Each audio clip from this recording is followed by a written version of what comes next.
how do I put it? It was like, what do you care about them? What do you care about those people? What difference does it make to you? Take care of your own life. Do the best you can for you and your family. What do the rest of the people mean to you? They don't mean anything to you. They're just serfs. They're just people. You know, what's the end goal? The end goal is to get everybody chipped, to control the whole society.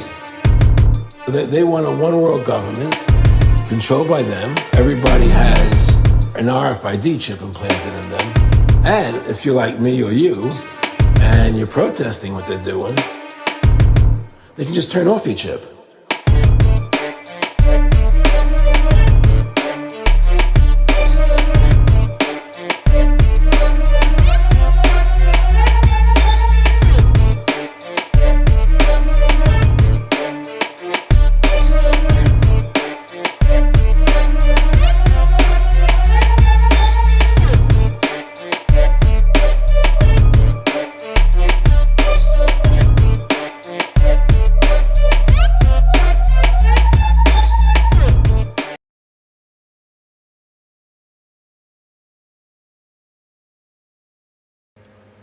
Welcome back, comrades. Welcome back. It is Friday night, and you know what that means. Rise above, generate, rise above, distinguish fear, rise above, abstract. Welcome back, Andy PG. Welcome back, peasantry. Welcome back, Madge. Yo. Got Magic's for this at the start of the show. Yeah, what a surprise. Magic's is here for the start of the show. Don't know where Homer Beats is. I haven't heard from him all day, funnily enough. Standard. So it's Friday night. It's a busy show this week. Fucking, we're really busy tonight. Yeah, we've got two official guests. We've got Mark Bajerski, who's joining us at 9:30. He's going to be talking about energy healing. And coming on at like a crazy 1 a.m. special, we've got Logan from Decode Your Reality. And, you know, if you think us guys are weird when we talk about numbers, you want to hear what this guy says. I mean, holy it's all in the title. rabbits. Decode your reality. Guys, you don't want to miss that. 1 p.m. Bequeath 1 your a.m. mind, comrades. Bequeath the mind. This is Rise Above. It is your classic Friday night hangout where we go down the bottom of the rabbit hole. We extract at least one whole rabbit. We whack it on the table. Andy PG passes me a scalpel. We open the little bastard up and we see what's inside. It's Rise Above. Rise above, One intro. rise above, distinguish fear, rise All right, above, so let's see what's on the agenda this week. Rise Above team, Rise Above family. The raw agenda. Raw agenda. So we've got Logan from Decode Your Reality at 1 a.m. We've got Mark Bajerski coming up at 9:30. I need to let everyone know, and this is very important, we have a new web address. It is not riseabove.news anymore. It's Rise Above. Gone. It's dead. It's dead. It's dead. gone. Taken away. Done with. Again, guys, if you send an email to that, we won't see it. We will not see it. It has to go to .tv. Yeah, that's the contact page on riseabove.tv. And remember, riseabove.tv is how you get all of your updates about Rise Above. It's how you purchase merchandise. It's how you purchase your Raw Treat tickets. And if you don't know what Raw Treat is, you're going to hear all about it tonight. And we're also going to give you some updates and some new announcements. Guys, if you don't know what raw treat is, where have you been? Where the fuck have you been? Where have you been? If you are on Facebook, don't forget, there are two official Rise Above profiles as well as the Rise Above page. There's Ryan Above it and Ronald McDonald. Do not accept any imitations, kids. As usual, guys, I'll be manning the emails throughout the show. Give you a shout out if you buy some merch or some Raw Treat tickets. Also, I've got Lance's both his Facebook accounts here, so if you want to ping us a message, a meme, anything like that, it's always appreciated. We're accepting live memes. Remember, also, if you want to ask either of our guests when they come on a question, things in the live chat, it's like a machine gun in there. So you want to email us, and it's riseabovelivestream@gmail.com. Let me just get that one up. Where's that gone? Lance, you forgot my second mouse here, man. Oh, mate, sorry. Where's my second mouse? The second mouse is plugged in down there. Sweet. Next to the Laser Quest thing. Okay, so, yes, many things going on. It's Rise Above Live on a Friday. How's everyone doing? How many people have we got tuned in? 181, not bad. Remember, guys, share the stream. All your social medias, Twitters, Facebook, Insta. Share the stream. Get some more people tuned in. Get it up on some groups, on some Telegram groups and stuff like that. Big shout out to Sam Carno and our admins who are supplying the links. So, what else have we got here? Yeah, we are in partnership with the Roots brand. The link is in the description if you need any health food supplements, and I am powered by Zero In tonight. I've taken 2 capsules. You can tell I'm 100% on the ball. I'm presenting this show at light speed, 133 miles per hour. Yeah, Zero In, 2 capsules. It's great stuff. It really helps you zero in. You double dropped. Yeah, double drops. And if you go on the rootsbrands.com/rise above, not only do you purchase some amazing health food products, you know, nootropics, detox products, CBDs, stuff like this, it also helps us out. Supports the show, guys. This is the other way you can support the show. We never ask for donations. We don't want anything for free. We want you guys to have a product which is good, that is of value to you, and also helps us out. So whether it's our merchandise or Roots Brands products, this is how you help out Rise Above. 195 people tuned in. Big up everyone tuned in. Right, I've got to give a shout out to Becky S, a long-standing member of the Rise Above family. And some of the finest memery. She makes some great memes. She's also a very skilled artist. She dropped her first video today in the her channel, Becky S Investigates. It's on YouTube. Becky S Investigates Mud Floods and Tartaria in Burnley. All the goodies. Yeah, so we're really proud of Becky. She had really good production and values as well. That was cool, man. I really liked it. I loved the Becky. If you're watching, I know you're watching. You always watch. I loved your background music, the D&B tune. Let us know what that was, or if it was specifically produced for your show. It's super cool, dude. Becky has gone straight in. It was a really, really great production.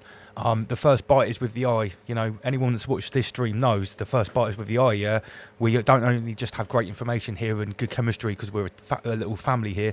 We also make the stream look fucking amazing. And Becky has gone in like it was absolutely she nailed it. Really, really good. Very proud of Becky. So make sure you subscribe, everyone. Okay. And I love the tinfoil crown. The tinfoil crown's amazing. So, this is what our merchandise looks like in case you didn't already know. I'm sure you do. We've got so many more designs than this. Hoodies, T-shirts. We've also got ladies' cut T-shirts as well. Jumpers in. This is the Rabbit Vortex jumper. T-shirt of the week is coming soon as well. Your monkeys have neighbour pox. I almost said that. Your neighbours have monkey pox. The Zero In is kicking in hard. Okay. So this is the kind of merchandise. We've also got Rise Above ashtrays, stickers, and all of the profits from the merchandise going to supporting our glorious dream. Big up Omar Beats in the comment section. Hello, Omar. Where are you? Are you on the way? Let's get you in here, my man. Omar, I haven't touched the text, don't worry. Just got a quick shout out. Stephen, he's bought a digital Sun khaki T-shirt. Big up yourself. Big shout out to Stephen. I'll tell you what, I'm going to send Stephen a limited edition Russ Kieran meme pack. Yeah, he's got one. Yeah. That's right. I've got 6 more. So one's coming to Stephen because I didn't give them all out the other week. Coming Still at got you. 6. Yeah. So anyway, if you do buy any merchandise in the show tonight and not a Ratari ticket, a T-shirt or hoodie, I'll send you a meme pack all signed by Russ Kieran. That's because I'm feeling generous. Guys, that's kind. One of the best. Yeah, he's one of the finest Covey artists in the whole crater. Okay. Let's talk about Ratari, There guys. we go. Right, there are currently 69, believe it or not, you can check on the website, there are 69 full adult tickets left for our annual family get-together, which is happening on the weekend of 9/11. It's called Ratari. It's happening at a secret woodland location in Dorset, right? Hashtag Ratari. Hashtag Ratari 2022. We have some amazing conscious artists booked in already. People like Terra Slim. He's also bringing his Nutwood Organics produce. We're going to have all different types of vendors there in our Black Rocket 66th Avenue. Omar Beats and Andy PG are in charge of this. We've got some amazing partnerships coming up that you're going to find out about as well. We're going to have the people on the show, absolutely. Auntie Koviet saying in the chat, Andy PG's caught the sun. Yes, I have. I've been working outside cutting trees down all week. Very observant there, Auntie Koviet. Good eyes. Okay, so who else is playing at Ratari? We've got Comprehend, myself, obviously. Now, I'd just like to say that Ratari tickets are available right now. It's £66 for adults, £33 for children, and under 5s come free. I love that Comprehend picture. It's a wicked picture, isn't it? Right. Someone accused us of being Luciferians because he's covering one eye and he's putting it like, this is mocking the peasants, they say. Right. Someone also accused us of being a Tory festival as well. A Tory festival? Guess who that was? Did you see come on. Did you see the previous comments as well? Wow. Oh, what? But we won't go there, man. No, but I found out from Terra Slim that those bogus comments were actually by someone who had a bit of a feud with... I know that person. They know each other. I'd like to give a personal shout out to Nova Flip. Hope you're watching, bro. Hope you tuned in. Hope you're slipping out of your strange leftist communist mindset. I have a feeling he's not watching. No, he's not watching. Yeah, but guys, we are going to have quite a big announcement about Ratri any moment now. I'm just waiting for the sign because, like everyone knows, and I'll just get rid of this. The announcements that we've made so far, and I haven't even made all of them right there. That's merely phase 1 of what's going to be offered at Ratri within the ticket price. We are going to be we're going to be offering so much. It's like hundreds and hundreds of pounds worth of experiences you're going to get for this £66 price, which in itself is less than it costs to go camping in Dorset for a weekend. And what's above all of that is the people you're going to meet that weekend. It's going to be the maddest. Oh, who's that, Lance? No, that was actually an alarm. It wasn't right. It's going to be the craziest collection of minds you've ever witnessed. Big up Alexander. He's bought himself a Reject the COVID Union in black. Excellent. Very nice, very nice. So I'm just making sure my phone's working here. Big up all the moderators and admins What, Lance? We in the waiting chat and everything. We waiting for someone to call in. Every week smashing out a sick job. Yeah, a big thank you to Ifa and I, to Sam Carno, and to everyone else that's already come forward to us to get involved in Ratri.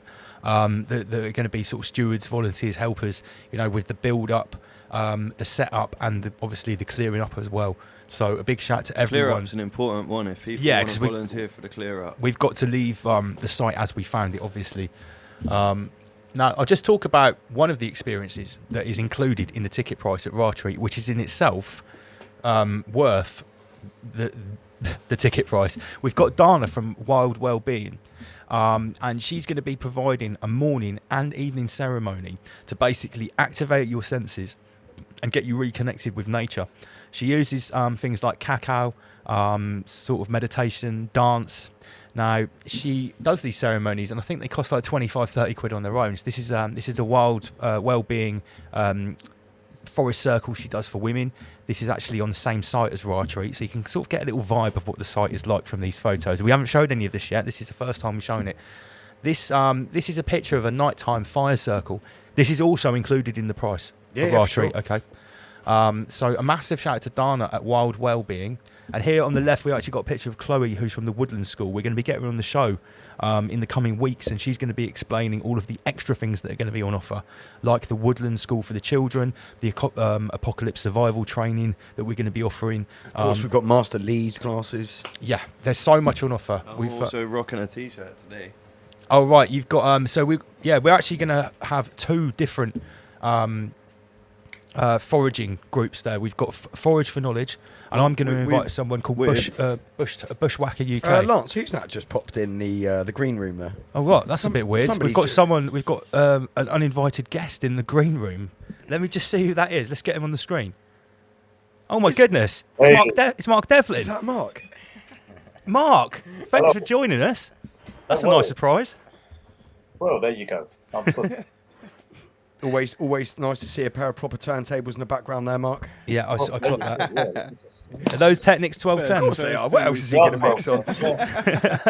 Yeah. What a nice surprise, Mark. How you doing, mate? I'm not too bad, guys. Yeah. Really glad that you've popped in at this opportune moment, because we've just been talking, funnily enough, about Ratri, which is our up-and-coming event. Now, I'm just going to drop it right here. Let me announce right now, Mark Devlin is going to be appearing at Ratri, everyone. Yeah. Yes. Now, Mark, can you tell us a little bit about what you're going to be talking about on Sunday at Ratri? Yeah, well, being the weekend of 9th to 11th of September, I thought it would be really topical if I got into a subject area that I've addressed quite a bit over the years, which is predictive programming elements pertaining to the events of 9/11 in 2001. There's no shortage of these. I've got into it in my books and in my live talks before and given so many examples. You find them in movies, you find them in TV shows, you find them in record sleeves, music videos, promotional photographs, advertisements, and there's so many of them that you have to be in a very heavy state of denial not to accept that there was advanced foreknowledge of what was going to go down on that fateful day, years and even decades in advance. So on the Sunday of your festival, I'm going to be presenting many of these examples and just proving beyond doubt, as far as I'm concerned, and hopefully the audience will be as well, that the same forces that conspired to bring about the events of 9/11 are ultimately the same forces that control the entertainment industry and all aspects of popular culture. Because otherwise, how could this be? If you're going to chalk it up as coincidence that so many of these examples crop up in all these different vehicles, you're looking at odds of several billion to one, probably. So the only logical conclusion is that these same forces brought all these things about and put these examples in all these vehicles. Wow. So on the morning of Sunday, the 11th of September, on the main stage at Raw Treat, Mark is going to be presenting that information. And Mark, we're also going to get a music set out of you on the Saturday evening, I believe, a nice conscious hip-hop set, which is, I think, is your specialty, in my opinion. Well, it is. It can either be that or soulful uplifting house, whatever fits the bill, because I deal with that sort of stuff these days. That's what I played on the last live stream, isn't it? When I It was, yes. Yeah, that went down really well. Everyone really enjoyed that. All right, well, maybe we could do a poll, I suppose. Hell, do both. just do both. Well, yeah, could you do a transition set? Which way would it go? Would it start with hip-hop or house? I was actually thinking about this for another festival that I'm going to be doing at the end of July. I'm doing the Freedom Music Festival down at Hope, Sussex, near Battle. Is this with Danny Rampling and I seen Slipmat as well? It is, yeah. They're both on the bill. So I'm going to and Right Said Fred. Right Said Fred, yeah, headliner. I mean, who else are you going to call, right? So I'm going to be warming up for Danny Rampling, and I've been DJing for 32 years. It's only taken me 32 years to warm up for Danny Rampling. That's pretty awesome. Because I want to go into him seamlessly playing soulful uplifting house, I thought that at the start of my set it might be fun to play some conscious reggae and maybe a bit of conscious hip hop, and then just kind of take the vibe up from there. So maybe at your festival, I should be doing the same. Start with some. That sounds great. I'm sure everyone would really, really enjoy that, mate. Best of all worlds. So you heard it here first. The latest announcement for Raw Treat 2022. Mark Devlin on the lineup with a set on the Saturday evening. I believe it's going to be a nice early set, like you asked for, to warm everyone up about 6 o'clock, something like that. Sunset times. Yeah, sunset times, and then we're going to have the talk on the main stage around lunchtime on the Sunday, where everyone can just sort of chill and listen to the information you present. Absorb. Yeah, should be awesome. Looking forward to being a part of things. Yeah, no, it's going to be great. Do you reckon you're gonna stay in for the whole weekend? Well, we'll see how it goes. I'm hoping to bring the family down and make awesome of it. So if I can, then I will. Excellent. Yeah, brilliant. Okay, everyone's really going to really be looking forward to that. Yeah. Well done putting it all together. Great initiative. No, thanks very much. So get your tickets now, guys. riseabove.tv/shop. Raw Treat tickets are only £66, which includes bargain. Mark Devlin. Or what a bargain. Guys, £33 for a day ticket, of course, for £33.66. Actually, if you wanted to come just on the Sunday, I believe the tickets on Sunday are I think £17.50. £17.33. There's some number doing there. any for £9.11. £9.11. Oh, that'll be the price if somebody wants to come specifically for your talk. That will cost £9.11. That'd be a nice touch. Nice touch. No, it's going to be great, mate. We're trying to. We have the whole sort of woodland campsite, and we're going to try and sort of transform it as much as we can into a really immersive Rise Above experience. It's going to be no holds barred. No holds barred. I've seen some of the drawings that Magix has been coming up with, the ideas for the build, and like visual and physical experience of what you're going to see in the woods is going to be something else. Yeah, we're really going all out. So very, very excited. Big up the Sheep Farm crew. Oh, Sheep Farm are tuned in as well, are they? Hello to Dom and Chris. Yep, Always a pleasure, guys. Yeah, we've got Mark. Have you met Mark Bajerski on your show yet? Yeah, I met him a few years ago in Ireland at the Open Minds conference. We were both on the bill there, and we had a good chat, and I've spoken to him a couple of times since. Great guy. Oh, right. Amazing Excellent. guy. He sent me a couple of his books and a load of some incense. Yeah, we've got that here, guys. We've got everything in the studio tonight. What's that book there? Diary of an Accidental... Well, we can have a little talk about them before he comes on. Yeah. Oh, I see. I'll just get that camera there one sec. So what's that? The Diary of an Accidental Psychic. So that's the sort of story of how he came to be who he is now. Seeing And the then invisible. This is a collection of little like short stories, memoirs, however you want to call it. And we've got these nice incense that have been kindly dropped into the studio. So Excellent. The incense So we've got these as contains moldavite crystal, which is powdered and used through the incense. It's amazing. Sent you smell. quite a lot of stuff there. All right, Mark, we'll let you go because the other Mark is going to be with us in just a moment. But thank you very much for joining us, mate, and popping in just to let everybody know what's going to be on offer at Rattree. Can't wait. Absolutely. Looking forward Mark to it. Devlin, Rattree 911. Give me Okay, that. Mark, take care, mate. Rise All above. the best. Yep. Cheers, guys. Rise above, generate, rise above, extinguish fear, rise That was a above. nice little surprise, though. Nice of Mark's pop in, wasn't it? Yeah, just swing by. Yeah, Who would nice have little known surprise. that it just casually pop in? Who would have known? Who would have possibly known? So yeah, that's the latest. The latest release for Rattree is officially. Get off my mouse cursor, You've got a pagan. sheep farm comment there. Got to get that up. Oh right, so Sheep Farm shared a village with Mark, not Mark Devlin, Mark Bajerski. Interesting. Ah, that's so. Mark's- I knew that he was on with you guys before. Right, I'm just going to reply to him because he says he hasn't got a link. Paste. There you go. So Omar Beats is on the way, guys. He'll be here in due course. We've got Magics to fill in on the decks there. I'm going to play something a bit curveball to this evening. A bit what? Magenta? A different one. Okay, so this is Not the what you official expect. first release. This is the full lineup so far for Rattree. Mark Devlin, Comprehend, Terra Slim, JD, Manic, Native Tongue, Magix, Omar Beats, Double LMC, and Andy PG. Workshops from Inner Guardians, Wild Wellbeing, Toroidal Dynamics, Forage for Knowledge. There's going to be a Nutwood Organic stall. The HR department is going to be featured there. So that's the first release. That's everything on the first release so far, but there is a lot more to come. There's at least 2 more releases of what's included. And Forage for Knowledge, the workshop with Forage for Knowledge may have a few special guests. What do you mean? Wait and see. Lance, can I just break in the conversation here? I've just got an email about Rattree. They're saying, hi, just tune in while I'm eating my dinner. Will there be some good tunes to dance to before the kids have to leave the main site? I'll have to check out at 8 Right. p.m. unless my mum can take the reins to the 4-year-old. Certainly. Right, there will be music actually all day on the Saturday from midday. Music from midday, and on the Friday night we will start playing music at 6:30. The no kids in the arena after 8 is really for the under 5s. I've already had one parent get hold of me and say, listen, I've got an 8, a 10 and a 12-year-old. And they want to rave. And they really enjoy listening to you and Omar Beats.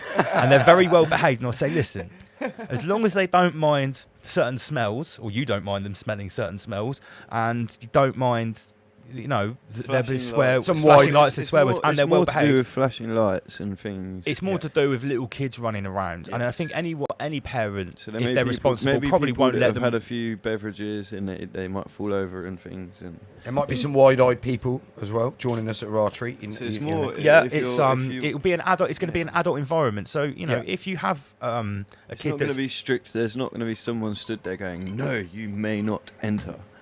But don't forget, guys, it's perfectly safe. We've got plenty of security. Everything's going to be nicely well laid out. First gonna- aiders. It's going to be nice and chilled. Don't forget, anyone that's coming to this is a RA affiliate, and someone Including that's the tuned in. crew and staff. Yeah, everyone there is just going to be part of RA. So it's really going to be a. It's a family. This is a yeah. family event for the Rise Above family at the end of the day. So that's going to be reflected in the whole feel of the weekend. But there's also going to be things going on after dark that are more adult based, and that doesn't mean anything weird. It just means that when people are enjoying themselves and the music's pounding, and it's like that might not be the best environment for little kids. That's all we're saying. Yeah, just exercise discretion. Unless your little kid's a bad man raver. Yeah, but at the same time, if there's any mature kids that already watch Rise Above and can sit there and enjoy what's going on, or stand there and enjoy what's going on without affecting the adults' fun, then that's absolutely fine. Guys, I'm just going to jump in here. Big up Campbell. 2 adult tickets, full camping, and a child's ticket. There you go. So there's another child on the roster. I think we're up to like 15 kids now. Have we got for people who want to volunteer? Have we got a place for them to They can email. apply? They can email the regular Rise Above. Or it's hit San the- Carno up now. Yeah, well, the best way to do it is to get onto our Telegram and get hold of Sam Carno. Here it is. There you go. Literally, just as I said it. This is the Telegram group, guys. This is the way. How synchronistic. How synchronistic. This is the way that you keep in touch with the Rise Above family when it's not Friday night, basically. All week we're in there, and there are special channels just for Raw Treat and for Raw Treat staff. And when it comes close to the event, there will be like a phone number that's contactable for people with minor issues. I'm Anyway, just checking that. Quickly, Kedamani, I know you're tuned in, mate. I have got your email. Fully understood, mate, and we will get to that in due course, mate. Don't worry, we won't forget you. I'm just trying to make sure that Mark has actually got this link. Just so people know, this is phase 1. Oh dear, no, he's not getting my emails. Right, okay. I need to have a look at this. Phases to the announcements that's coming out for the Raw Treat. So don't think this is it. This is not it. No, there's loads going on. There's loads going on. Hold tight. Right, yeah. I think Mark Bajerski is not getting the link. Let me just take this Gmail and copy it. Copy.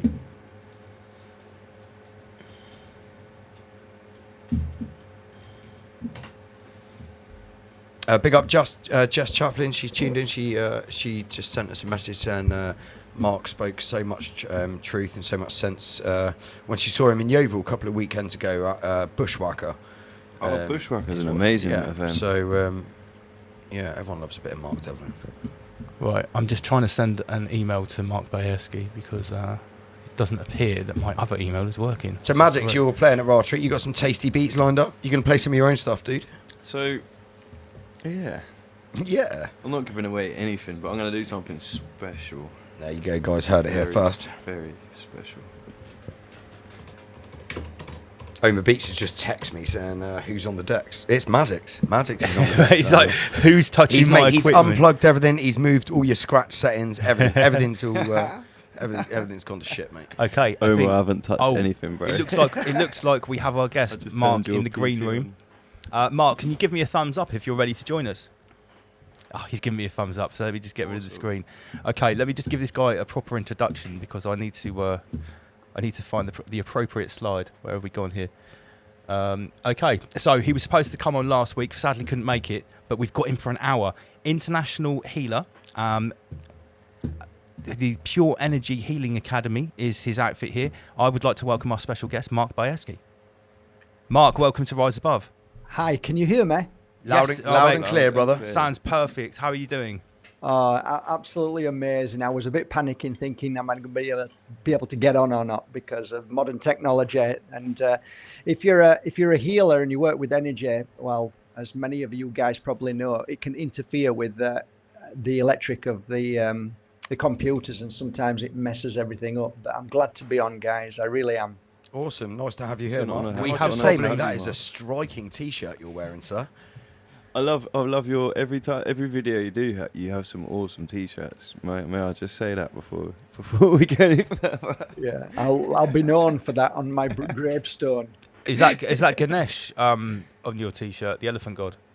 Probably, yeah. It's probably any kind of elephant is kind of a Ganesh to me. So yeah, I mean, do you know the story of Ganesh? It's sort of give or take. Yeah, it's fascinating. Some of the stories are fascinating. So, Mark, we're big friends with Dom and Chris at Old Sheep Farm, and I know you go back quite a long way. With both of the guys, with Dom at least, you've known them for quite a long time. Is it right? You're from the same village? Yeah, The first time I ever met Dominic was walked through the door. He actually owned a place called Callbox, which was one of the first mobile phone shops there were. And I remember walking through the door, and just as soon as I met him, I just hit it off because as lads, we take the piss out of each other in Yorkshire, and he was the big piss taker of all time. He was a comedian. I'm sure he was. He actually was a comedian, a practicing comedian. Dom? Yeah. Oh, we didn't know this. Mate, you're really spinning the beans here now. I'll tell you what, this guy, Dom, is not only... not only a genius, but also his voice is phenomenal. So he's also a professional singer as well. And yeah, What? What, Wait, just one hold thing you up. should do is if you ever go and see him singing live, right? Don't bring your wife because you might lose her. Wait a minute. Everybody falls in love. Everybody falls in love with him when he sings. And We had no idea that Dom was a professional singer. Are you saying that he actually sings out and plays gigs and stuff? He used to. I mean, on the quiet, I mean, not massively, but on the quiet, he's had some great tracks in the days of the Mike Quavers Ravers time when we used to be at Love to Be and Ministry and all the clubs. I used to be a professional dancer as well, so I danced all over the world, and in fact, we've had some good times. Our generation were pretty crazy, man. Dom asked me to bring up, I can't remember, I forgot what year it was, a certain year in Ibiza when you lot had a crate, was it 87 or 92? I can't remember. He said, ask Mark about this certain year in Ibiza. Does that ring any bells? Or were there loads of them? Only that I'm chatting up this girl, and he said, look carefully. What are you talking about? She's lovely. No, look carefully. Look at her Adam's apple. Oh. Yeah, I tell you, man. We had some great times. We had some real fun. Honestly, guys. I can imagine being out with you and Sheep Farm would be quite a good laugh. I did a season out in Ibiza. Guys, people are absolutely loving this in the about Dom. 97 was autumn in Ibiza, Dom says, from Sheep Farm. Mark, we've got Dom from Sheep Farm in the chat. He's tuned in currently. Yeah, he's of course. He's tuned in. He always tunes in. Dom and Chris watch every week, mate. Like we watch them all the time as well. So yeah, they've been watching from the start. Yeah, he said it was 97. He says 97 was awesome in Ibiza. Other people are saying I can feel Dom squirming from here. Can I just say as well, Mark? We've got your Moldavite incense burning in the studio right now. The whole studio is smelling of brilliant stuff. Well, that's many years of trial and error, to be honest. Many years, and a lot of dinero of trial and error, working with shamans, psychics, healers, just generally people who were very much into the alternative. And I love the idea of finding certain herbs or trees or roots that could actually work for the energy in a room whenever I was doing, I know this is going to sound crazy to a lot of you, but they're called rituals. And now most words have been hijacked. So if I now use the word ritual, half of you guys are going to look at me as if I'm doing some shamanic things. I'm into devil worship. Mark, I can assure you that the majority of the people tuned into this show know there is positive rituals and dark rituals. So the word ritual is not a swear word here. Our audience is very well versed in all aspects of the occult and the duality of it, and not to be triggered by certain words. We'll be hosting some rituals at Raw Treat, so it's not. Well, like anything, your intention is so important. And I've worked with shamans of the light, and I've worked with shamans of the dark. And a lot of you might be like, what do you mean? You're working with dark shamans? Where's the balance? You've got to create the balance. If you will work at, like, I'll give you for instance, everything that I share with you now is personal experience. No books, no videos. I've got dyslexia and dyspraxia. I haven't time for any of that. So everything that I've done over the years of the 30 countries that I've worked in with shamans, I can tell you these things happen. So I'm in a ritual working alongside a shaman. And as he's working, his father walks into, it's a very dark energy of a room. It's really dark. It's really heavy. And he brings in his son. His son couldn't move his arm properly. He had an issue with his arm from birth. The ritual starts, and he starts with the swords. And when the swords come out, it's going to be heavy. So the sparks are flying, and all of a sudden, my eyes focus on the boy who falls to the ground. And then the shaman disappears. So does the boy.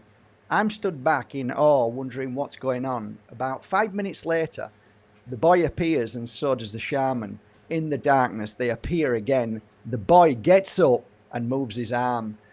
I have seen things that don't make any sense. And when you realize, when you get to the ground, the root of everything, when you're in that moment, you can't deny it. And that's how my work started. And I said to him afterwards, what happened? He said, sometimes, Mark, you have to go into the darkness, to face the darkness, to clear the darkness, and to bring the child back from the fear of the darkness. Fantastic. Fantastic. It really Very is. wise words. Very wise words. Wow. So let me ask, Mark, I've seen that. I'm not going to pretend that I've done a ludicrous amount of research into you, but I've seen like just the titles of some of your books, a psychic by accident. How did you fall into this life of travelling to 30 countries and being known as an international energy healer? That I've been. So Mark, this Magic's Elijah. Who I sent. You sent the package to me. So my mum took one of your books, the Accidentals. The Accidental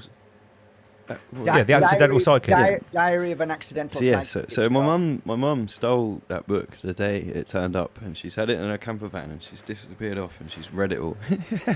And she come back and she's like, "This is amazing. I love this story." And my mum's sort of your era.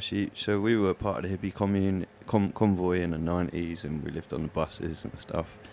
She's like, "This is an awesome book. I've really enjoyed this." And yeah, your books are really interestingly well written, and simple. It's simple. It's They're nice. simple. I think that's what it is. You can read it because it's a breath. It's almost a breath. You can read little it. breath. Yeah. Yes. Yeah. I'm really. Yeah. I often joke about the books. To be honest, I say they make great fly squatters, and if you've got a dodgy table, you can stick one underneath and you'll straighten your table. But they are pretty good books, and for anybody who's a non-believer, I think it's pretty credible. And when I was on Facebook, people used to jump on. You've got to understand, back in the day when I started this, people used to mock and ridicule like never before. So I had 5,000 friends on Facebook, and I'd finished my first book, and there were people jumping on saying, "Oh, you're absolutely full of shit, mate." And then they'd go, "You know that story?" And I'd go, "Yeah, that's absolute bull." And then all of a sudden, one of the people that I would have written about in that book would jump on, pop up from nowhere and say, are you actually calling this guy about this story? And then, of course, they turn into greyhounds, tuck the tail in and go running off. So every story that I've written about was from clients. So really, I couldn't really get that ridicule too much, because they'd always come to my rescue and say, but it's ridiculous that I had to fight the darkness with true stories. Yeah, it's a fascinating thing. I've experienced similar experiences. Yeah. But to fly back to Lance's question, it's interesting. So going through how you came to do what you are now. So you was, if I remember correctly, around about your 30s, and you was doing the 9 to 5, all of that. Exactly. And what made you take the switch to where you are now? Because I realized that I wasn't fulfilling my life. So I sold everything on eBay and decided to jump in a transit van, sold all my businesses, actually gave them away. Jumped into my transit van, said hello to... and when was this, sorry? 38 years old. I'm 54 now, so you can do the maths, because I can't. I didn't go to school. So would that be the 90s? Is that correct? 90s, 80s, late 80s, 90s? Oh, it'd be 2000s, no? 2000s? Yeah, we're 38, and I'm 54 now, so... So we're talking 22 years? Right, yeah. So no, 24 years? we're talking about the year 2000, about the year 2000, turn of the millennium. Is there 4 of us on here? Because I reckon we could be able to create a new rocket ship. All terrible at maths. And I've got no excuse. I'm not even smoking a spliff. Not that I do anyway. No, that makes me better at maths. Come on. Does it? No, I'm joking. Yeah. So it was the turn of the millennium, Mark. Carry on. Good stuff. It was sometime a few years ago. So I end up getting into a transit van with my wife, then 2 schnauzers and my daughter. And for no real reason, we just traveled up to a magical mountain here called Mijas Pueblo. We ended up staying here. And from that moment on, in the pain and suffering that I was going through, not knowing who I was, where I was, what my life was about, when the pupil is ready, the teacher appears. And basically, through synchronicity, certain very, very powerful people ended up in my life, either living 2 doors away from me or just ended up on the street coming up to me and saying, it's difficult to say these things because it sounds like, I'm any different from anybody else, but I'm not. I was just ready for a change. I was just ready I knew that my life was going nowhere. I knew it was meaningless, even though I was jumping on tables and dancing and making people happy. But me, I was miserable inside, and I needed to know who I was. So that was when I looked in the mirror and asked myself, who am I? What am I doing here? What's my purpose? What's life all about? Then the answers come. The universe answers you, because the universe looks down, or whoever you want to think it may be, your spirit guides, anything, angels, whatever you want to call it. They look down and say, hey, he's ready now, she's ready now. And I do believe we all have that divine moment where things happen that you can't explain. And from that moment on, my life just changed. And it was like I've never understood any of these things. I never believed in them, because my mum died when I was 12 and my dad was an abuser. So my dad abused me all my life. And I thought, well, how can there be a God if my dad's still here and my beautiful mum dies of stomach cancer? So I didn't really believe in a higher power or somebody good protecting us. But like I said, when things happen like they did for me, you can't deny certain things, even though you try. And the signs that are given to you, at some point you can't deny them, or most of the times we choose to ignore them because we're worried about our mortgage or what our mates just said about us, or a woman saying we're not, whatever. But it was just the right, perfect time. It was the right moment for me. I'm not saying it should be for anybody else, because I gave up sort of everything and came here with nothing, and yet I ended up with everything. If that makes sense. You trusted the universe. Yeah, just let yourself go to the universe giveth. So before that experience, were you sort of like, would you say like a normie? Were you completely alien to the occult, to the esoteric side of life, or did you have any, a taste of it? I had experiences. Yeah, the first experience I had, which I completely eradicated from my mind, was about I was 8 years old and just finished at Greenhead Park bouncing a ball and playing all day. And as I'm bouncing, thinking about the game I'd just had, just as I'm crossing the road, I turned to my right and saw this car. I'm in the middle of the road. I didn't even realize, because I'm bouncing the ball that much. And I see this car just about to hit me, and I froze, like you freeze and like I'm going to get killed. I'm going to get knocked over. You just freeze. And somebody grabbed me from the back of my collar and pulled me back. I went flying back and landed on the curb. This car just flew straight past me, and it's like I turned around to thank the guy who grabbed me, and there was nobody there. Wow. That's a story that stayed with me, but it didn't stay with it. It disappeared. Imagine going home saying to your mum and dad what just happened. My dad would have beat the crap out of me because I was crossing the road and I should have been looking. My mum wouldn't have understood. I didn't understand. So at that point, at being eight years old, what do you do with that? You don't go around telling everybody. It just disappears. And like I said, a synchronicity of a chain of events that happened when I got here. A woman sat down who had just ended up being a woman who used to work for the FBI at ritual killings that she would find the bodies for. She was the woman who saw me and realized that there was something within me that she saw. And then we sat for a while. She was testing me a little bit. I didn't really understand why. But then she said, do you remember a point in your life where something happened that you can't explain? And I laughed. I said, no. She said, think about it. And I said, yeah, I am. She says, no, think about it. Did anything ever happen to you? And like, I just sat for the first time and thought about it and went, Jesus, yeah, bouncing the ball, somebody pulling me back and nobody was there. And she says, I knew it. And that was it. She was my first mentor, first of many. And so you're saying first of many, so like other people have come into your life at the right time at opportune moments to give like pieces of the puzzle. Is it that kind of synchronicity you're talking about? Exactly. Yeah, because I didn't know what I was doing. So what happened was these people were coming into my life to make it sound like it's acceptable.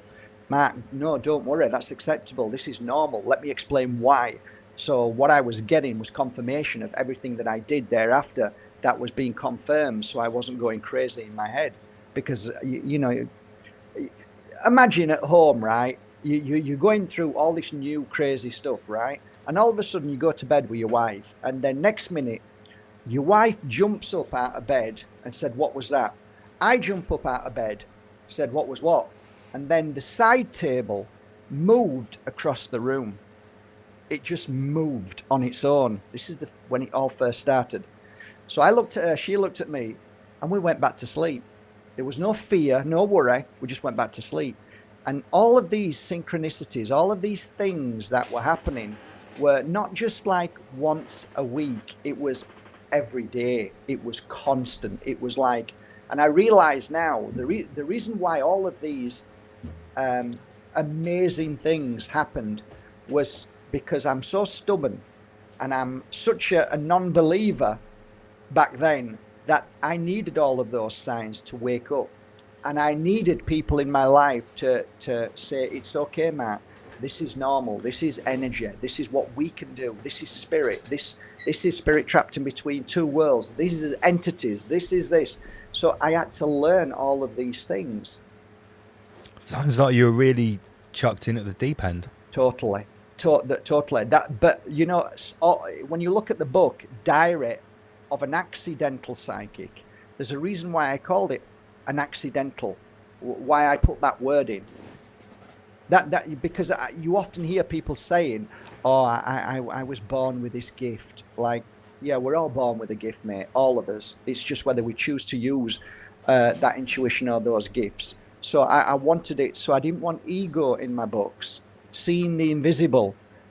We all can see it, it's just most of us don't have time to see it. So I'm not into this world of psychics and healers because there's too many out there who ruin it.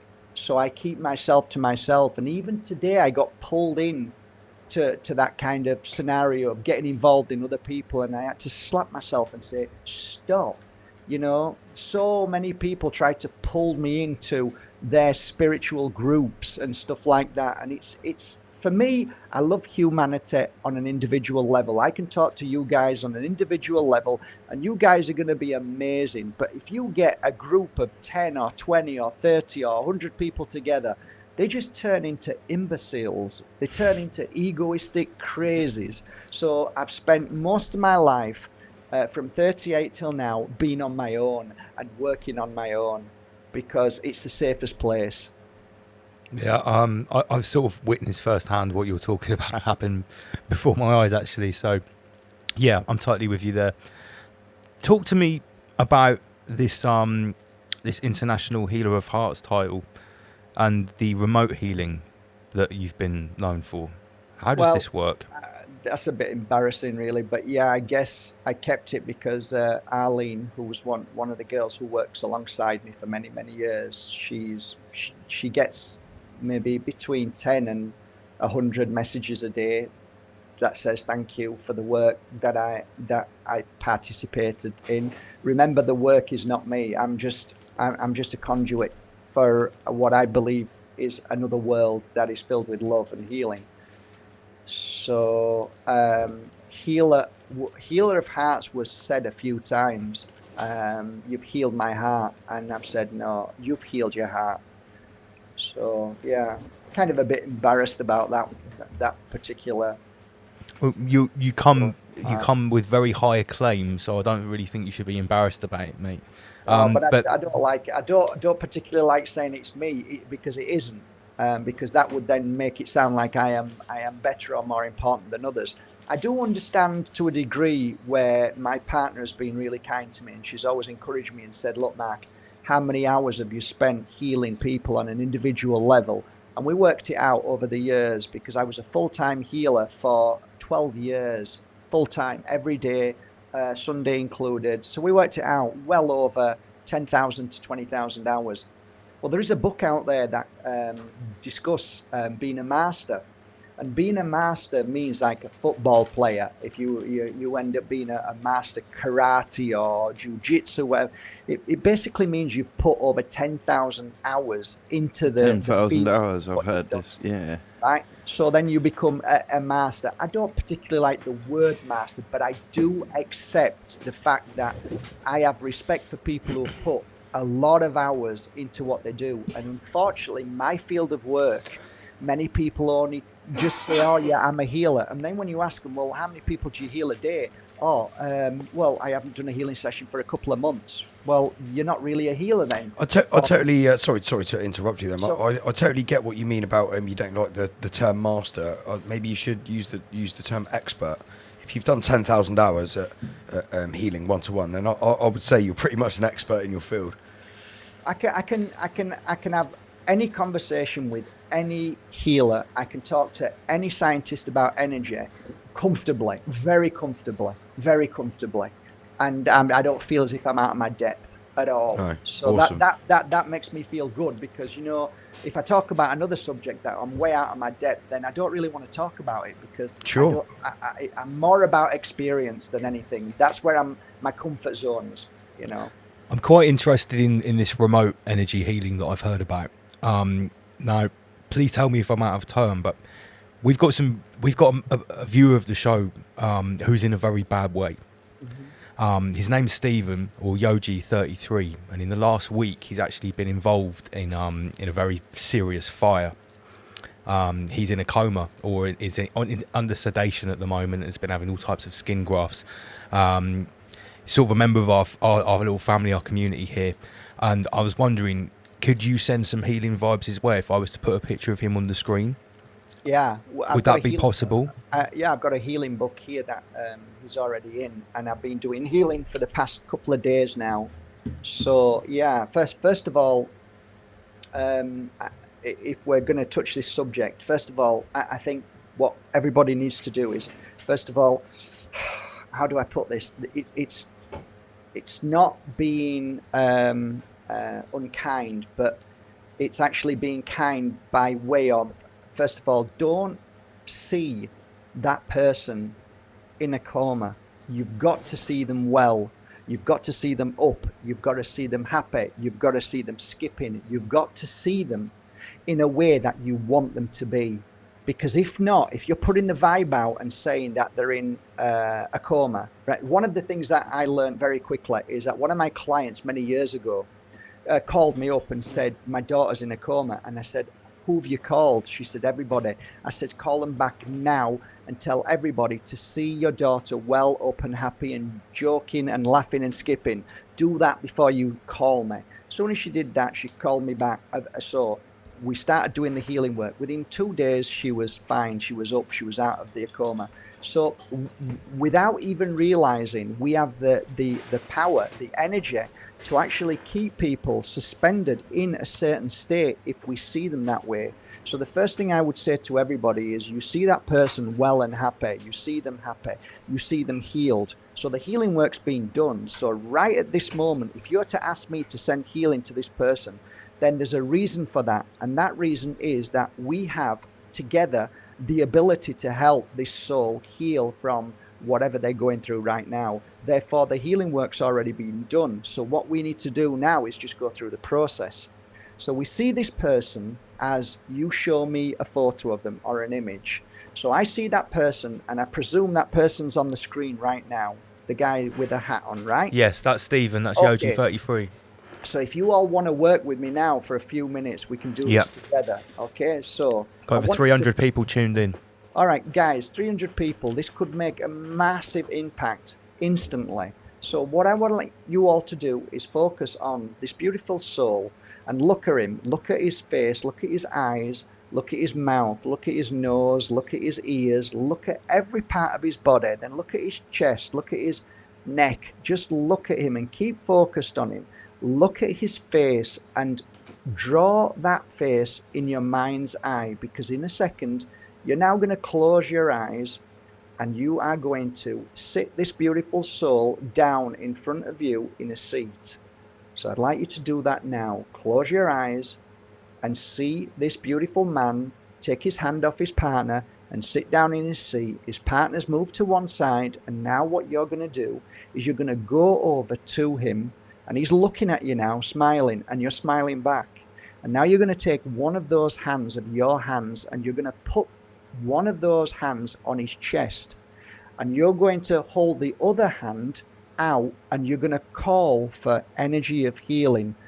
And now you're going to blast his chest, and you're going to blast it that much with light and healing and good thoughts that you're going to make him stronger and stronger and stronger. And you're not going to stop, because your hands are going to start getting hotter and hotter. Possibly the left hand starts to get hotter, or the right hand, but you are now working with energy. There is no space, there is no time. It is simply a soul that is there, and you are healing this soul from the energy that is around you and that is gifted to you by the universe. It is free and it's abundant, and you are healing this soul. You are giving the strength of the energy that is needed to go through every molecule, every part of his body, in a physical, but more importantly, and a spiritual. You are healing him inside and out. Keep blasting him with this energy. Don't stop. See him smiling even more. See him smiling the more you do this. And if you're uncomfortable, get down on your knees. Get down and get comfortable as you're blasting him with healing. Now, if you want, you can take the other hand and put it on just at the side of his heart. So you've got two hands on his heart. Now keep blasting that energy, because you're now working from a different point of view. So the energy is running through the top of you, or even from the bottom of Mother Earth. So you're pulling it through Mother Earth, or you're pulling it through the ether. It's coming into you and it's going into this beautiful man, and you're healing him. You're strengthening him. You're giving him energy that nobody could ever understand, but you are doing this. So keep doing it now for the next few minutes, and I'll tell you when to stop.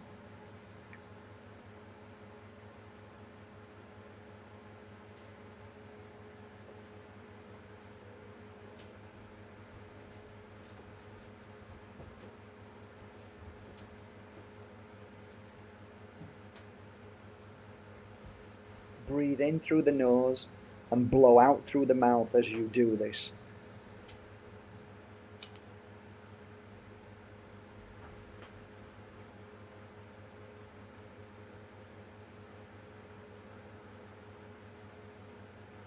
See his smile get wider.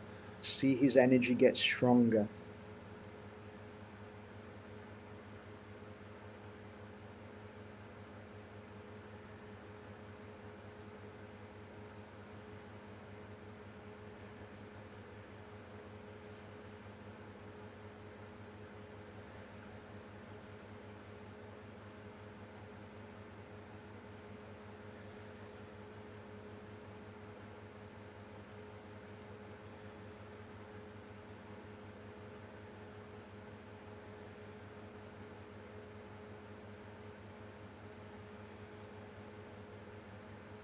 Okay, that's good. You can take your hand away now. You can move back. See his smile. See his joy. See him jumping out of the chair, feeling strong. Give him a cuddle if you want. Always a good thing.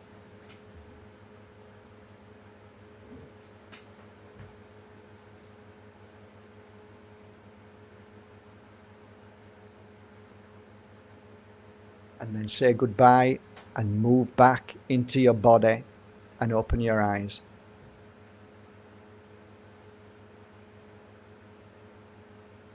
Now, please remember, guys, this is the most important thing to always remember. We are not God.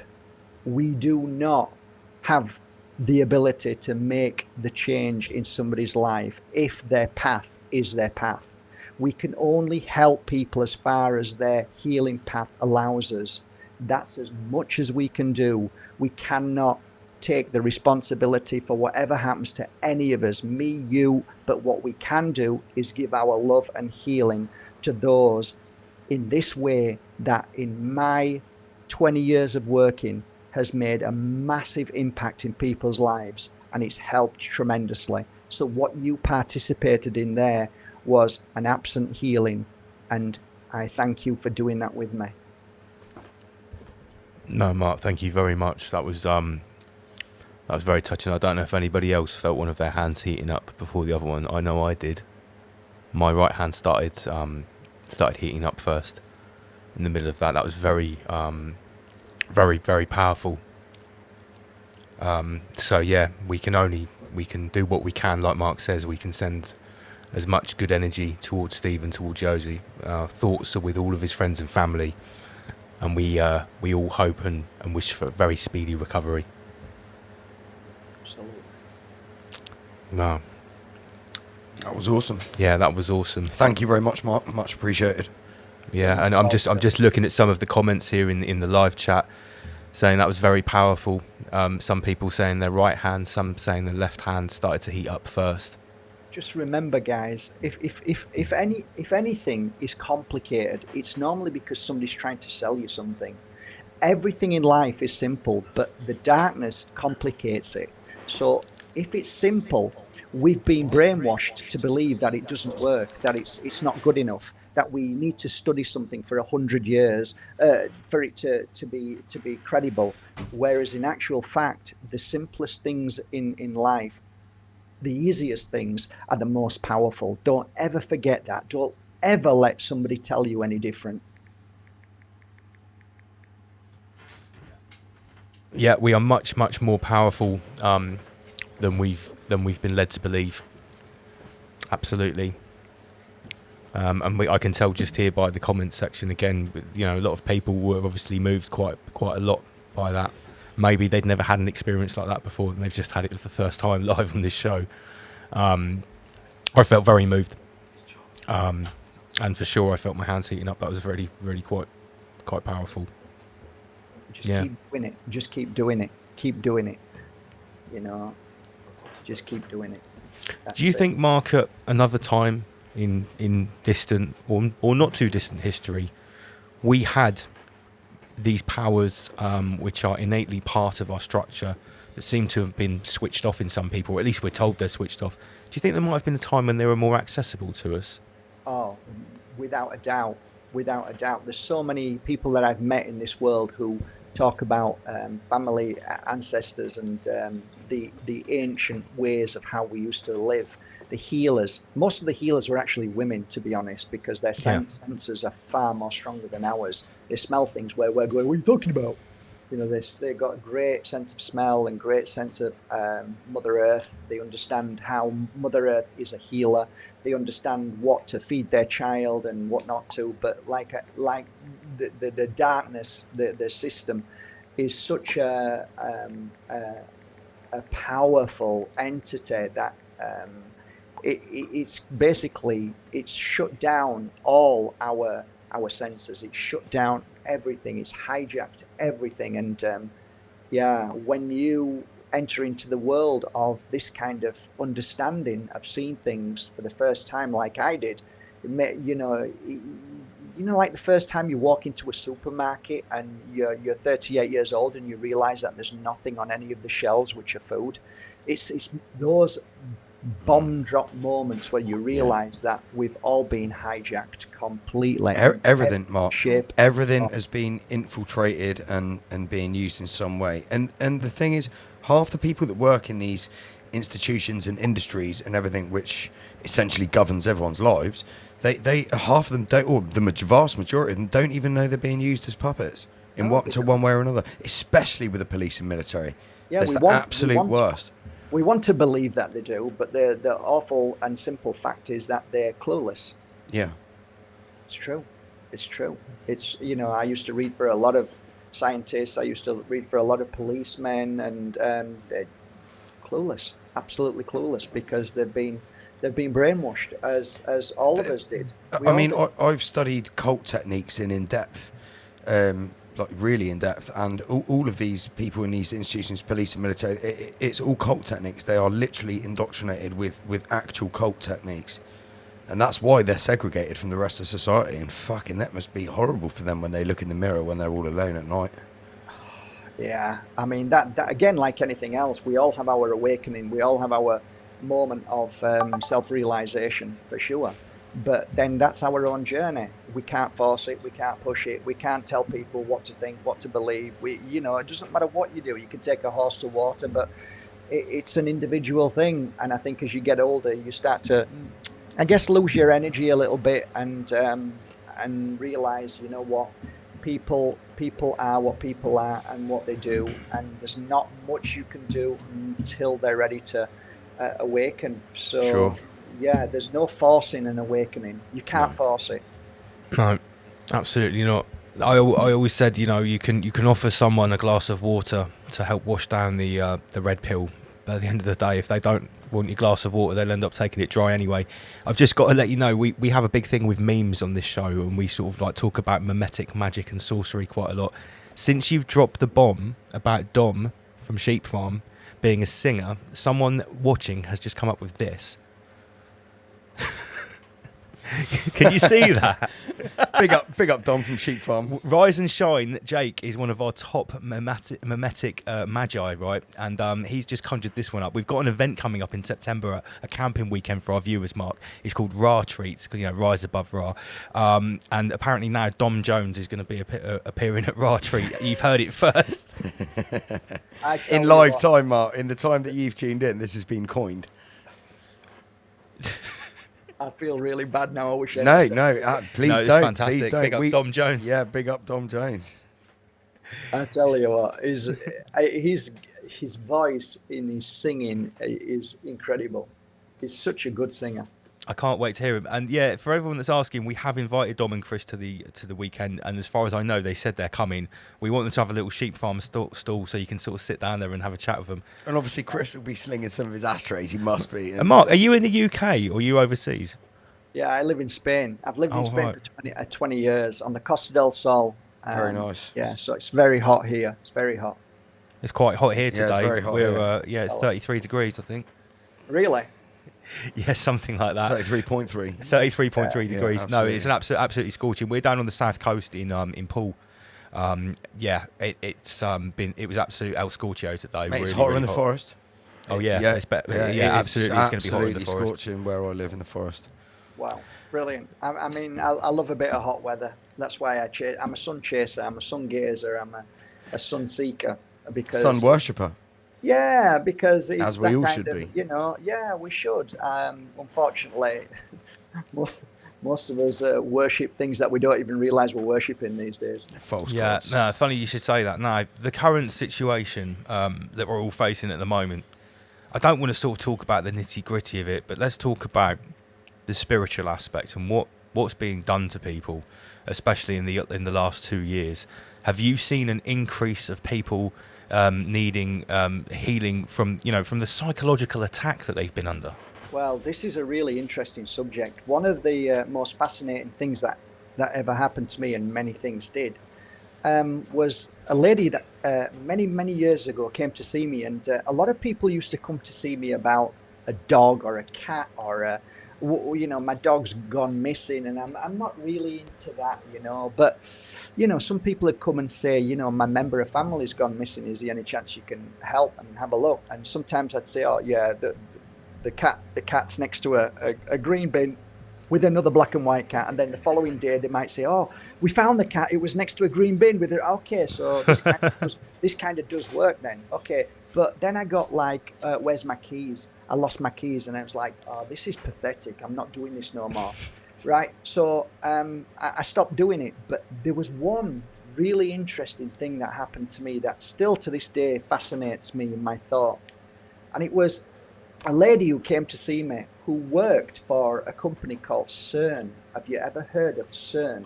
Oh, funny you should say that. Yeah, we Right, know all about CERN. Yeah. All right. Well, let me just explain something. Most people never even heard of CERN when I started doing this kind of work. And this lady came to see me, and she was a scientist, and many scientists came to see me. So she laid out 2 photos. So I'm looking at these photos, and she said, "Can you help me?" And I said, "I'll do my best." That's all I used to say. I'll do my best. So she says, "Can you tell me where these 2 people are?" So what I used to do is close my eyes and look at the photos, and then put my hands over the photos to try and feel the energy of this person. So what I'm trying to feel is, is this person of this world, or have they moved into the spirit world? And if they have, I'll be able to feel them in the spirit world. Or there are times, very rare, but there are times, are they trapped in between 2 worlds? So I'm trying to feel this energy. I can't feel that they're alive. I can't feel that they're moved into the spirit world, and I can't feel that they were trapped in between 2 worlds. But there was a weird feeling that always stuck with me that I couldn't explain. When the lady went out of the place, I was baffled because I didn't understand what the energy I was feeling was of these 2 people. Anyway, about 6-8 months later, an article popped up, and it was about CERN, and it was about a kaleidoscope that had been switched on, and that there was a group of scientists who were working, and it said that after the experiment, 2 had disappeared in the room. And to that wait day, a minute, I've heard this story that they were just a pile of empty clothes left where they were. To that, I've never seen that article thereafter. It disappeared. But I I'm sure it did. I always wondered, was it those 2 people? But I guess where I'm coming to from this conversation is that I realized that at that point, when I started working and started seeing that after the research of this kaleidoscope being switched on, there were certain frequencies while I was doing healing work that I was traveling the world and seeing around people, which was slightly different than I've ever seen before. I was seeing people reacting in a different way than I've ever seen before. And all I can tell you is that I used to have this saying, if you've ever watched some of my early videos, I used to once say that all roads lead to the Vatican. And then I changed it, and I realized all roads lead to CERN. And what people don't understand, and I think one day they will, is that CERN is the center hub of all pure entity, which we should not be messing with. And that's why the world is now messed up, and you're going to start to see things become even more crazy. You do know that they turned CERN up this week. On Tuesday this week, they turned up CERN to higher than it's ever been turned up before. What's happened since Tuesday? Well, this is what I'm going to be showing in my presentation after we say goodbye to Mark, because he's not with us for too much longer. But yeah, since CERN has been turned on this week, it's been crazy. So you can see, if you've got a presentation, then maybe what I'm talking about all interlinks to, there may be some truth in this. But I'm telling you guys, one day I'll be vindicated by saying that the purest of evil is no longer the Vatican, it's CERN. And you mark my words, they are messing with stuff that they should not be messing with. And there again is another example of science, religion, ruining humanity and the godlike love and kindness and healing and stuff that we should not be messing with. Yeah. And this is a alleged progression. course. This is scientific progression. I didn't realise that officially they've already found the Higgs boson, which was the official reason for turning on CERN. That's been found now. So now they're actually trying to make dark matter. And did you know that in the Tom Hanks movie, is it Angels and Demons, a terrorist group, a faction of the Illuminati, get 0.2 grams of dark matter from CERN and try to blow up the Vatican? Yeah, that's the plot of the actual movie. It's all a telegram, mate. And until we actually realise that this is all a telegram, they're telling us all the time what they're doing. Because, I mean, what I learned years ago is that this is part of a religion. This is part of what they want. And for me and you, it's unconceivable. That Scientism. Yeah, it's inconceivable to you and me, because we just want to live an earthly life and look after each other and have a good life and enjoy ourselves. Whereas these people, they're on a different level of darkness. That is scary stuff. So, Mark, can I ask you, what do you think they're looking for? What do you think that with CERN? What do you think they're actually trying to do? Ballpark. Like anything else, you've got compartmentalized in any industry, in any company. So you've got genuine scientists who are genuinely believing in what they're doing, right? Then you've got scientists who realize what they're doing, and then they kind of get a change of heart and they start to speak out, maybe. Then you've got people who, it goes up and up until you get to the upper echelons of any kind of corporation.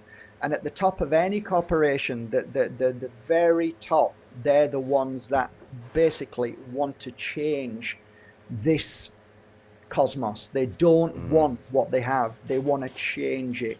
So it's like talking to a psychopath. It's like, why did you just do that? Because I wanted to. Why did you just kill that person? Why did you just hurt that person? Because I wanted to. It makes me feel good. And I get a kick out of it, and there's something drives me to do it. You try and understand what that drive is. You try and understand what that kick is. Well, once you understand that people are like that, only a few of them, but when you understand that some people are like that and driven like that, then you realize that the world is run by these people, not by good or kind or loving people. That's the bottom line. Can I just rewind a minute back to CERN, right? Because what I've noticed in the last couple of days, since CERN has come back into the news sphere, is many, many, many people in the truther or awake community, whatever you want to call it, I don't like those terms, they're actually convinced that CERN is a massive hoax. It's just like NASA. It's for laundering money. They say, look at the pictures. It's made of tin foil, just like the thing. Now, from your point of view, are you saying that is completely incorrect?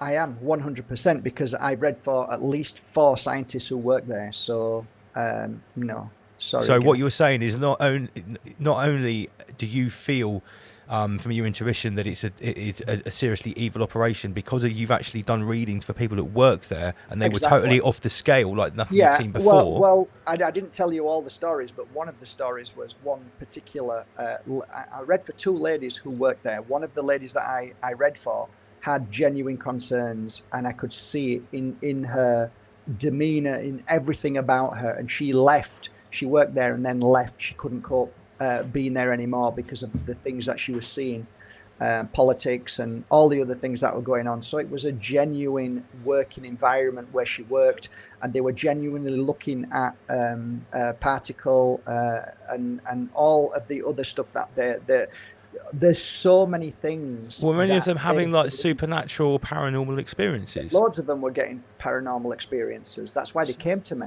So they weren't just worried about the ethics or the danger of ripping a hole in the universe. No. They were actually having, like you watch one of these sci-fi movies where they're doing that kind of experiment, and then they start having this weird like horror movie happening in the sci-fi movie because they've opened a portal or a gateway or something. Yeah. Maybe not that extreme, but to a degree that when you're feeling somebody and you're reading for them and you know somebody's energy and you feel them, you know that there's some fear here and there's some worry, and their lips are tightly closed and they're not saying anything, but they when somebody knows something and they don't want to say anything because they're going to get themselves into trouble. That's how it felt. Yeah, sure. Right. Well, imagine the disclosures they've had to sign, the NDAs. That exactly. So you know.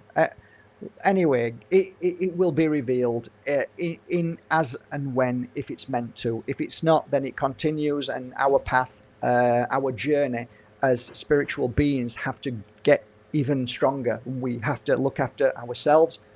We have to become more vigilant, more healthy. We need to work very hard towards bringing our energy to a level that causes a disruption to the darkness, so the darkness doesn't infiltrate completely. And I think there's a lot of beautiful people out there in the world, but I do think a lot of people have been hijacked again by another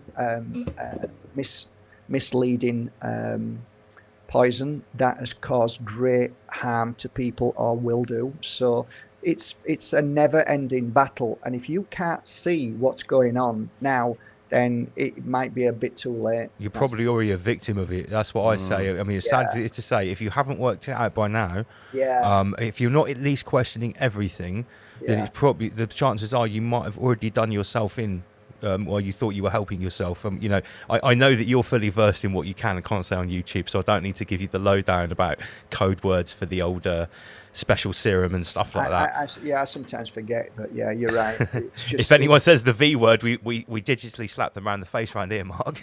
I'll feel it as well. and a metaphysical slap. No, we have a little button or something. So interesting times, and I can't imagine what it must be like for someone that's in tune like you, who is an energy healer, who you're obviously accessing extra levels of perception than most people, so I can imagine it's even more of a roller coaster, right?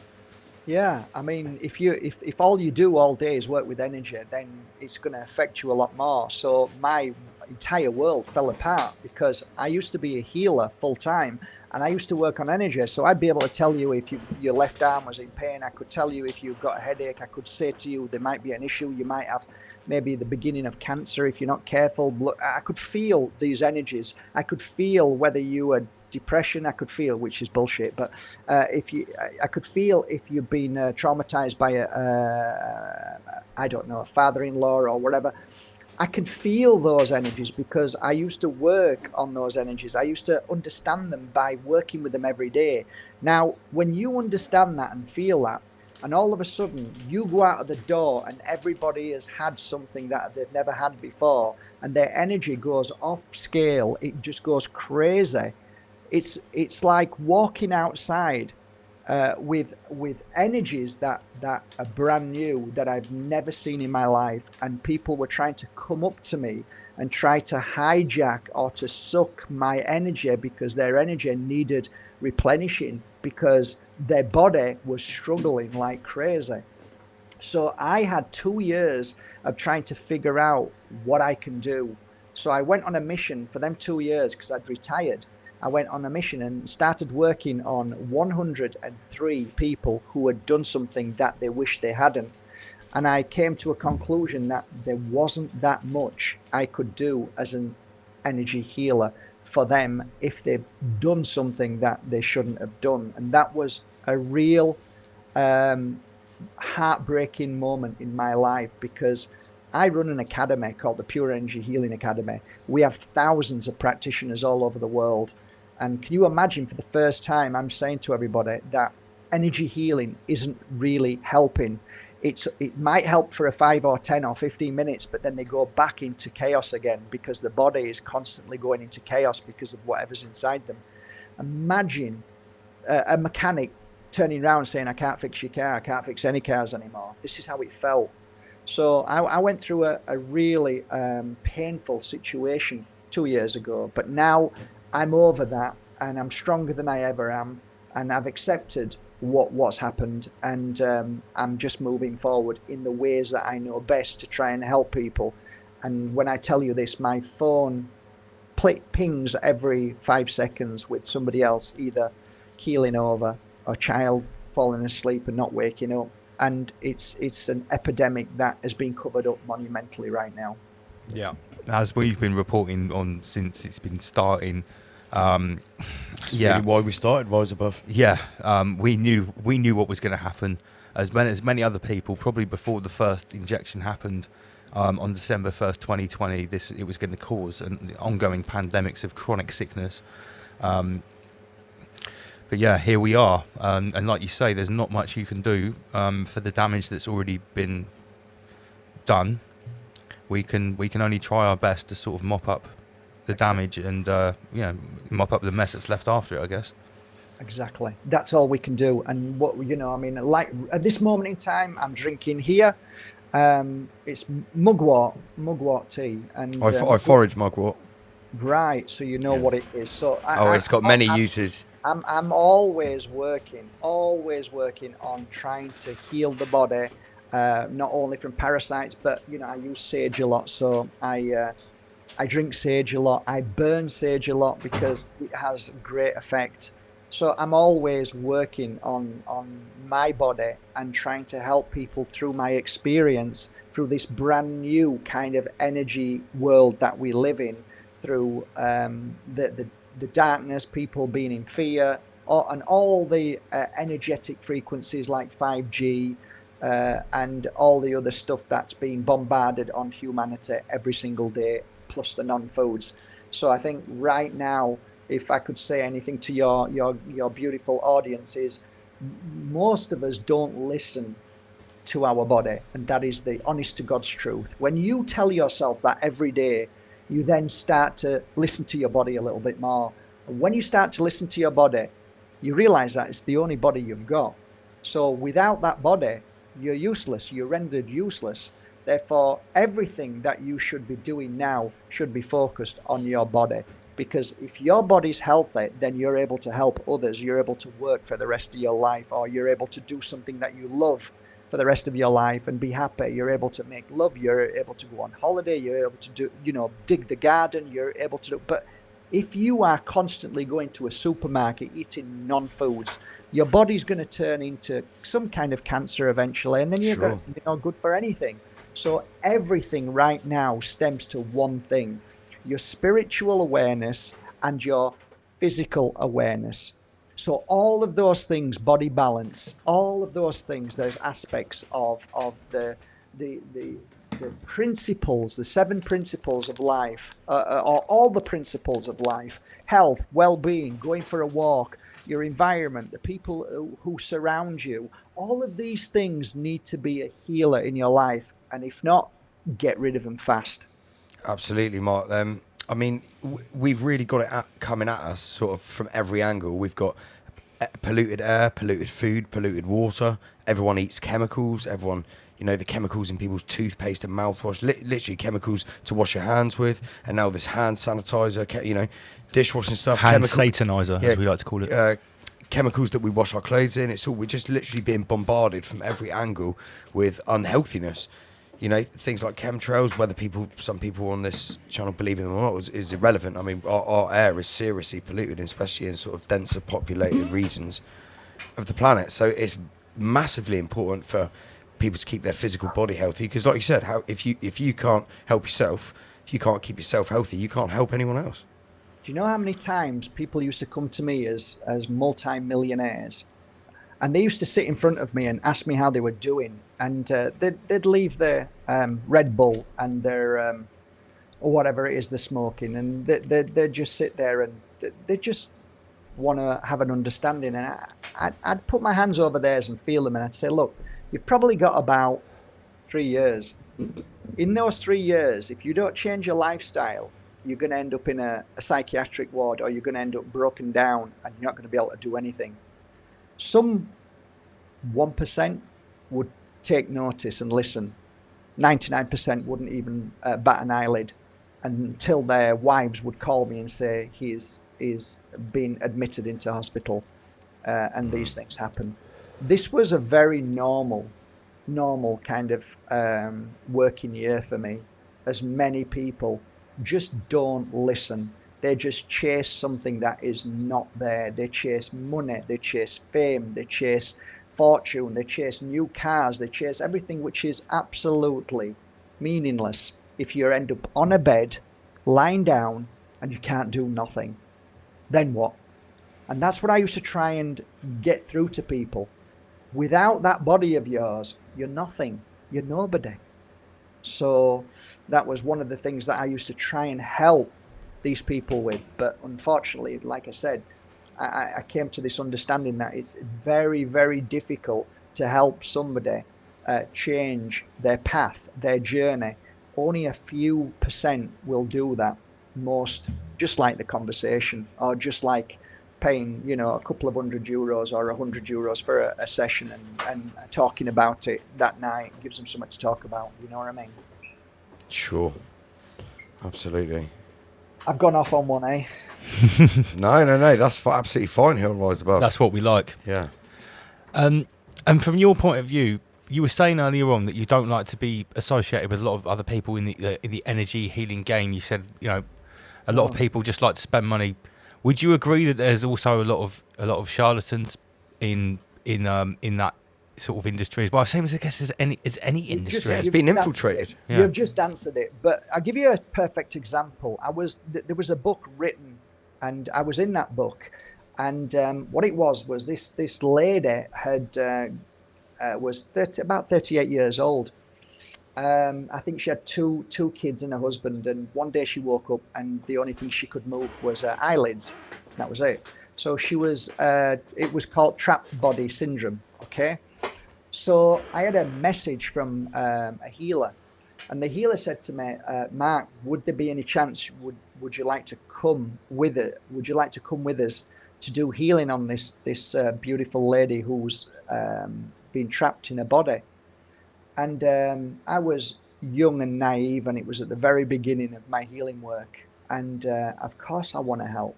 So I got into a car. There was 2 cars full of healers.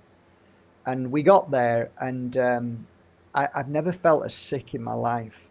What I saw was a group of healers almost clambering to get to her, to be the one that made her better, which I knew that was not going to happen. I could feel it. So what I did was step away from them all.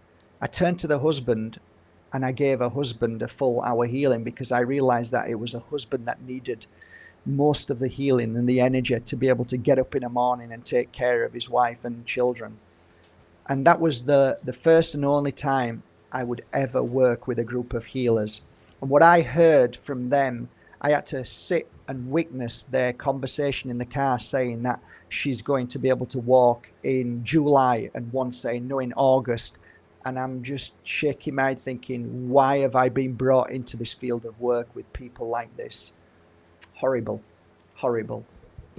Yeah, because it really sort of, sours the milk for everyone. Same as with psychics, there are so many blatant, absolute rip-off merchants, and now you've left with people convinced that the whole idea of people with extrasensory perception is a complete joke, because you've had certain people that have been caught out on TV with doing the very basic sort of sort of tricks and stuff like that, word association and that kind of stuff, and it's you've got to think at one point, if that keeps getting put out in the media, is there an agenda to try and poo-poo? Of course.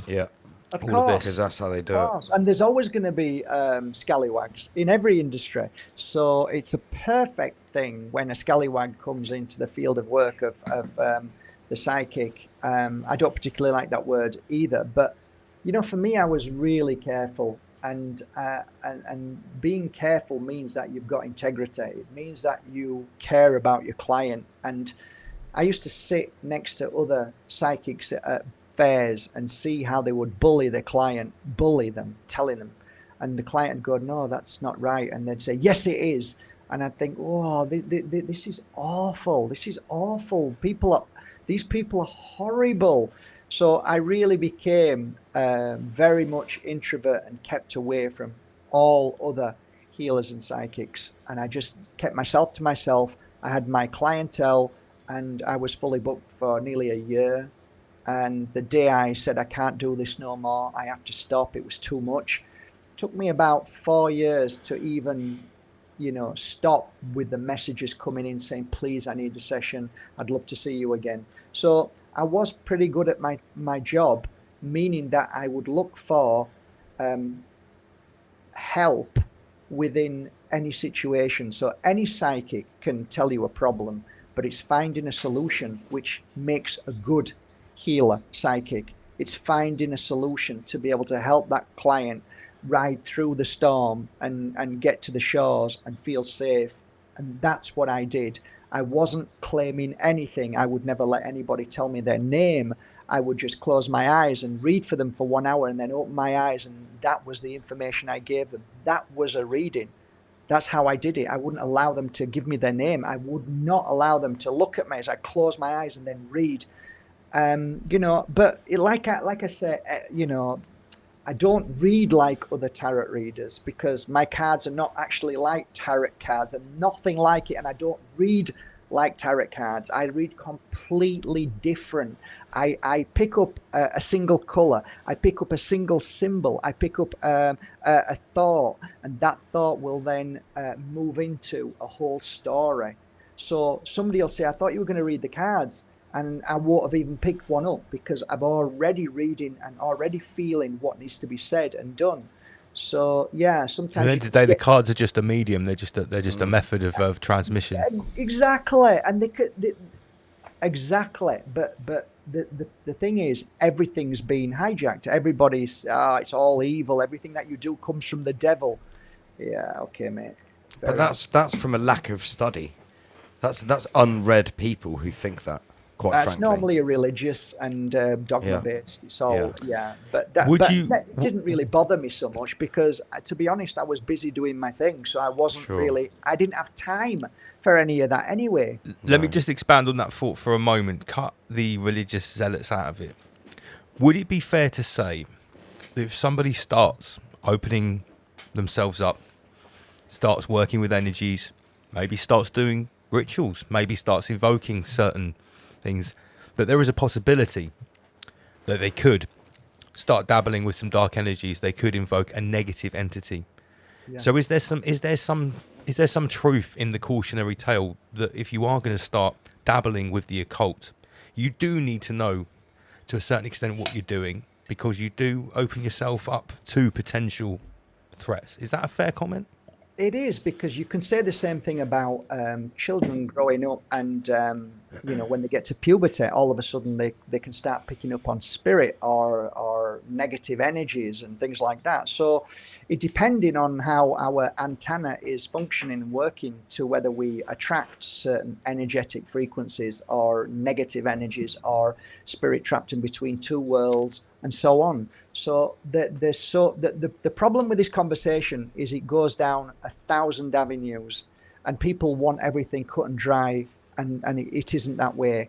So depending on, if you're on ayahuasca, it depends if you're doing a deep meditation with your breathing. It depends if you're really attuned and you're healthy and you're really well. Depends if you're on medication, drugged up. There are so many aspects of how we can invoke an energy that might be a little bit challenging. I've had personal experiences with the spirit molecule, and not all of them have been good. And that's why I try myself as being experienced with it. I know what you should do, what you can't do. But did you learn from that? Yeah, damn right I learned. I learned lessons that will stick with me for the rest of my life. There you go. Exactly. And that's I still think that we still should experience life, good or bad, happy and sad, and sometimes scary and sometimes not. I think it's all part of the journey. But ultimately, you have a choice. When I was a kid, we got a Ouija board out. Well, my friend did.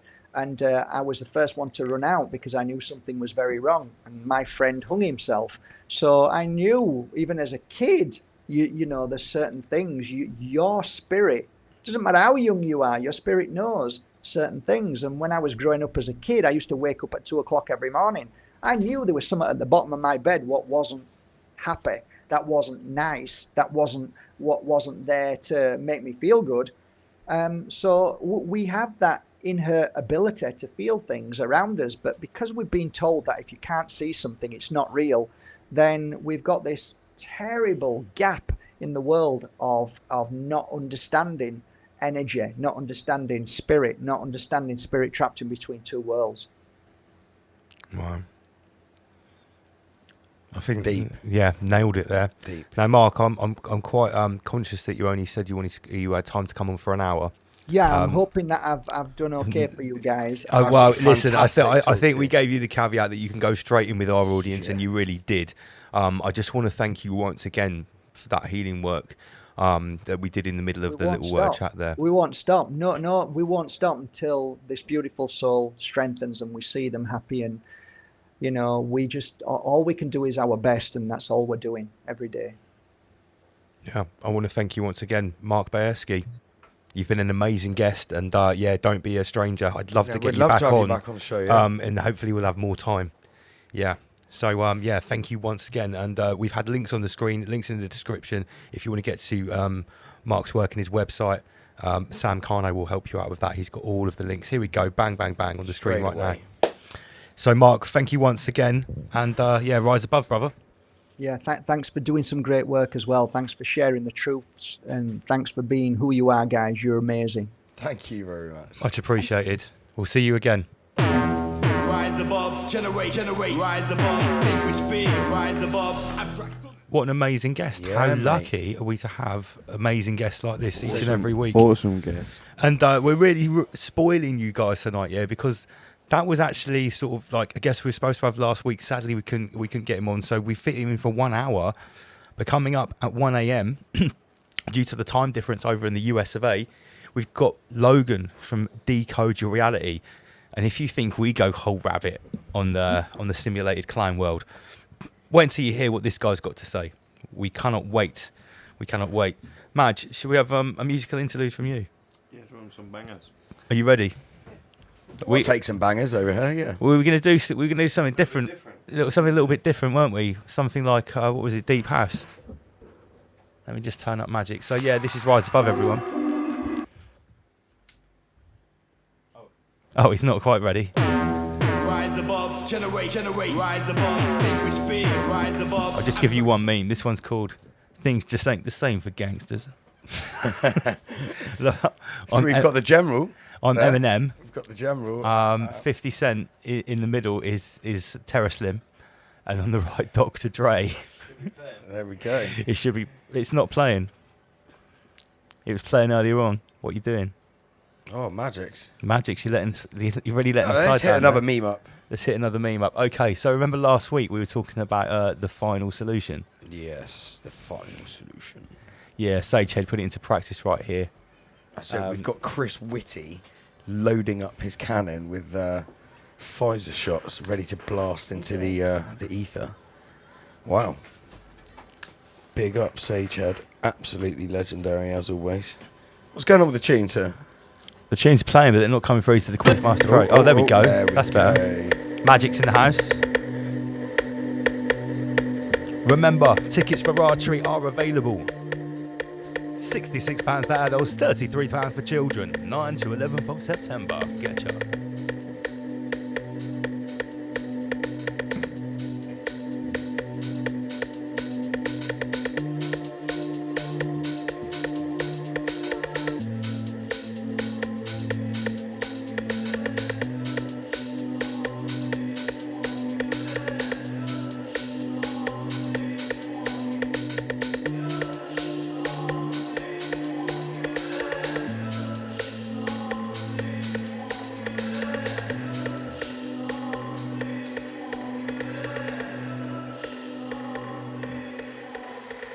You're the special someone who makes me wanna give in. You're the special someone who makes me wanna give in. You're the special someone who makes me wanna give in. You're the special someone who makes me wanna.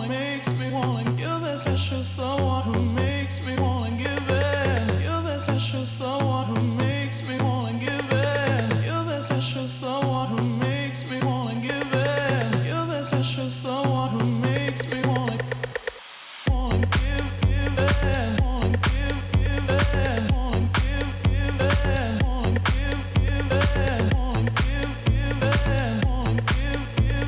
This is the sound of Magic's. It's Rise Above live on your Friday night.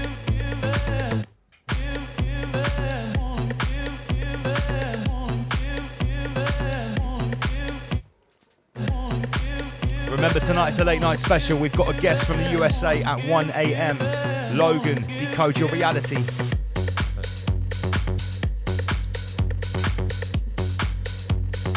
Coming up at 1 a.m. Stick with us. We're broadcasting until 3 a.m. tonight. It's Rise Above.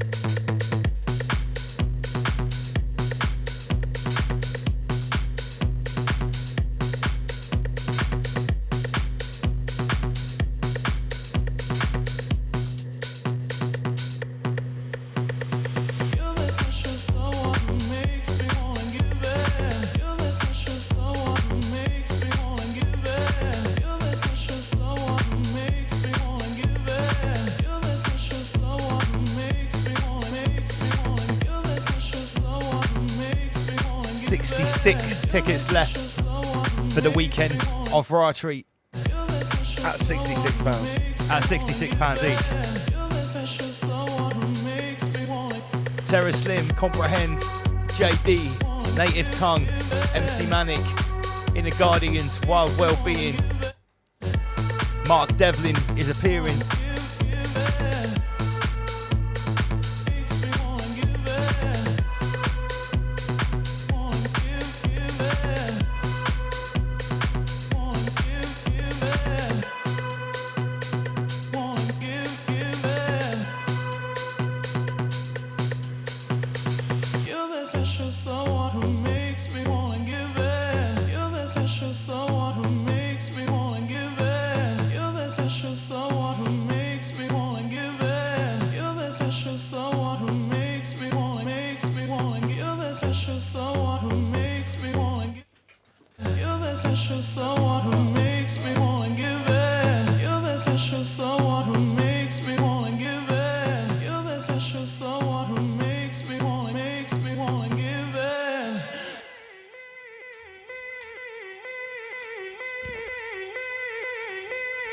Home Beach, you need to hurry up. Magic's has only got it coming out of one deck.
Remember, all your favourites are going to be playing at Rise Above and many, many more.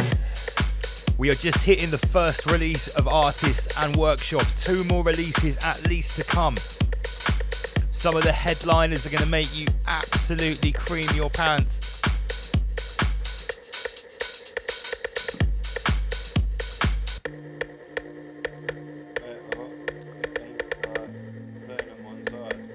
Magic's apologises, he can't mix because it's only coming out of one side.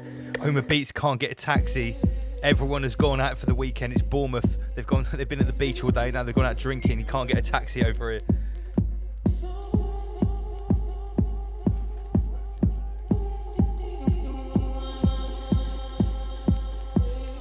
Big shout out to everyone tuned in. Magic's is apologising. He can't mix. He's just got to change over the track now. Homer Beats, you need to get on to Captain Buffton. Maybe he can bring you over. Yeah, how many tickets? Have we sold any more tickets? Let's have a look. Big up everybody tuned in. Big shout out to Coop Dog, Lucidity, Lord Doobsworth, Boom Shanker Lady. Oh, is that another purchase?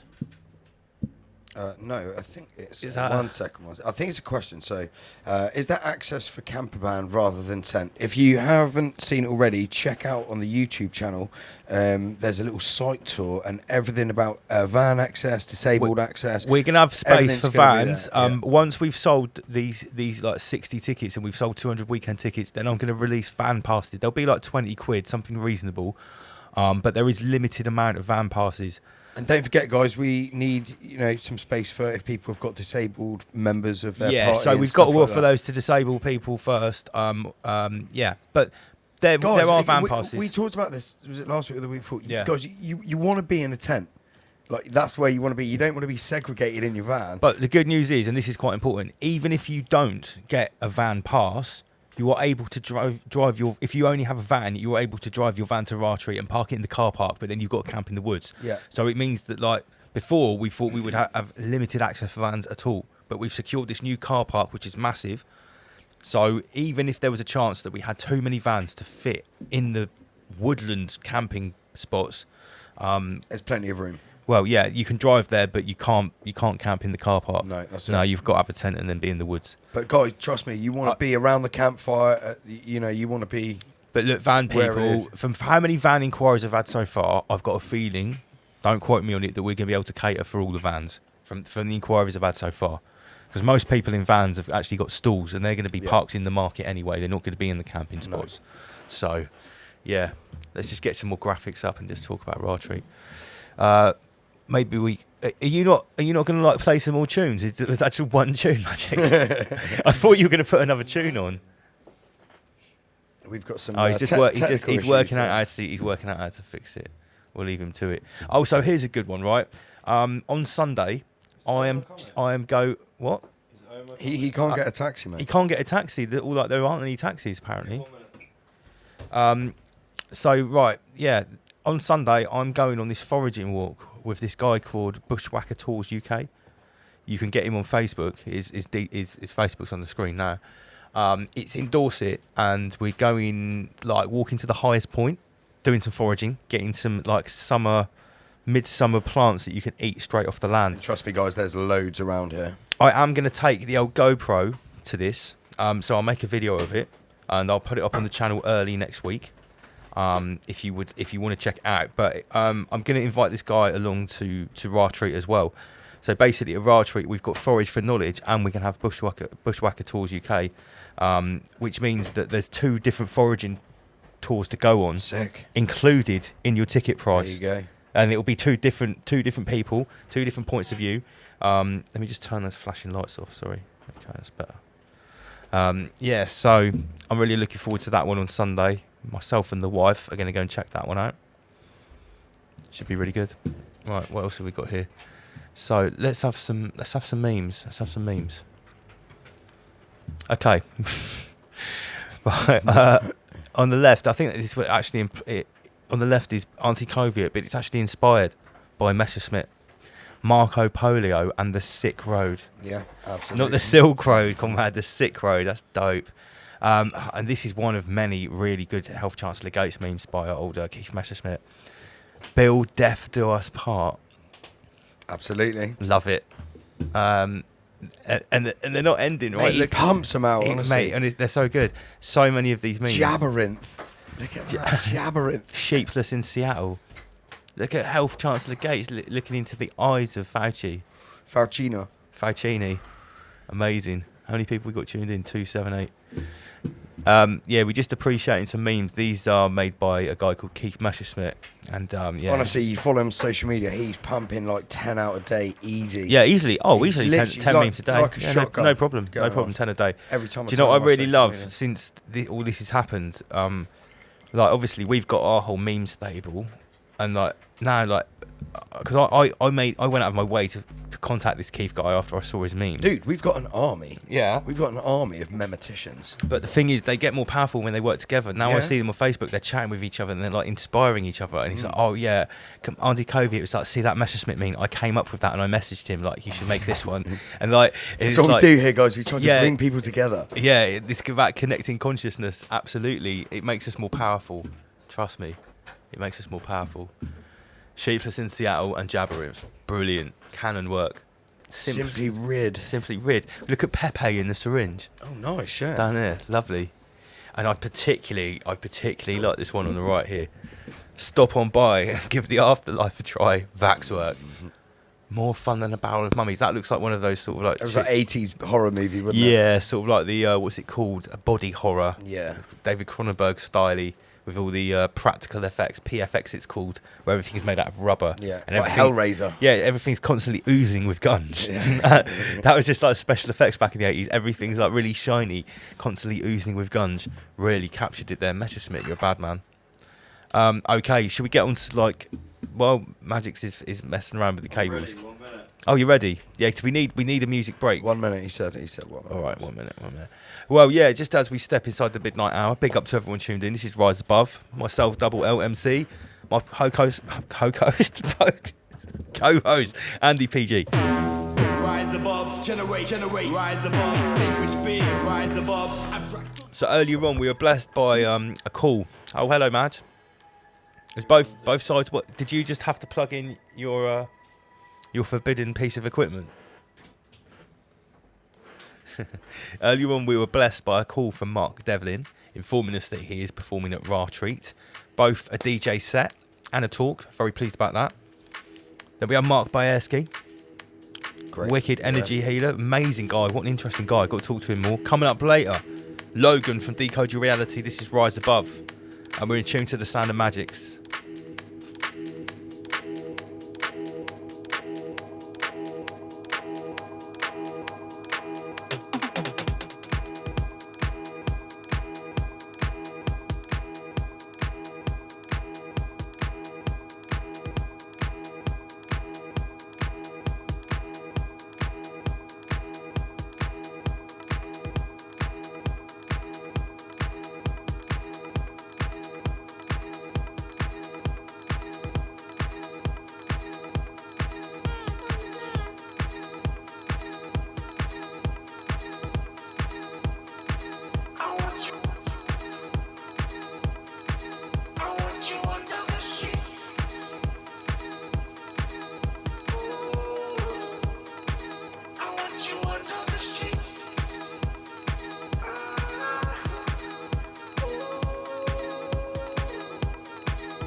Alicia, Oma does need a lift. How can Alicia, can you message me?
Can confirm Omar Pete's got a lift. He's on the way. That's a very good question, Coop Dog. That's a very good question.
We will be announcing many more artists in the second and third release. This is just the first release, guys. This is not the full lineup. I have to stress, it's only 33%.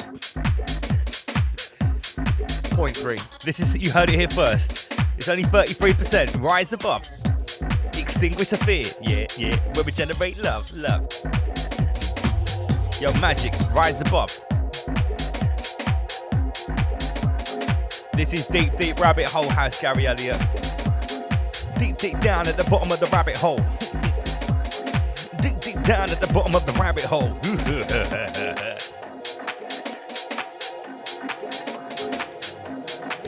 Rabbit hunters. Strap on your car key. Draw for the double barreled. Let's get Elmer in. Now let's have a little bit of fun now. I'll make one track out of two now. And it's a little bit funny when I'm wrong now. But everybody's talking about. So I break these records into pieces and fix them together just how I need them. Play it in the club at 12 o'clock. Big shout to Rise and Shine. Party non-stop. Can't wait to bust Mike with Rise and Shine at Rise Above, trust me. Big shout to Mark Devlin, who joined us earlier on. He told us all about his speech he's going to make on Sunday on the main stage at Raw Treat. And remember, on Sunday, once you've packed your tent away in the morning, we are going to be entertaining you until the official closing time of 6 p.m. I've got a feeling it might go on a little bit longer. So get your tent packed away in the morning, because you can't stay there on Sunday night. But all day on Sunday is family time on the main stage at Raw Treat. We've got so much planned and so much in store, I just can't tell you yet. We will be dropping the full schedule in roughly 1 week.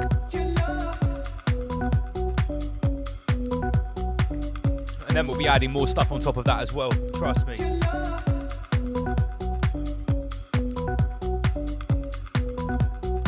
Sound of Magics. Extinguish fear when we generate love. Extinguish fear when we generate love.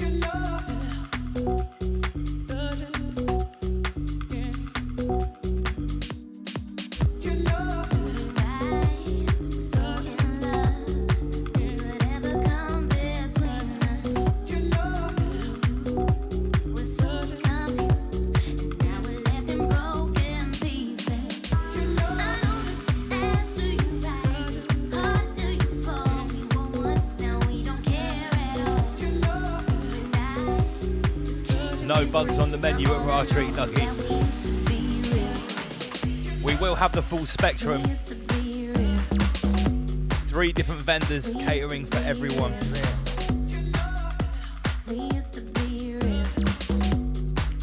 From vegan to jerk chicken to swine.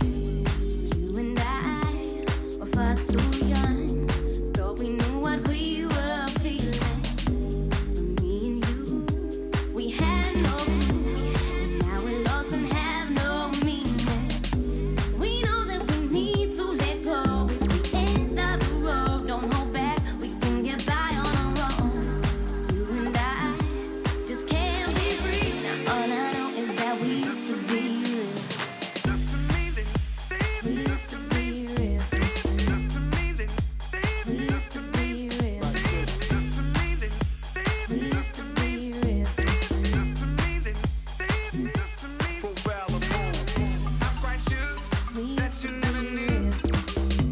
All the pain that I've been through. Even this morning, We looked used to outside my be door. real. For your letter on the floor. It's real. Like this.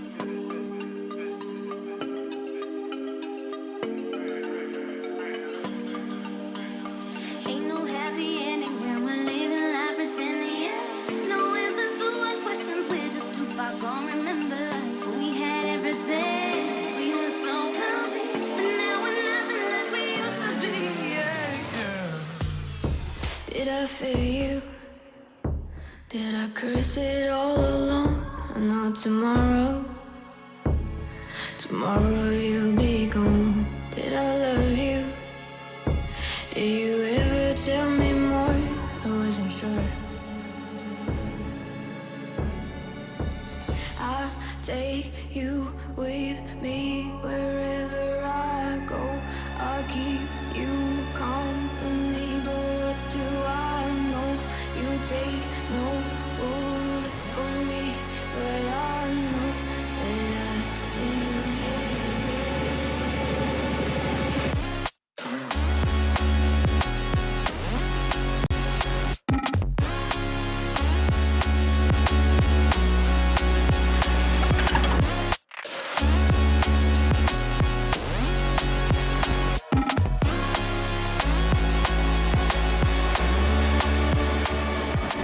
I'll take you with me wherever I go.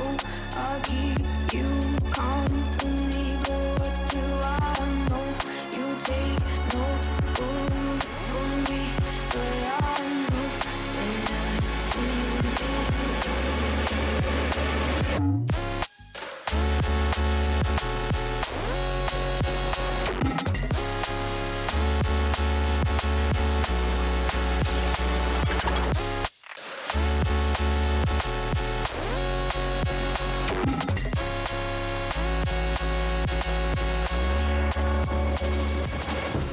Did I fail you?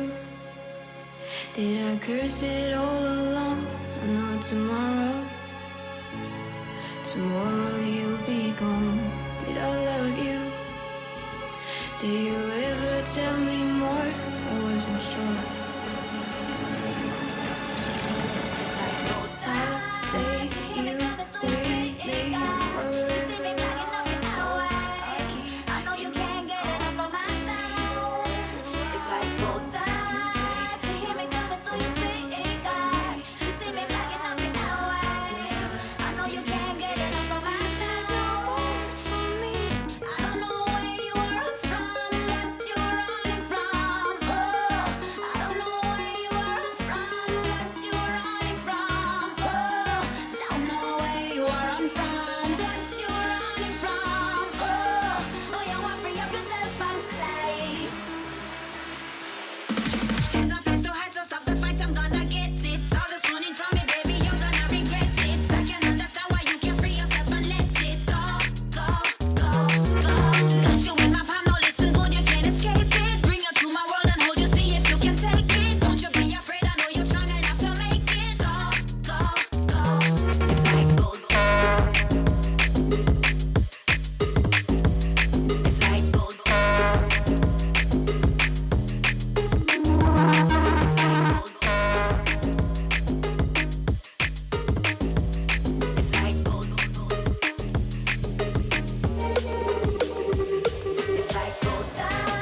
I actually did that by hand dancing Cobia. That was a freestyle. Thank you very much.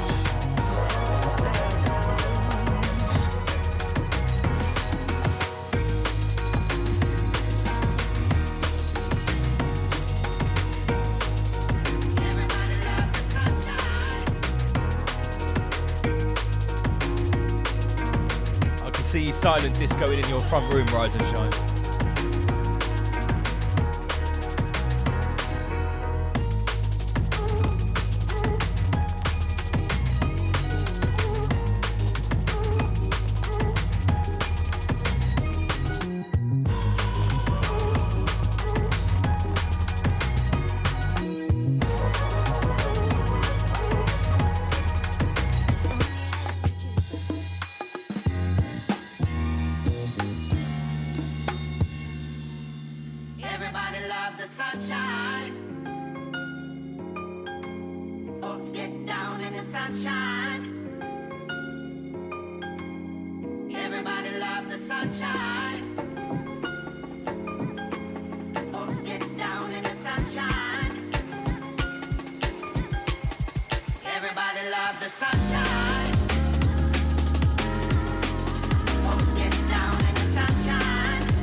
Shout to Nigel, see you at Raw Street.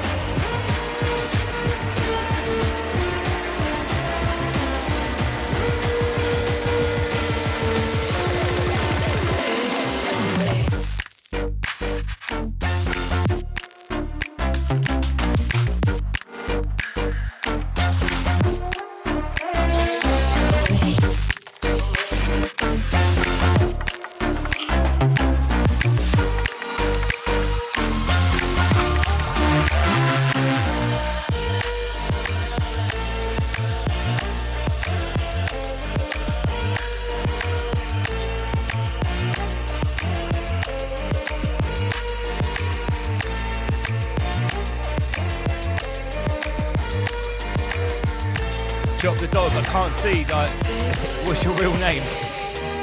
Is it going to say Chop the Dog on the ticket? Or the email, let me see.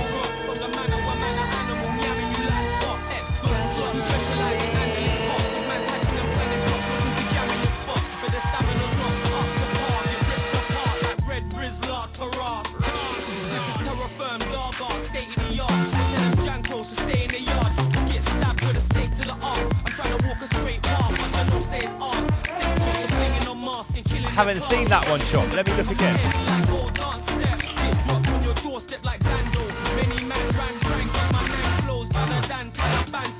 man shows. Spit flows over banger. Spit so cold, make you shut the light on the sofa. Terror take over. Take you through the mind state of a tortured soldier who tells tales of unspeakable horrors. Sleeping like already believing on the floor star. That's why I don't watch no talk. I read auras and books written by forbidden government authors. Infiltrate your border like ITN reporters, then return with the slaughter. Ah, yes, I see it. Shout out to Chop the Dog. Chatting to Pandora about boxing a man. One more ticket for Raw Treat. See you there, Chop. Kalashnikov, that black cunt from out of Stokey. Banana boat, mango munching monkey. Kick off your door like Jumanji. Good dog. The nearest town to Raw Treat is Dorchester or Wareham. That's where the train stations are. The nearest village is Toll Puddle. Toll Puddle. The man can't test the terra firma. They'll find your body buried in suburbia. Like tech man for fucking Tina Turner. It's murder. It's murder.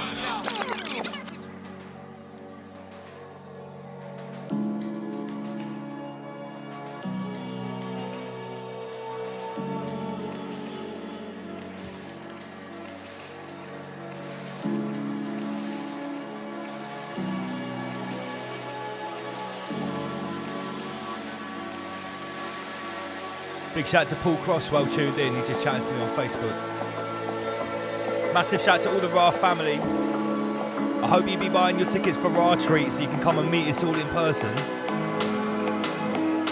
Imagine the energy on that weekend when we all come together. Andy PG is actually going to bring some rabbits to put on the fire a bit.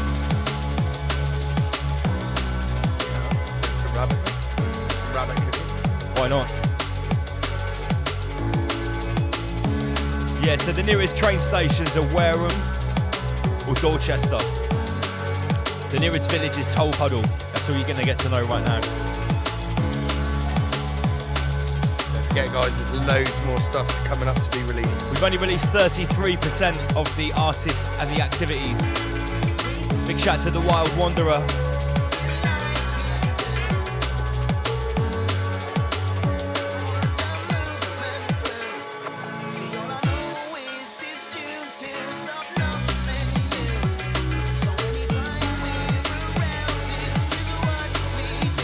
In 5 minutes we're back to the chat and we're going to be reviewing this week since they turned on the CERN particle accelerator.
It's amazing. Them a ball up the bar and we raising the bar. Left them a blast for me saving. It's amazing. Yeah, we take what is ours for the taking. It's so amazing. They get high up whatever them blazing. We get high up the trails that we blazing. It's amazing. Listen up, yes it's ours for the taking. It's amazing. Some of them just sell them soul, up on them trading. Some stay hiding in the shade while they're shading. See them in your timeline, sitting on the sidelines, criticizing a game they never played in. Isn't that something amazing? I say it's really amazing. I mean, you have to tell you about it. Me nah sugarcoat it, you nah get no glazing. It's amazing. Them a ball up the bar and we raising the bar. Left them a blast and we saving. It's amazing. Yeah, the tickets are flying out now. How many do you reckon we sold? About 10 tickets to show? About 10. Yeah, I reckon that's about 10 or 12. Rise and shine. Omar has got a lift. He should be here any minute. Pick up Susan. Over ticket and a Digital Sun khaki t-shirt.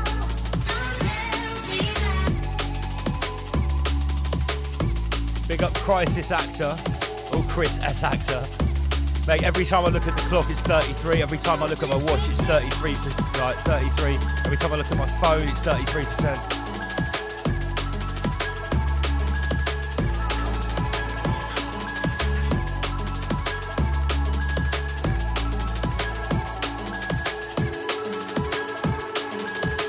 We'll be back to the chat at 33 minutes past.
Wu-Tang.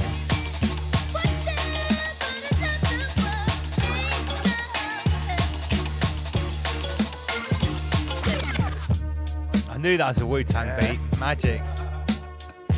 One more minute until 33 minutes past, then we'll cut back to the chat. 33 minutes past 23. 33. Holy shit. And there's a lot of 33s coming up any second now. Everywhere, man. Magics. I don't know if it's time for another mix. Don't try and own with this. Oh, there we go. We've hit it. We've hit 33. Right, Magics.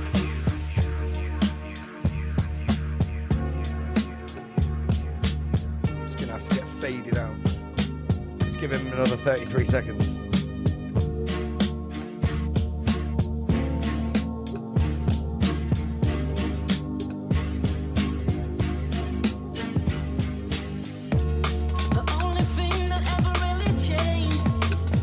Right.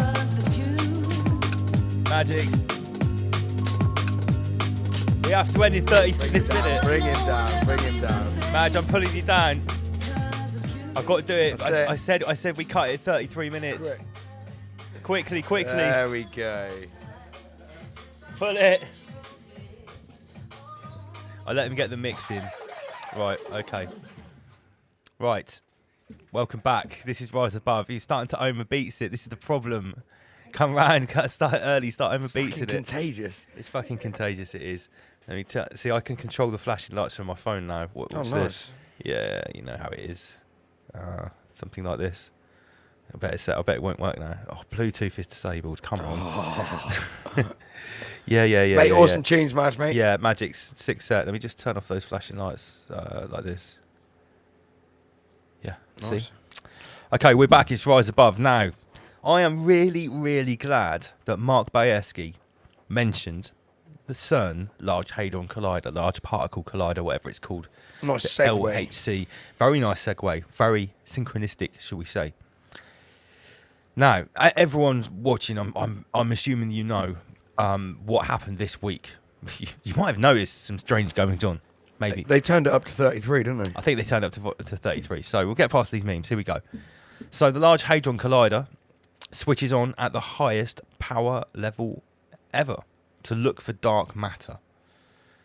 They been turned back on today, July the 5th. That was Tuesday, I believe, and is set to smash particles together at never before seen energy levels. And on the right hand side, the next day, conspiracy theorists think the Large Hadron Collider transferred us into a parallel universe yesterday. Okay, so this is what the mainstream media is saying. Into a different one. Into a different universe. So stupid conspiracy theorists. Well, okay. Just before, the day before this happens, the finale of Stranger Things was on. And do you know what happens in the finale of Stranger Things? I haven't seen it, mate. No, they're playing with this portal to another dimension. This is the Upside Down, and they found out that this Lucifer character called Varduk or something that lives in the Upside Down was actually created by someone called Papa in an NK Ultra experiment, and he got banished to the Nether Realm and became super powerful. He's like Lucifer, right?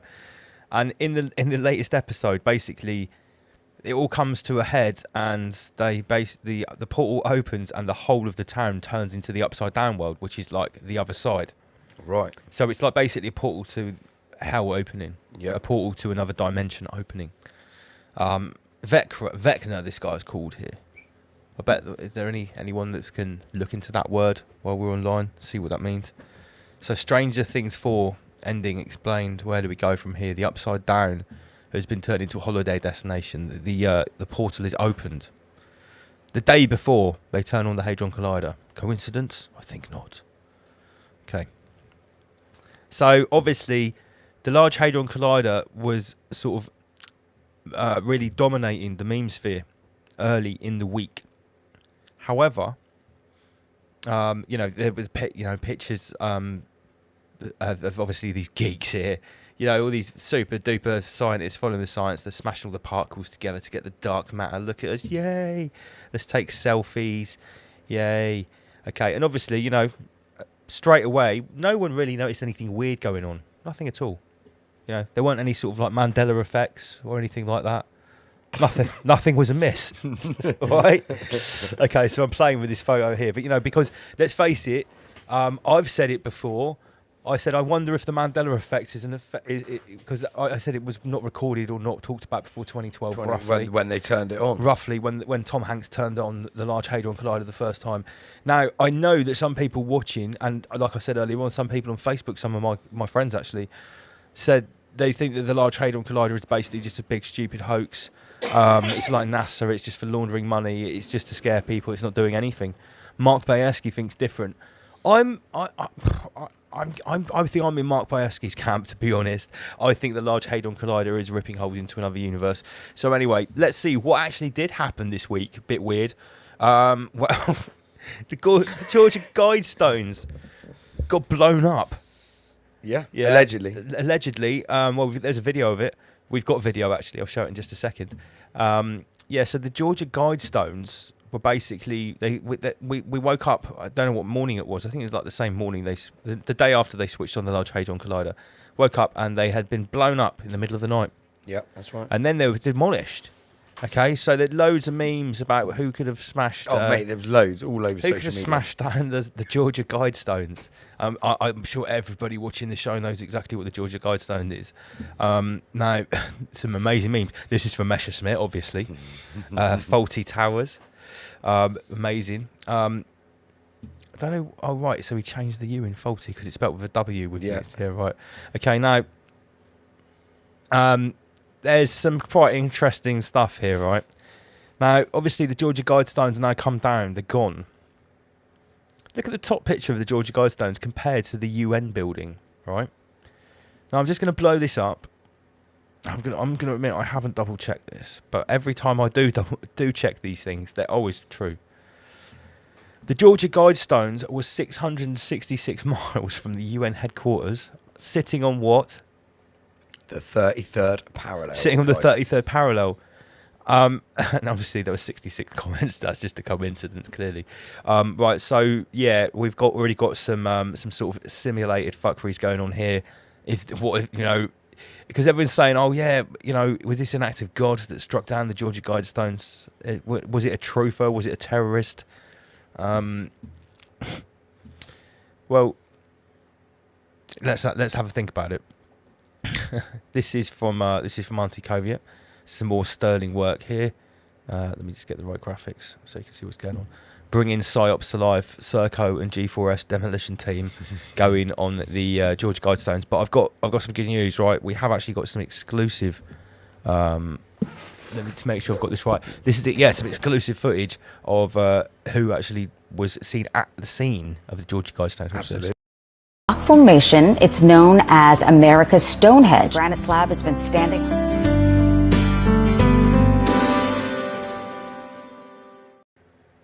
Did you see that, everyone? That was Master Lee. Did you see Sensei. I'm just going to play it one more time in case you didn't see it right at the end. Rock formation, it's known as America's Stonehenge. Granite slab has been standing.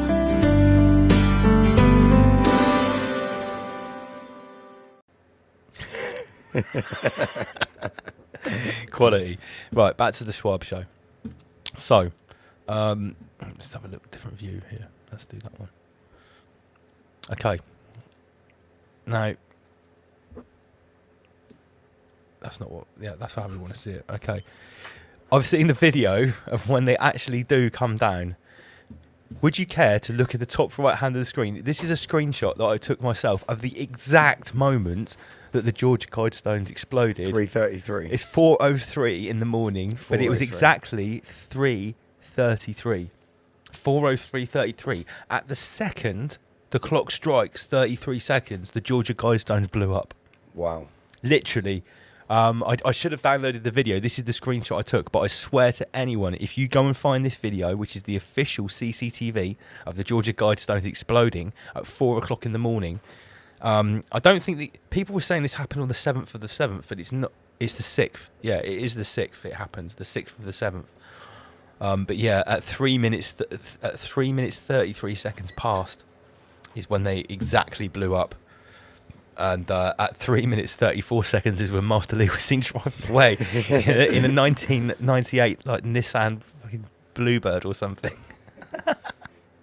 Right, now, obviously people have properly gone to town on the old numbers here, and this is going to go in. I've got to show this to old Logan when he comes on at 1 a.m. because this is his forte, to be honest. So the Georgia Guidestones, do you know what date they were erected in 1980? Go on. 22nd of March. 322. Yes. So it's always been sort of surmised that this was a skull and bones sort of thought, you know what we like to talk about on the show, predictive programming, revelation of the method, telling us what forecasting, foreshadowing, projecting, whatever you want to call it, telling us what they're going to do ahead of time. I'd like to know what was on that particular pillar. Say that again. Spin that round. I'd like to know what was on that particular pillar. Well, as far as I know, every pillar says exactly the same thing, but he says it in a different language. Yeah, it's 12 different languages. That's why there's that each side of each thing is a different language of like an original language, as far as I know. I mean, a lot of people are saying, are laughing at truthers that are feeling hopeful about this. They're saying, "Come on, this is just another part of the Luciferian show." It is clearly. I would tend to go with that conclusion. Yeah. You know, it's been slapped all over the news, and do you know what I mean? We all know that if they don't want something going out, they're not going to. And here's the other thing, right? If you didn't know about the Georgia Guidestones and about what they said on the Georgia Guidestones before, then you do now. That's it. Yeah, so it works both ways. I mean, it's certainly an interesting turn of events, that's for sure. Yeah. It's certainly significant. I've seen a short YouTube video of somebody breaking it down. They said it was struck by lightning.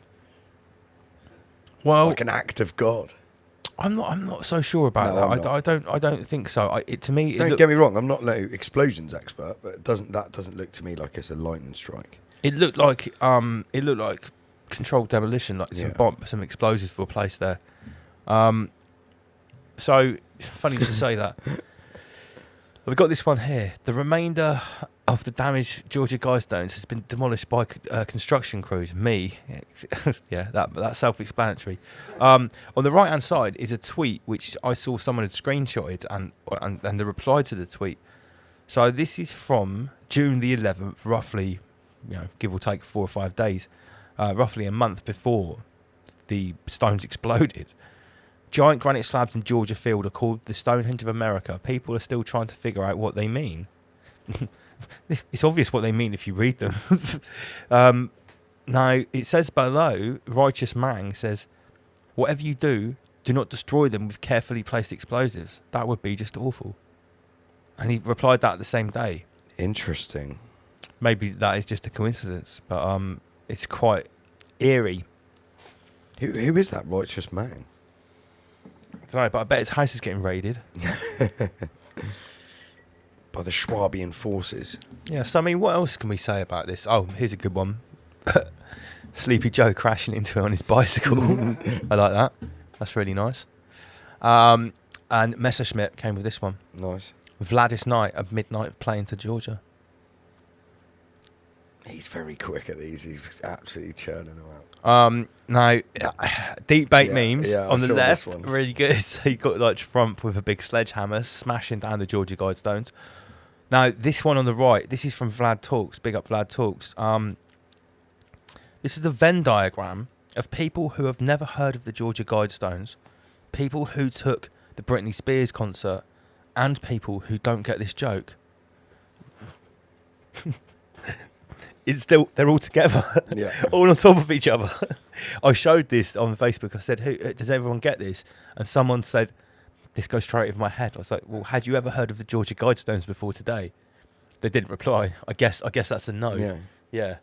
So even if he has written it all over the top of each other, you look at it. Oh right, I see. Yes, I've never heard of the Georgia Guidestones. I've been to Britney Spears, and I don't get the joke. Unlucky. I just had some random 33s pop up here. One Tree Hill star Bevan Prince's husband dies age 33 after being struck by lightning. Wow. Really, really random, that one. And what is the perimeter of the ice wall in Antarctica? How long is it? Well, it's got to be 33,312. Yeah. So that's the 1 and the 2. That's the 3 at the end. Yeah, Master Lee point that as well. So it's actually 33, a double 33. Yeah. So that's some nice science from NASA there. So, yeah, I mean, that's the first sort of the first big happening. I think that's we're going to that one in a minute. I think that's really the first big happening of the week was obviously the Georgia Guidestones spontaneously exploding. So we've had the CERN Hadron Collider switched on. The good Georgia Guidestones exploded. And then the next thing to happen, before I get onto that, then we hear the ex-Prime Minister... Oh, no, I'll come on to that. this happened first, didn't it? Yeah. Okay, it's both back prime ministers, so big shout out to Rise and Shine. If you get this, just let us know. Sajid Javid, Born to Do It, Walking Away. This happened. What was this? This was like the day the collider was turned on. So it started with Sunak and Slumdog Billionaire and Savage Jabhead, or Savage Javelin, as I called him. They both walked. They were the first to walk. And then there was like 33 other resignations or something like that, at least 33. I think this was the same day that they turned on the Hadron Collider. This started happening. But it wasn't really over party. Oh, yeah, some amazing memes here from Deep Bait Memes.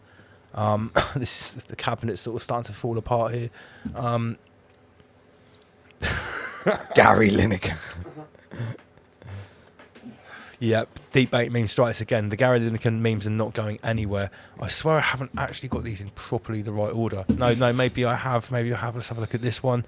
So Britney. more from Deep Bait Britney Meme. bitch. Britney's getting down on her knees for Boris. Yeah. Look at that. I love the wankers crisps. And we got Boris's symbolic flag there. Yeah, see, that's the super flag. We'll be coming on to that flag soon anyway. More memes here from Russ Kieran. I think this is like Tory sort of right wing countdown with Sir Oswald Mosley and Enoch Powell. Nice. Is that who that is? I think it is. I thought this one. This is from someone called Aegean Meme. You've been a good puppet. No, fuck off. So we've got which Rothschild is that? Jacob. That's Jacob, of course, the king of Rothschild. Yeah. So yeah, I think this is obviously a little note to Boris. He's finished. He's done his job. He's done his job. So yeah, I mean, anyone in the UK is probably not that surprised by this, because they've been saying Boris has to go for ages. So we're not particularly surprised by this. To me, this is just, it's nothing to. I mean, this was always going to happen. Same as Matt Hancock. He had his little alleged affair with his secretary, and that was his kind of way out. Yeah, but you know what? It actually was that was the last straw with Boris. It was this story. Yeah. With, and again, simulation all over, right? The name of the man who is groping other Tory MPs is called Chris Pincher. With his pincers. It's what's it? Phil McCann. Yeah. It's Robin Banks. So what's the other guy? No, all those examples. There's loads of them. Yeah, There's loads of them. There was a Weather Girl one as well. Like, I can't remember. Yeah, there's loads of them, guys. Look them up.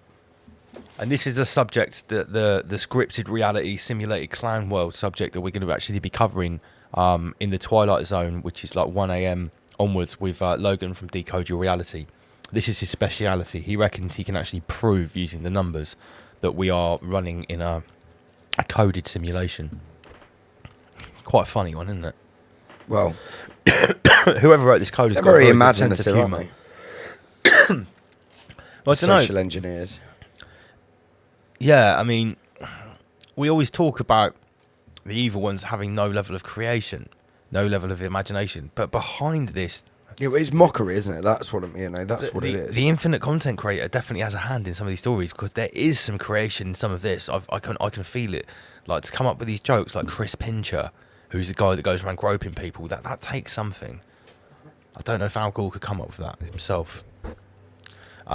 This was called, oh God, I don't know what Russ Kieran called this one. Rishi going to the back. Yeah, it's Caesar Doris. He called it like the betrayal of Caesar Doris. Amazing work from our man Russ Kieran right there. The Great British Snake Off, Series 33. This is anti-Coviot. So yeah, the memes were endless, but not really a surprise. I'm not sure this is anything to do.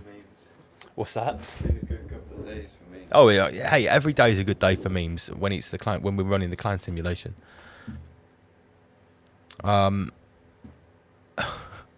This Bob Moran guy that's got like kicked off of his what was he working for, the Telegraph or the Guardian or something? He was like the biggest, satirical cartoonist for decades, and then he told the truth about Coviot. Now he makes his own hand-drawn memes. Get me as another one. I love this. Oh yeah, I saw that. I'll share that one. Really, really good. Yeah, he's got his teeth into Lord Schwab, this guy. And then we've got a blessing here from Auntie Covey. I've had my anal Schwab. Thank you, World Economic Forum. Absolutely love it. Big shout out to everyone tuned in. Catherine O'Connell, Alexander Snell, Meme Snell, Gary Elliott, Eye for an Eye, Boom Shanker Lady. 293 people tuned in. Oh, not too bad. Remember, it's a late night special tonight. Shout out to Matt. He's bought some merch. He's got a Raffamet t-shirt and a Digital Sun Oh, lovely. red. Oh, I'm sure you can also get a Russ Kieran meme pack. I'll send it off to you, mate. And I've got some more merch here. Actually, I've got some more tickets. Big up Luke. He's got 2 full weekend camping tickets for Ratreat. Oh, right. So we're selling quite a few tickets tonight, then, They're because we didn't coming, sell mate. many They're tickets coming. on the show last week. No. They've been trickling all week. We've been selling like 3 or 4 tickets a day. But yeah, the show tonight, we've probably done about 20 now. So that's really good. Yeah, there's been a few. Yeah, I would say probably by next weekend, the first release of 200 adults weekend tickets will be gone. Then we're going to do some day tickets for people that don't want to camp or can only come for one day, and for locals. And then once we've sold those, we will go back and do another release of tickets again. I'm also going to do the van passes coming up soon as well. Once we've got rid of these tickets, that's when I'll start releasing the van passes.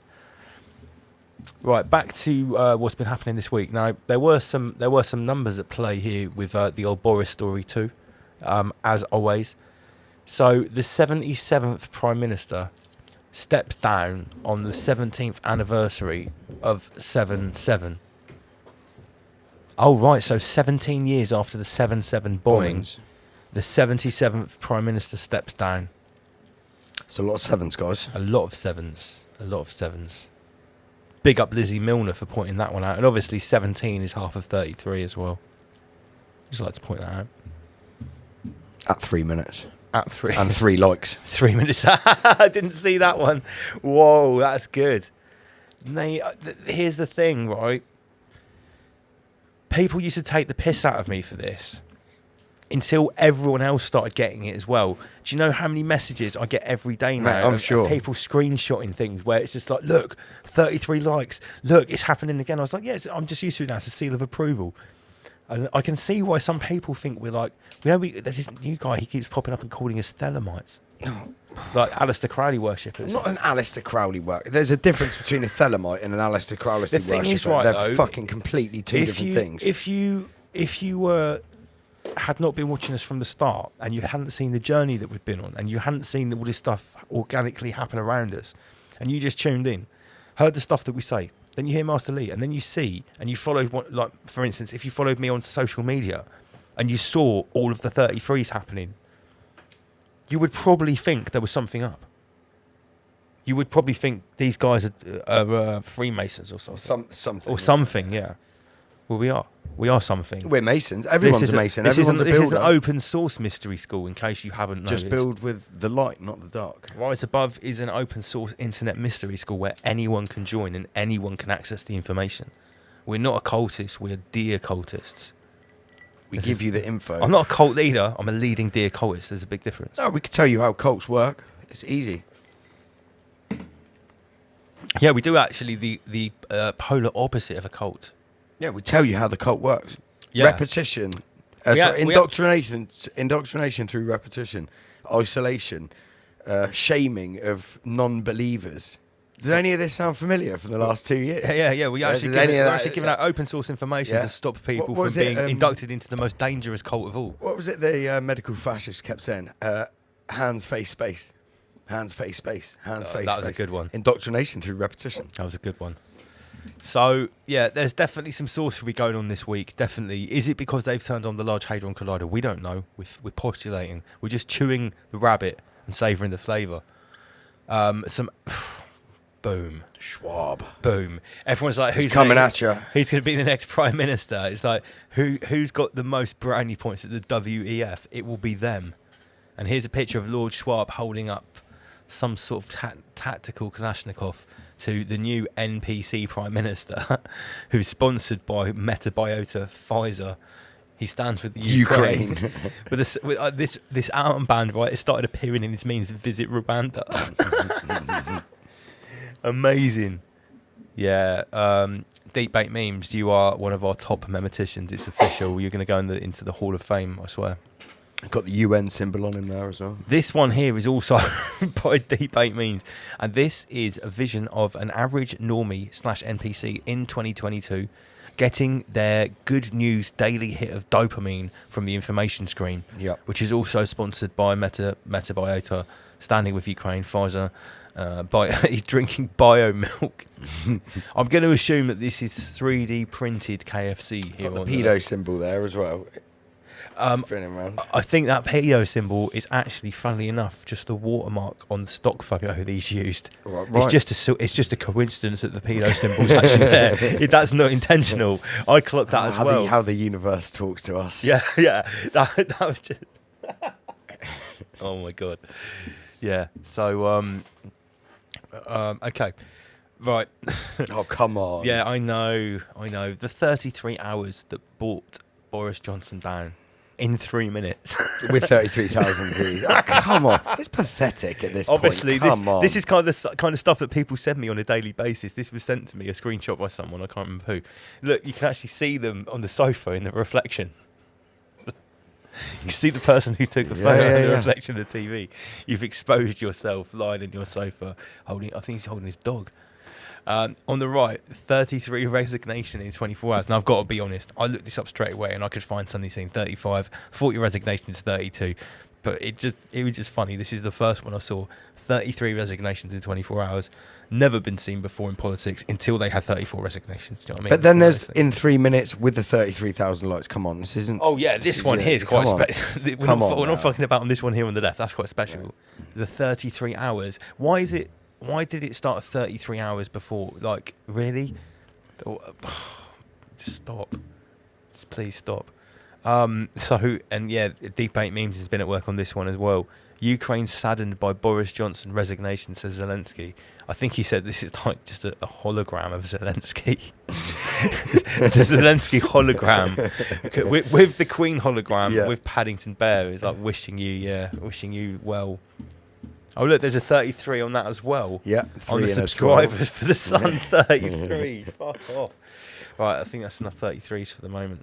So those were the. Oh no, wait a minute. We're not finished. Steady. Yeah. So I mean, guys, live chat. Am I reaching here, or did anyone else notice an explosion of sort of like the melting of reality this week? Many happenings. A lot of 33s. Oh, look, Andy PG's just pointing out like a double 33 there. Thank you. Because, if you think we're talking about numbers a lot now, at 1 o'clock, Logan from Decode Reality he's going to get like 33 whole rabbits and blend them up into a milkshake, and we're all going to chug on it, because I've watched this guy's videos and I was like, whoa. And I don't. He's going to dissect 33 rabbits into 66 pieces each. That's what he's going to do. Yeah, and I'm fully looking forward to it. So, on the subject of numbers, and I probably might show him some of these slides. Get his takes again. So Johnson, the numerological total of Johnson is 33. If you add up all the letters, it's 33. What a surprise! But saying that, that my name's 33 as well. Yeah, you're in my gematria. MC name is gematria. In gematria, reduces down to 33, as I've had people pointing out for me.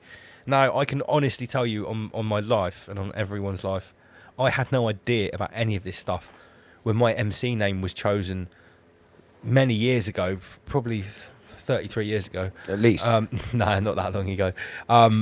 By myself, because my initials are LLMC, LLM, and I'm an MC, and I liked LL Cool J, so it became double L. I had no idea that's it reduces into 33.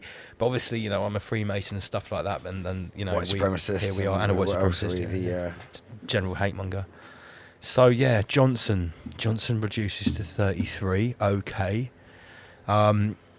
So on a lighter note, now that the hateful fascist bigot Doris is out of Downing Street, the Rise Above team, or Sagehead rather, have commissioned this super inclusive flag to celebrate. If you are a virtue signalling NPC, this is the last flag you'll ever need. It includes everyone and everything, including paedophile acceptance. Inclusivity to the moon, comrades. P.S. We just added an NHS heart representing the Ike protein in your arteries and the clenched fist of Palestinian solidarity. Have I spelled Palestine wrong there? Palestinian solidarity. Yeah, this is proper stellar work here from Stagehead. It's the most inclusive but also most offensive flag in the world. It's highly offensive, mate. Yeah.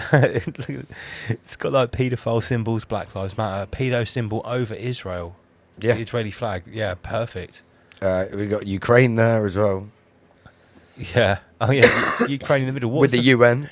What's the flag on top of the Ukraine, though? What's that one there with the green, blue, white, and yellow? Not sure. Don't know. But yeah, really good work from Sagehead. Where is Homer Beats? Is he still on the way? We're not finished with 33 either. The UK to pay 27.3 million subsidy to the royal family. We've heard about this the other week. But it turns out that's exactly $33 million. So that's the new payment to the royal family. Like, of course. To subsidise them. That's how much they need, guys. $33 million. They couldn't get it £33 million pound yet. Mate, that not enough inflation. Adrenochrome is expensive, mate. Yeah. They need probably 33,000 like a kilogram of adrenochrome. You know? That's probably quite a lot. And they need it, man. Fuck. Well, we need to keep the denying force going somehow.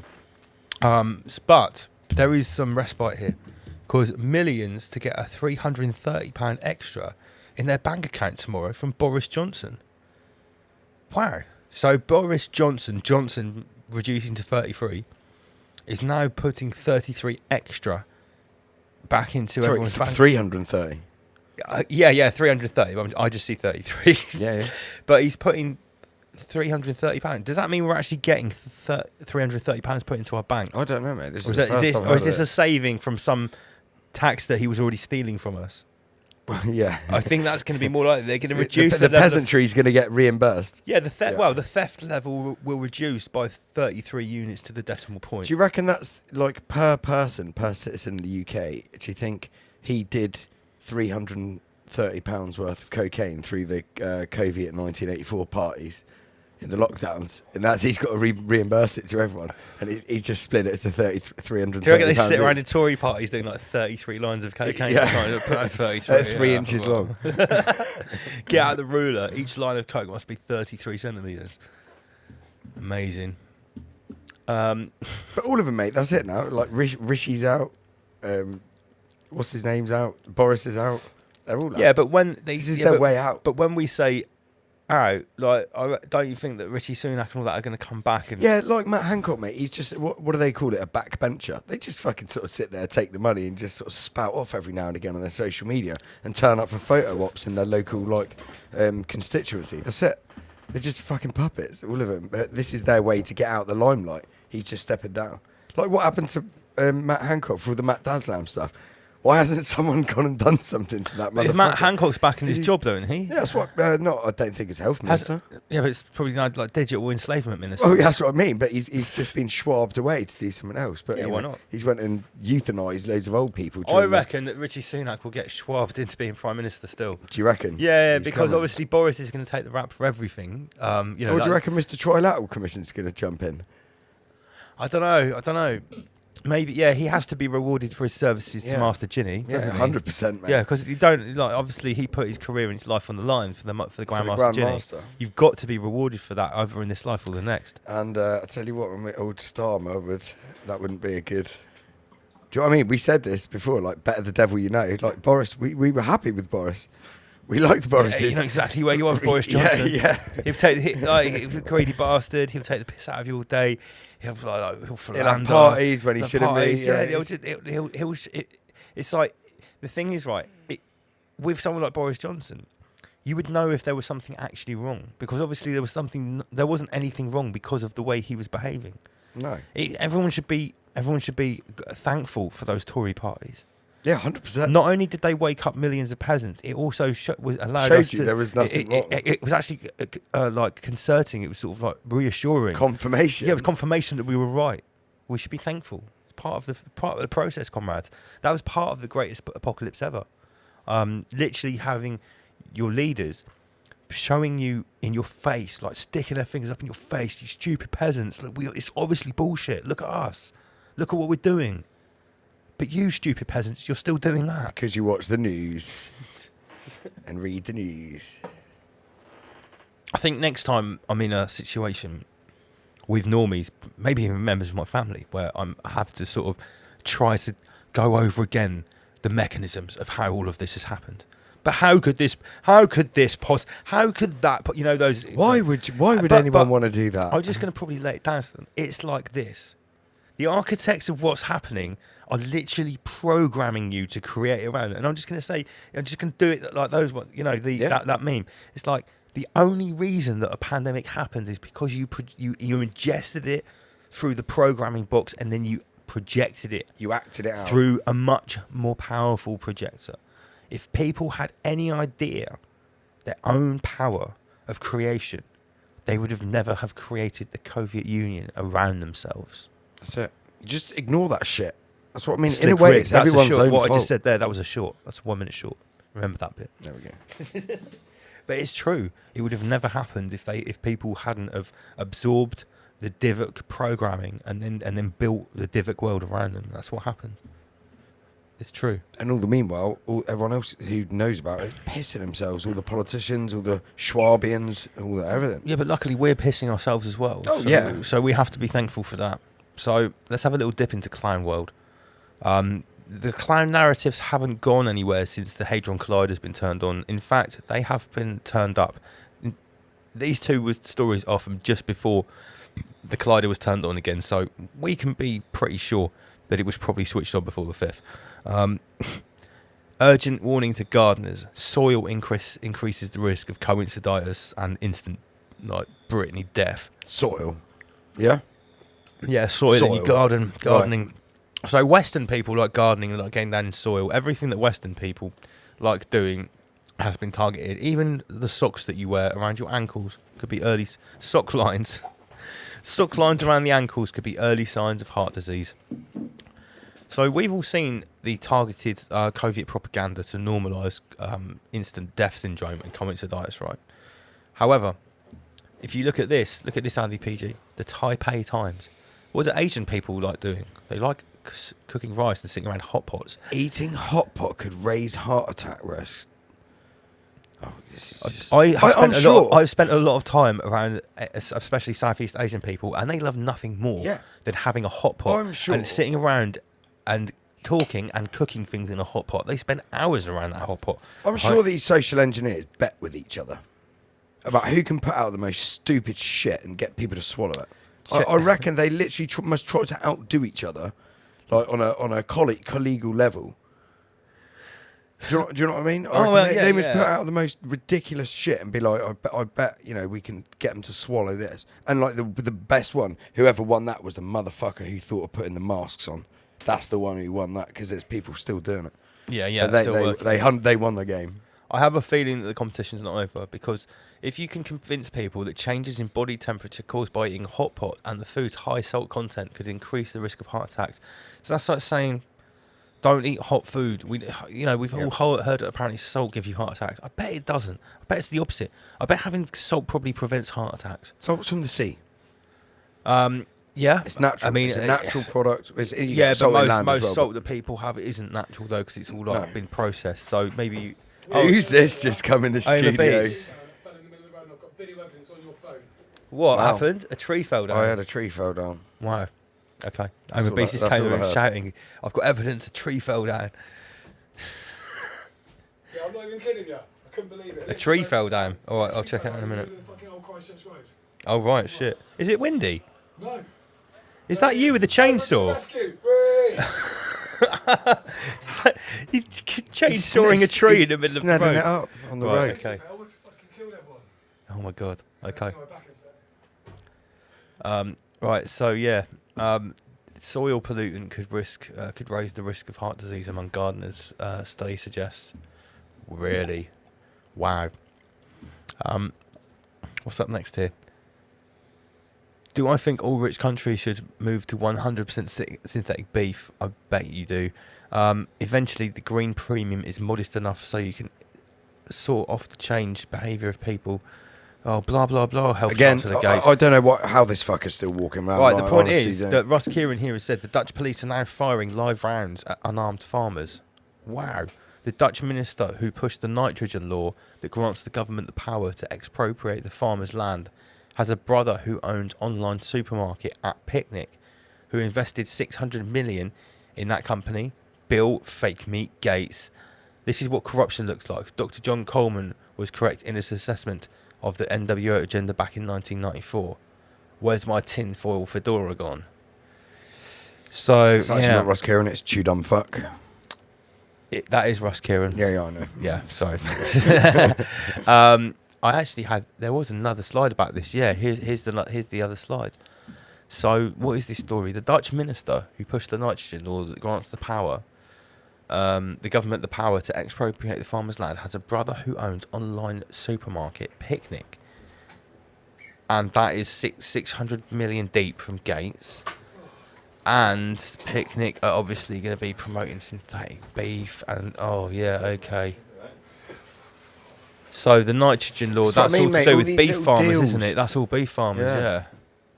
Wow, another deal to get beef off the plate and get fake Bill Gates meat onto the plate. Criminal. Again, this is another fucker. I don't see how he's still walking around.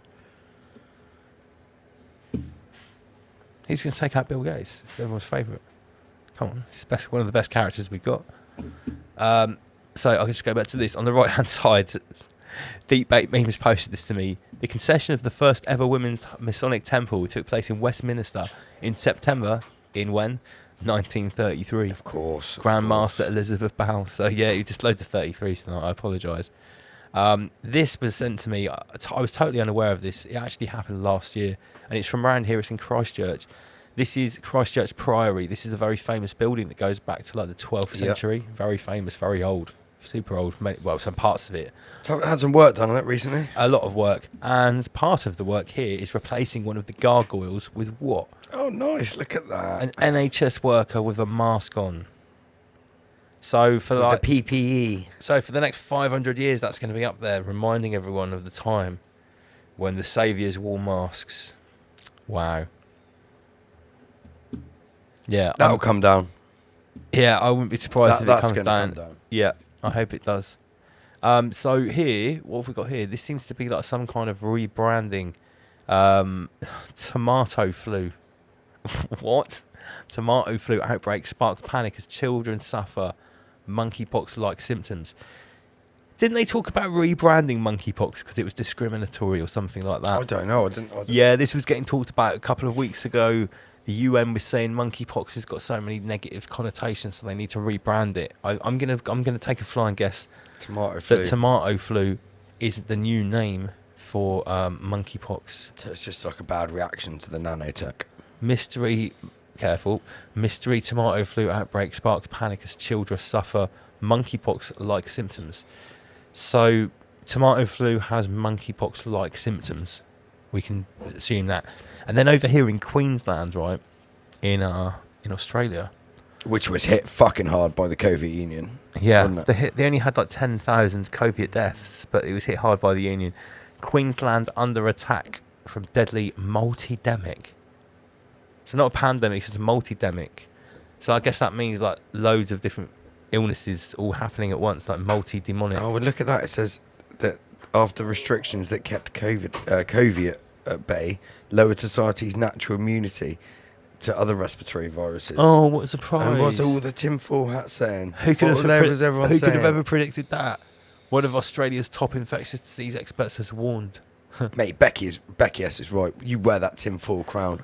I'm well proud. If that says tinfoil hat, I was like, yeah, I'm proud of my tinfoil hat. It makes me have good decisions. I can take it off at any time. You can't take those spike proteins out that you went and jabbed yourself with. Yeah, that Ike protein will be with you until the end of time. I can take my tinfoil hat off at any stage. Yeah, tinfoil hat is removable. Britney Spears is for life, comrade. Yeah. Britney Spears is your wife for life. So, in the face of all this crazy stuff that's happening this week, the world is a comedy to those that think, a tragedy to those that feel, which I think is quite fitting, because what we're seeing probably might seem quite tragic to people that are not engaging properly with reality, not decoding reality properly, and feeling it with their emotions. They're probably feeling pretty shit. Most of the human population be like, this is totally fine, you cannot change my mind. I suppose, I think I made a quote this week. It was actually on top of this meme here, something like, don't fight against Clan World, it will beat you. Don't ignore Clan World, it will consume you. Laugh in the face of Clan World and use the catalyst it provides to rise above.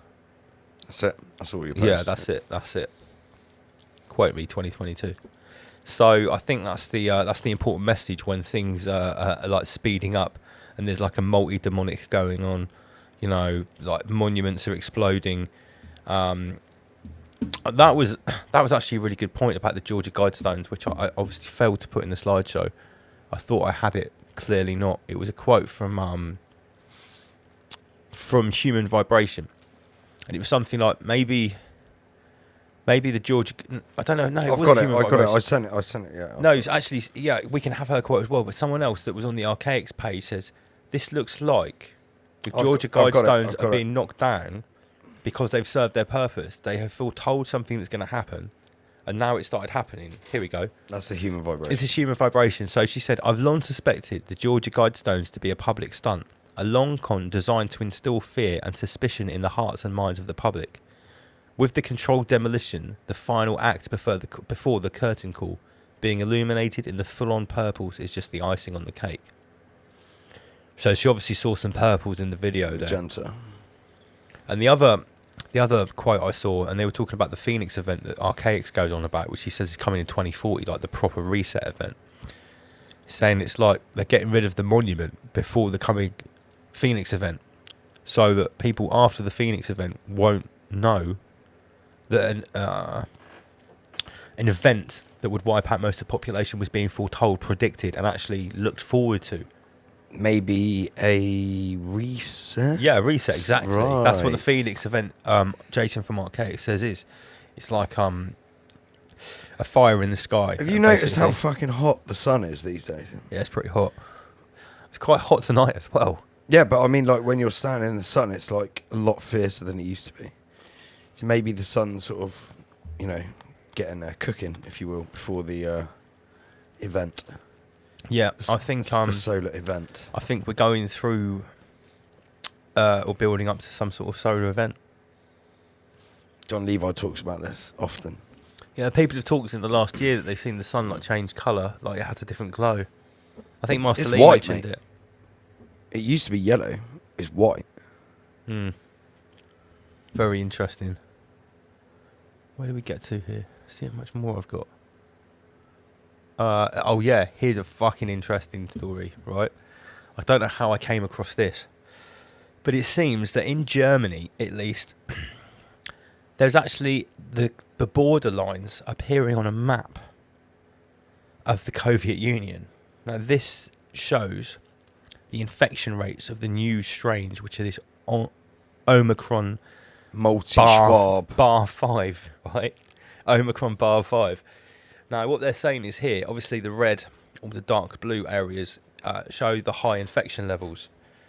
But can you notice what's also being designated on like the border there?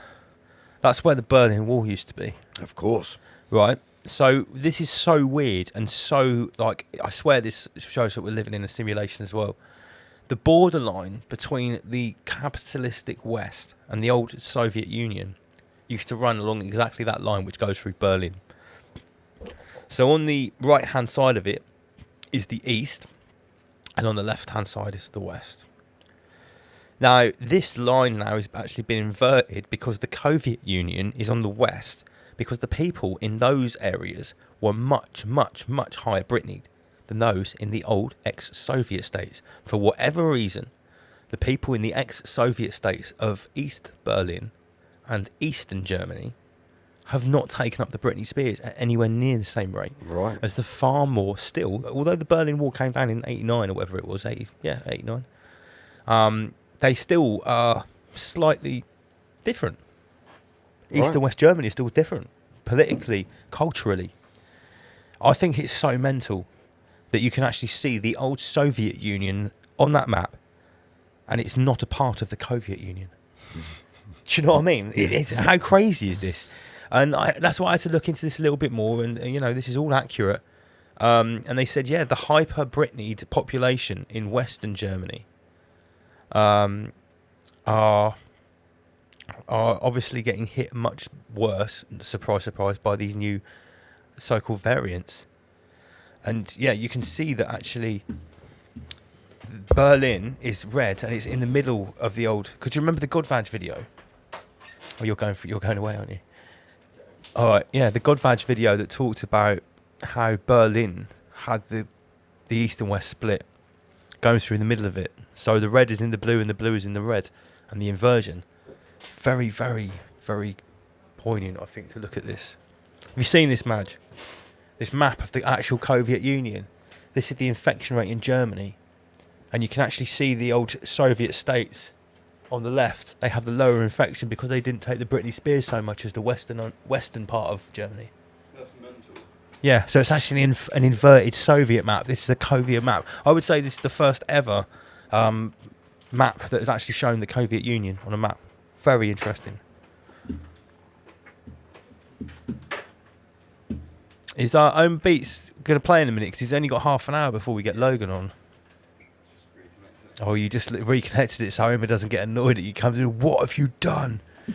So, yeah, big shout out to everyone tuned in. Everyone that's buying merch in the show, whether you've bought T-shirts, hoodies, stickers, ashtrays, whatever.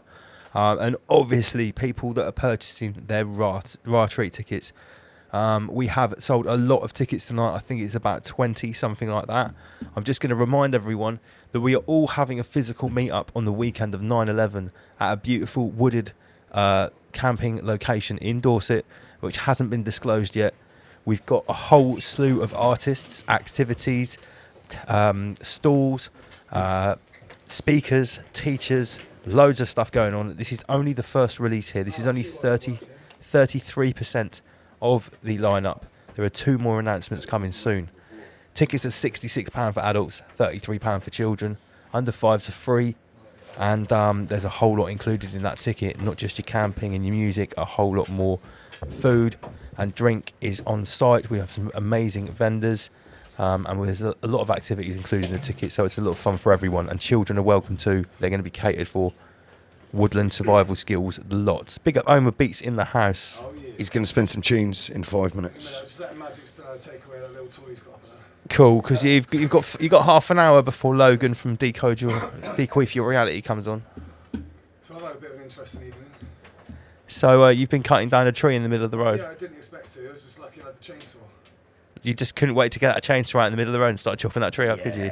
Yeah. Well, I was told by a couple of gentlemen that I could put my hands on their trunk any day, which is a little bit weird. Oh dear. So yesterday I get a taxi on the way from work, and the taxi driver's gone. He goes, well, he's a bit moody. He looks a bit a cross between like the devil and death, right? So I noticed his taxi driver number was 16633, and I'm like, already in my head, I'm like a little bit nervous. Yeah. Then he tells me he's from Romania, actually very close to Transylvania. I'm like, oh yeah. Related to sausage fingers. Right, and then I get in. I notice he goes, you do realise you get into the cab at 333. So the whole journey back, the whole journey. I'm fucking, and I'm getting a little bit nervous now. And I'm like, what? Whole journey back, he's winding me up. Turns out, if he's watching I Abdul, turns out he watches Rise Above, and he was on the wind up. Oh what? Not even kidding you. Right? Yeah, his number was 16633 though. Right, wait, I haven't finished yet. So then, obviously he wants me to do some work in his house, quite clear. I was like, oh right, okay, random. So today, I'm in Taco Bell. Right, this matey boy goes, hello there. So my ticket comes out 616. He goes, that's the mark of the beast, that is. I was like, no, it's not. We all know it's 666. He goes, I think Revelation says dividend boy. I'm like, what? So I've looked You do that online. really well. He's right. 616. They had to revise it. Check it out. They've rewritten the Bible now. No. Apparently some monk got it right and wrong. Right. It's not. That's not the true number of the beast anyway. He did the gematria on 666, and it goes reduces to 9. This is what they reckon off the script. It's the old ancient text. 616. This is what he's saying. Right. But anyway, yeah, I've had a hell of a week going off overnight working. Taxi drivers winding me up. Taxi drivers leaving on the side of the road because he won't want my level in there. It's too long. It's awful. This is what you get for working in the town centre.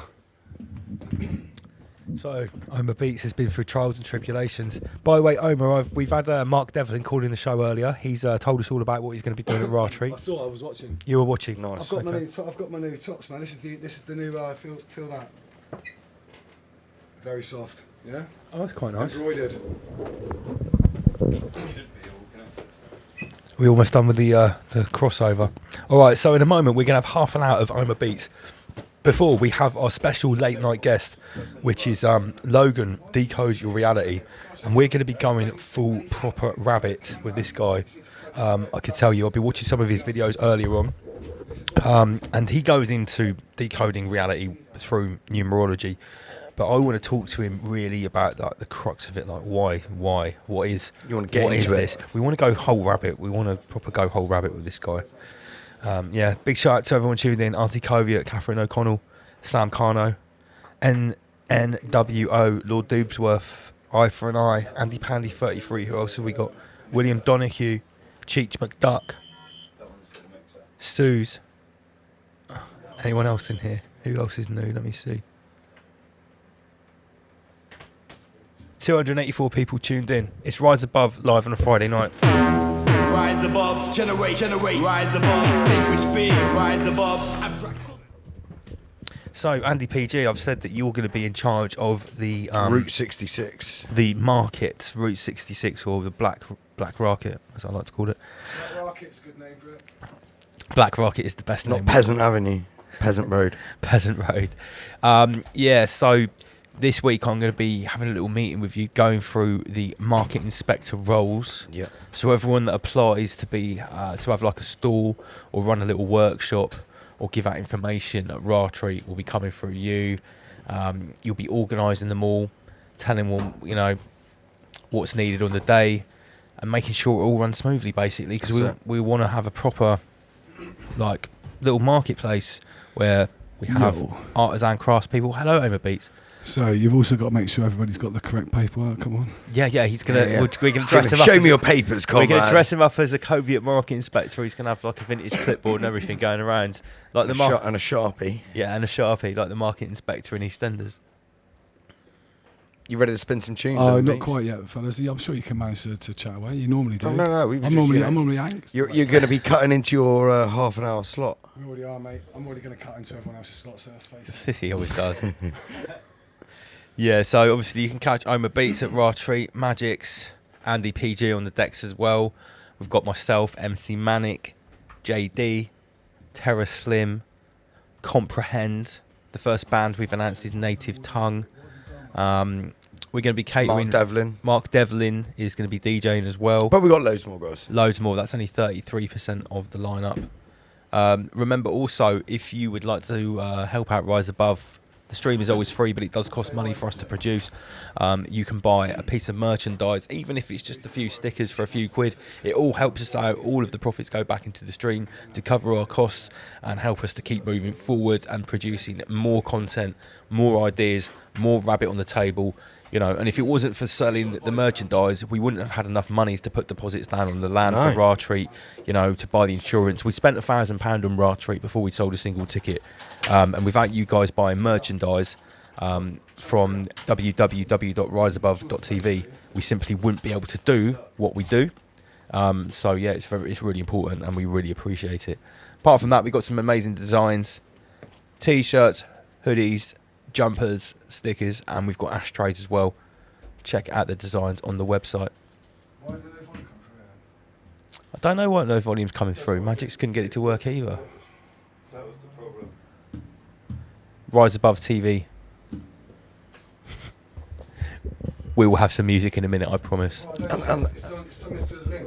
There will be some rabbit there as well at Ratry. Some actual rabbit. Oh, do you know what we didn't talk about? What you got?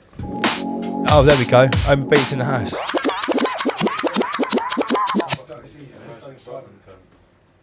We're using the wrong port, Magix.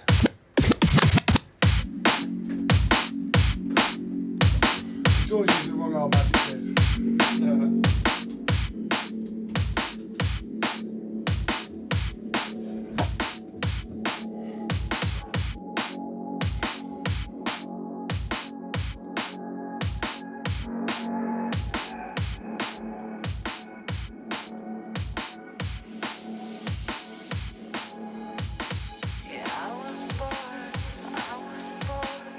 I was born to be a star.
Destruction.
Yeah, yeah. More juice for all my beats. More juice for all my beats. Let them rhythm on run that streets, yeah.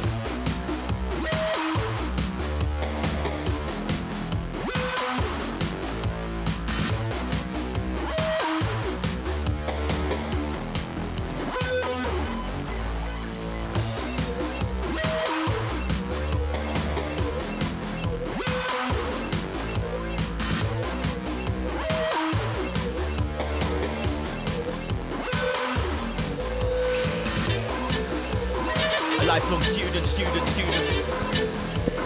A lifelong student of the occult cult. Searching for verses. Searching for verses locked in a vault, huh?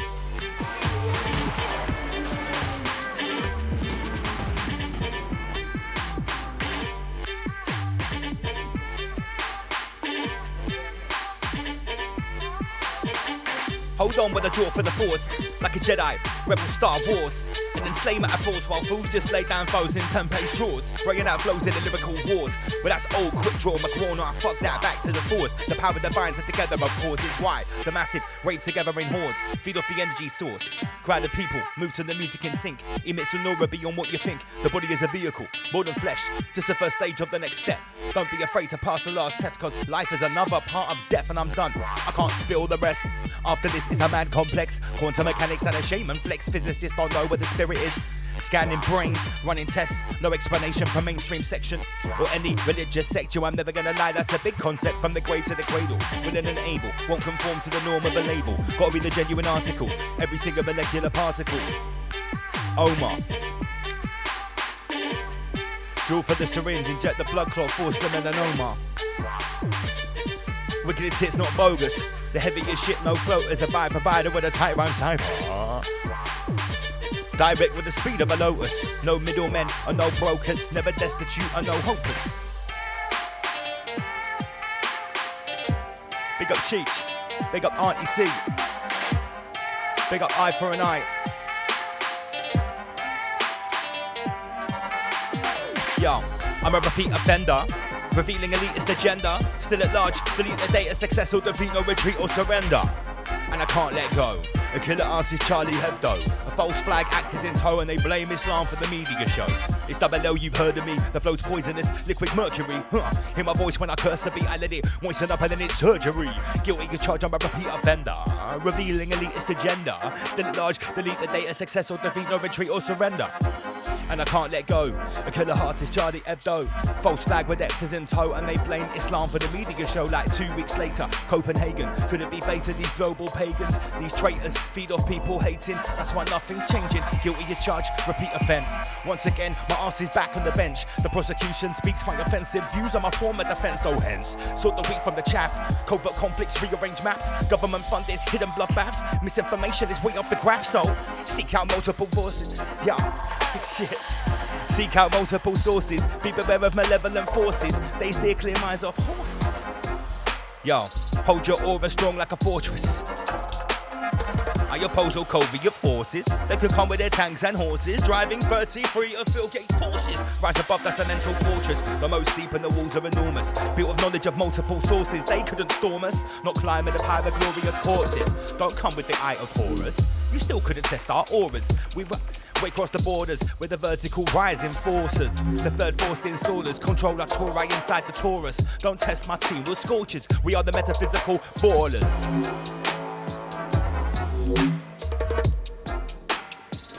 Homer Beats is about to break it down to the first principle. Ready? Rise above. Let me break it down to the first principle. Apply trivium, analytical, quadrivium, metaphysical, never horizontal or literal. We're ascending, not traversing, inner standing without rehearsing. Protect your soul from eternal thirsting.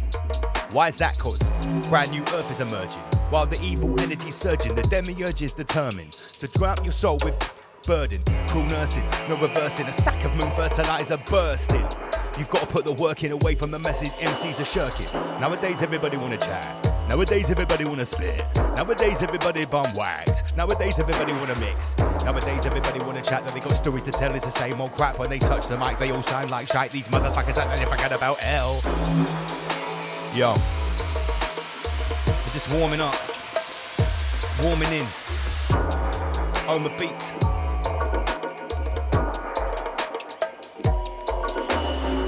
Warming up, warming in. What's going on? What's happening? It's Homer.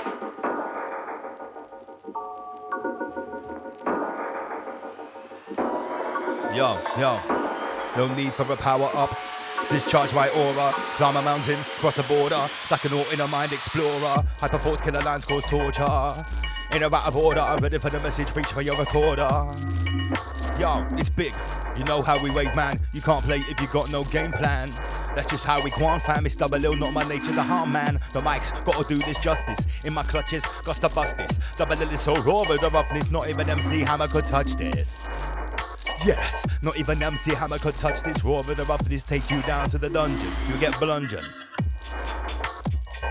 Beware of the dungeon master, evil twisted nightmare crafter. Yeah. Beware of the dungeon master, blood run cold and heart turns darker. Yeah. It's like ominous growls from a shadowy corner. Accurate breath from my neck feels warm. Deep in the dungeon with a master, I one with the darkness, my true form. Growling in, oh shit. Blood drips congealed on the dirt. Forms red mud, are you feeling the hurt where the carnage occurs? We let the demon speak and then hang on his words. Mesmerized by the evil inside. Hypnotizing all people alive. Energizing the feeble demise. Life in the dungeon's extremely deprived and it's dark in my dungeon. Around every corner the evil's abundant. Redundant. Treacherous speaking spread the dysfunction. They feed on your soul for their lunch and get pleaded with gold or prepare for consumption. It's the ravenous huntsman. Right arm hold your carcass triumphant. Right arm hold your carcass. Shit, I can't get my words out. Right arm hold your carcass triumphant. Thing is, when I do stage show, I have to get in the zone. It's hard when I've been sat doing a podcast for 3 hours. Poison dart, straight to the heart, mate. Poison dart, straight to the heart, mate.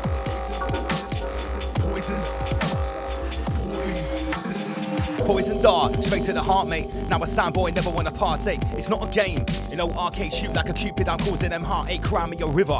It's your last day, I was a sinner, that's in the past, mate. We never talk no more. What's going on now, you never wanna parlay. Nothing ventured, nothing gained. Nowhere mentioned, no one named. And I move on a track like a high-speed train that has never derailed, but leave no rain. Relentless, on the long campaign. Darts get fire with a pinpoint aim. My MET, HOD of delivery to bring you the pain. Poison dart, straight to the heart. Ready to gonna tear them apart. Oma Beats has mastered the craft. Take it back from the end to the start. Poison dart straight to the heart. This rhythm's gonna tear them apart. No one escapes the force of the blast. And above so below, the first shall be last. New thoughts more lethal. Evil spawn infects more people. They write the law, so it's legal. Poison. I came in too early. Poison. I knew I was gonna do that. Poison. Yo, poisonous, new forms more lethal. Evil spawn infects more people. They write the law, so it's legal. The poison dart is a nurse's needle. Shot first from a GP's pen. Chosen first from a DSM. The target, women, children, men. Sold as a remedy for defense. The reality gets much worse. Sick minds no less than perverse. They patent the vaccine to fatten the purse like 6 months before the outbreak's rehearsed. Let me make things clear. Inside the mind's the final frontier. Our demise has been engineered, so seek the truth or succumb to the fear. Poison dart, straight to the heart. And this rhythm's gonna tear them apart. Oma Beats has mastered the craft. Take it back from the end to the start. Poison dart, straight to the heart. This rhythm's gonna tear them apart. No one escapes the force of the blast. And above so below, the first shall be last. Darts might tear through armored plates. Accelerate at alarming rates. Wipe a smile off a charming face, then stop the war with disarming states like whoa. Who broke the ceasefire? Grab the mic lead and choke the town crier.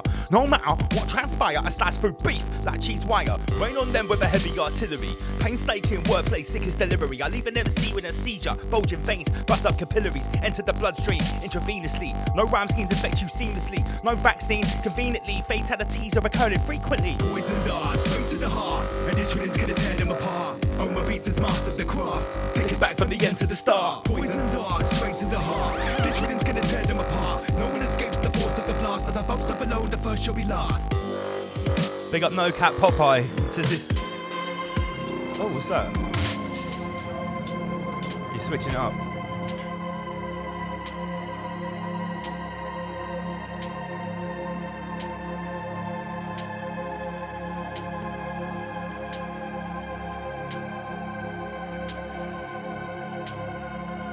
It's the sound of Oma Beats, myself, double LMC. Not misunderstanding, MC double L's here. What? MC double L here and I've landed. Lyric's gonna be branded, lyrically outstanding. Warming up at the techniques, yeah, warming up at the techniques. Wow, warming up on my tongue. I said warming up at the techniques. Warming up on my tongue. The bad boy sounder, Oma Beats is coming on. Listen. Oh. Absolutely sensational as we get down to business. Rise above family. We are breaking out of this transformative negative energy. Breaking free of the cocoon. Rise above family. Turn up your speakers to maximum plus 33. Let's do it.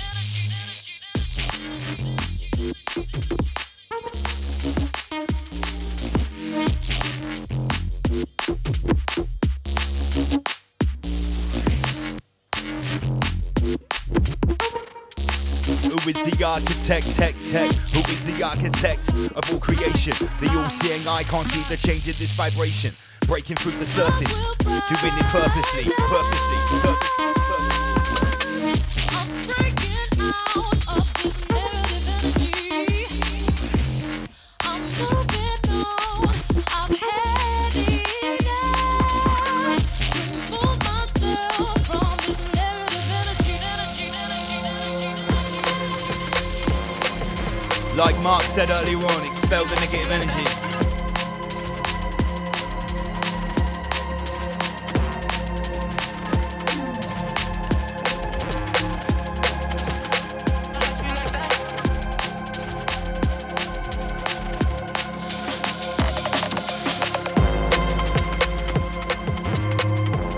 Andy Peachy has gone home, I'm afraid. He wants to go home so he can listen to Logan from the comfort of his home.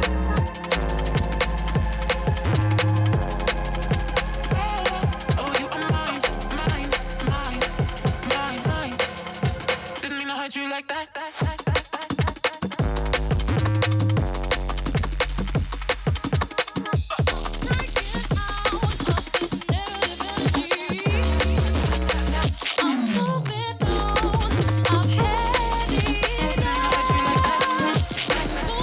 Big shout out to everyone tuning in. It's Rise Above Live each and every Friday night.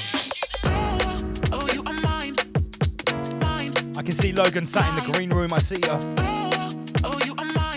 5 more minutes of the tunes before we get back down to the chat.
Yes, a big shout out to Logan from Decode Your Reality, waiting in the green room. 3 minutes until we get back to the chat and we get down to business with him.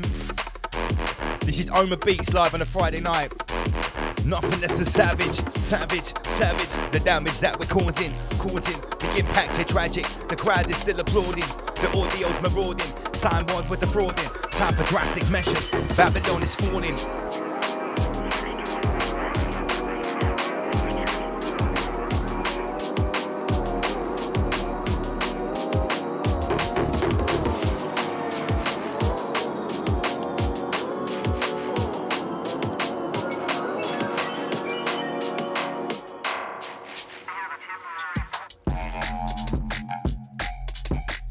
Big shout out to everybody in the live chat.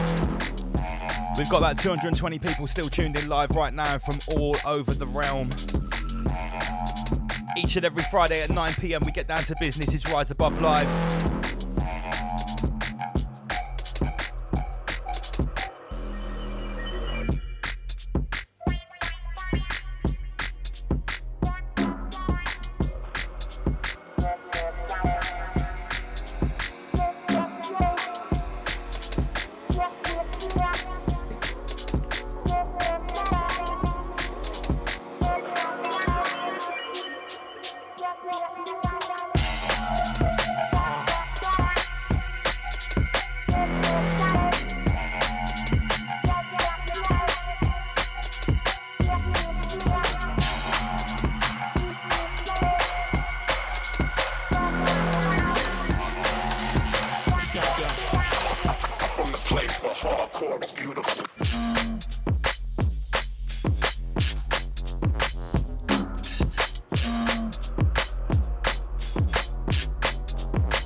Saga.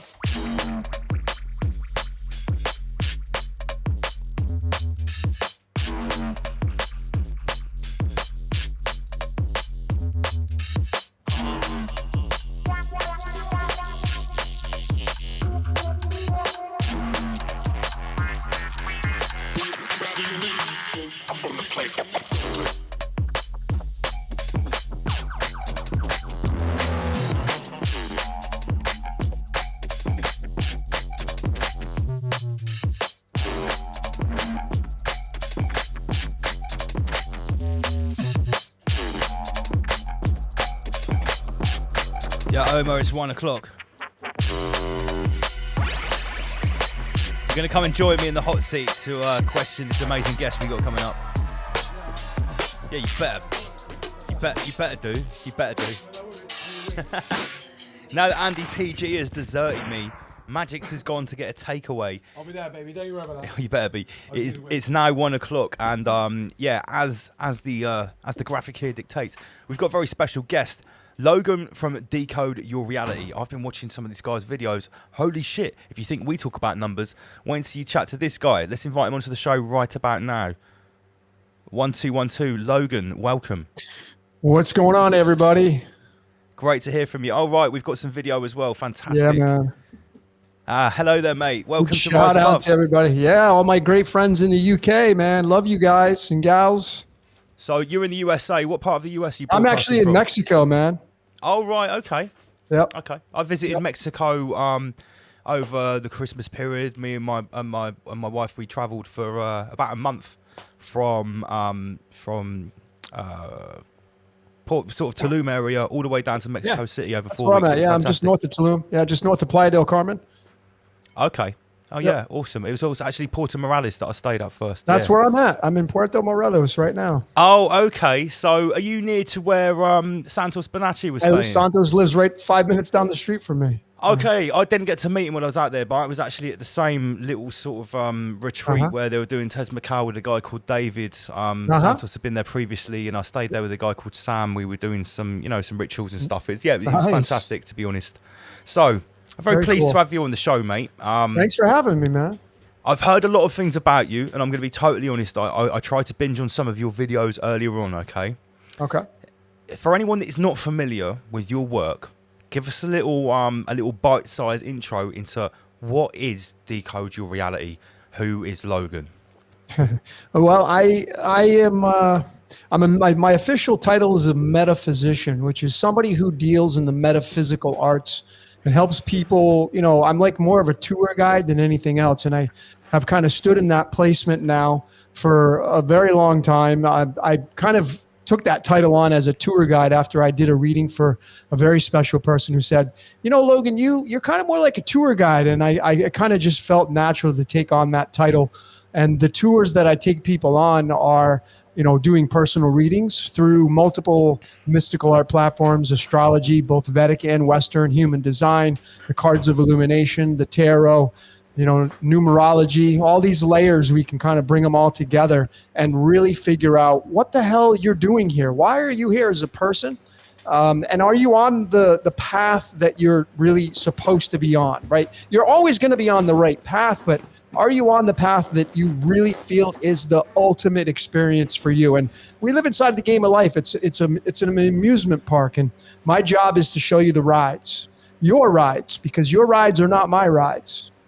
And therefore, you know, that's exactly what my claim to fame is now. And my Decode Your Reality channel is really breaking down the constructs of how this reality works around us, the machinations of it, showing you basically the source code. And what I say by source code is behind this reality that we all experience called life, the physicality of life, there's constructs in the aspects of electromagnetism and physics and numbers and symbols and sacred geometry. And these concepts, these constructs, they run our lives. And if you tap into them, you can see like truly how it works. You know, if those of you that are fans of like, how does this reality really work? And so, you know, the Decode Your Reality channel is designed to show you the amusement park. Okay. And everybody likes to go to amusement parks, right? So absolutely. I'll just let you know that generally our audience is the type of people that like to get down to the nitty-gritty about what our reality actually is. We study numerology at a much sort of more grassroots level than I've seen some of your videos, mate. You go super deep. I was very impressed. Thank you. So for anyone that hasn't seen Logan's videos, you take various different subjects, happenings, themes, archetypes, people, and then you actually decode them, like you say, using numerology, using the Hermetic principles, occult practices, and I've seen a lot of people do what you do, but from what I saw earlier when I was watching the videos, you are right up there with the way you make it accessible for people that maybe aren't highly versed in some of those practices, right? Is that fair to say? Yeah, I mean, I try to really show people the basic fundamentals of how to connect all these mystical systems together. I mean, you can get into, I bring theology into this, Kabbalah, you know, it doesn't matter what ancient text you want to use, the Upanishads, the Quran, the Holy Bible, you know, all these layers can be synchronized together. And you can see that when you properly assimilate them all together, it's like baking a cake. And the ingredients, without one ingredient, you're not going to have, you know, you can bake a cake without an egg, but ultimately the flour and the sugar and the salt needs the egg to bind everything together and to make it a complete cake. So when you incorporate a lot of these mystical platforms that most people don't, I mean, a lot of people are just astrologers. A lot of people just like numerology, but that's just one layer of the onion. There's so many more layers, and the more layers you're willing to get into, the better you're going to understand, not under. You don't want to go under. You want to go inward to understand your reality. And that's what it's all about. Understand is actually a phrase which we've been using here since episode 33. Our resident metaphysical expert, Inner Guardians, or Master Lee as we coined him, he's not actually with us tonight. I've given him the link. He should be jumping in. But he taught us about the concept of understanding. Now, I heard you mention a minute ago about this source code, okay, that seems to be underlying reality. Now, on our show, we like to look at the happenings of what we, say call the simulation or the program that's running. We've noticed some patterns, okay. One of them is a certain number, which I know you might foresee. It's number 33, right? Of course. Of course. Now, we've noticed that it seems to keep popping up in these certain news stories and certain happenings which seem to be part of the script or part of this simulated reality. And what we've noticed is since we've started noticing it, it's almost entrenched in everything that we're doing on the show. It's our social media posts are covered in it now. What could be going on there? Have we created a magnetic center that we're attracting something? What could be going on? Well, I mean, you're tapping into the source code. Essentially, the source code is becoming you and you are becoming it. And I feel like that's the name of the game. It's realizing that you are the source code and it is you. So the 33 obviously is a very special number. If you just take the aspects of the transmutation of water at 33 degrees Fahrenheit is a liquid, but when it turns to 32 degrees, just 1 degree lower, it turns into a solid. And 32, if you see that number, it represents duality. 32 does. And 32 degrees Fahrenheit turns into 0 degrees Celsius, all of you that use the Celsius, and the 0 card in the tarot is the Fool. So it tells you that the 32, which is the 0, is the Fool, which is what we all become as we come down and play out this game. Just to buy into this 33. Right now here in Mexico it's July 8th. Over in the UK, it's now July 9th. But the cards that are associated with the day right now that I'm in is this one right here. This is the day of July 8th right here. The 7 of Diamonds, which guess what card number it is? 33rd card. Right now, and I'm sitting here in Mexico on this day, July 8th, doing this podcast. You guys are in the UK. You've moved into the 6 of Diamonds, which is card number 32. You see, so is this an accident? No, it's not. We're doing this podcast, podcast 72. 72 plus 72 is 144, and you get into the angels and demons. Yeah, you get into the angels and demons. I'm so glad you came on, man, because we've been twisting ourselves up with this, and like you say, we're on episode 72. Master Lee came along and he came out of the ether and he joined us on episode 17, which obviously was halfway to episode 33. On episode 33, we sort of tried to de-occult the number, and Inner Guardians of Master Lee told us about all the different connotations about what this means. And ever since that episode happened, anyone that watches this show knows that things have changed. Yeah, for sure. Our actual manifestational reality around us, and everyone that watches the show in their lives as well, things have started to change. They've started to see the number, more synchronicity has started taking place. Yep. So, yeah, most people that are watching right now, out of the 213 people, so there's another 33 as well. I think it's because we're collectively, 213. We're collectively writing our own future. Yeah. So, mate, what you're saying is resonating with us so much that the hair on the back of my neck is standing on end, because this source code, since it's revealed itself to us and since we've started studying it and trying to understand it, we've been called Freemasons, we've been called Luciferians, Thelemites, because we have Ra in our symbology. But we like to say now that these numbers aren't Freemasonic numbers. They're working for us. These are our numbers now. This is our code. Yeah, that's right. Yeah, the 33 is special because if you take 1 3 and you flip and mirror it and you bring them together, it forms the number 8. So 33 is also the number 8, and the number 8 is tied to the sun and the patterns of the moon and the analemma shape that it makes as it moves across the sky. And the number 8. Yeah, and the number 8 is the Taurus field, which is the hourglass, and the word hourglass in numerology equals 33. So we live in the constructs of this mighty 33, which again means ascension, descension. It's kind of that bridging the gap. And if you bring alchemy into it, it's the element arsenic, and arsenic's weight is 74. And the words Jesus and Lucifer in the English ordinal numerology cipher both equal the number 74. Jesus was crucified at the age of 33.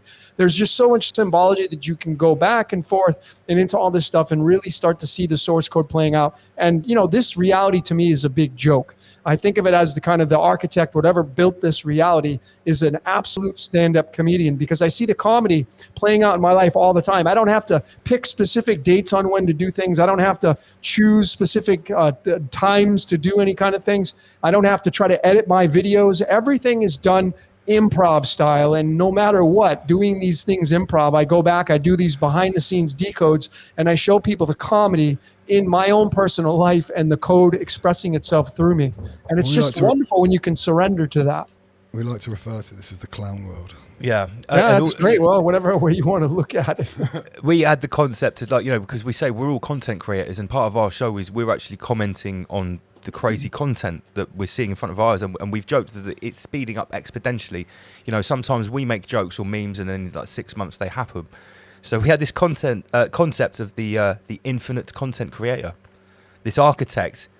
He's or she or whatever is pumping out the most amazing content that you can imagine at the speed of light, and we're just sat here decoding it, deciphering it, enjoying it. I think is the most important thing. Commentating on it. Yeah, absolutely. So yeah, I mean, we're totally on board with you that there is a source code behind what's going on. But my next question: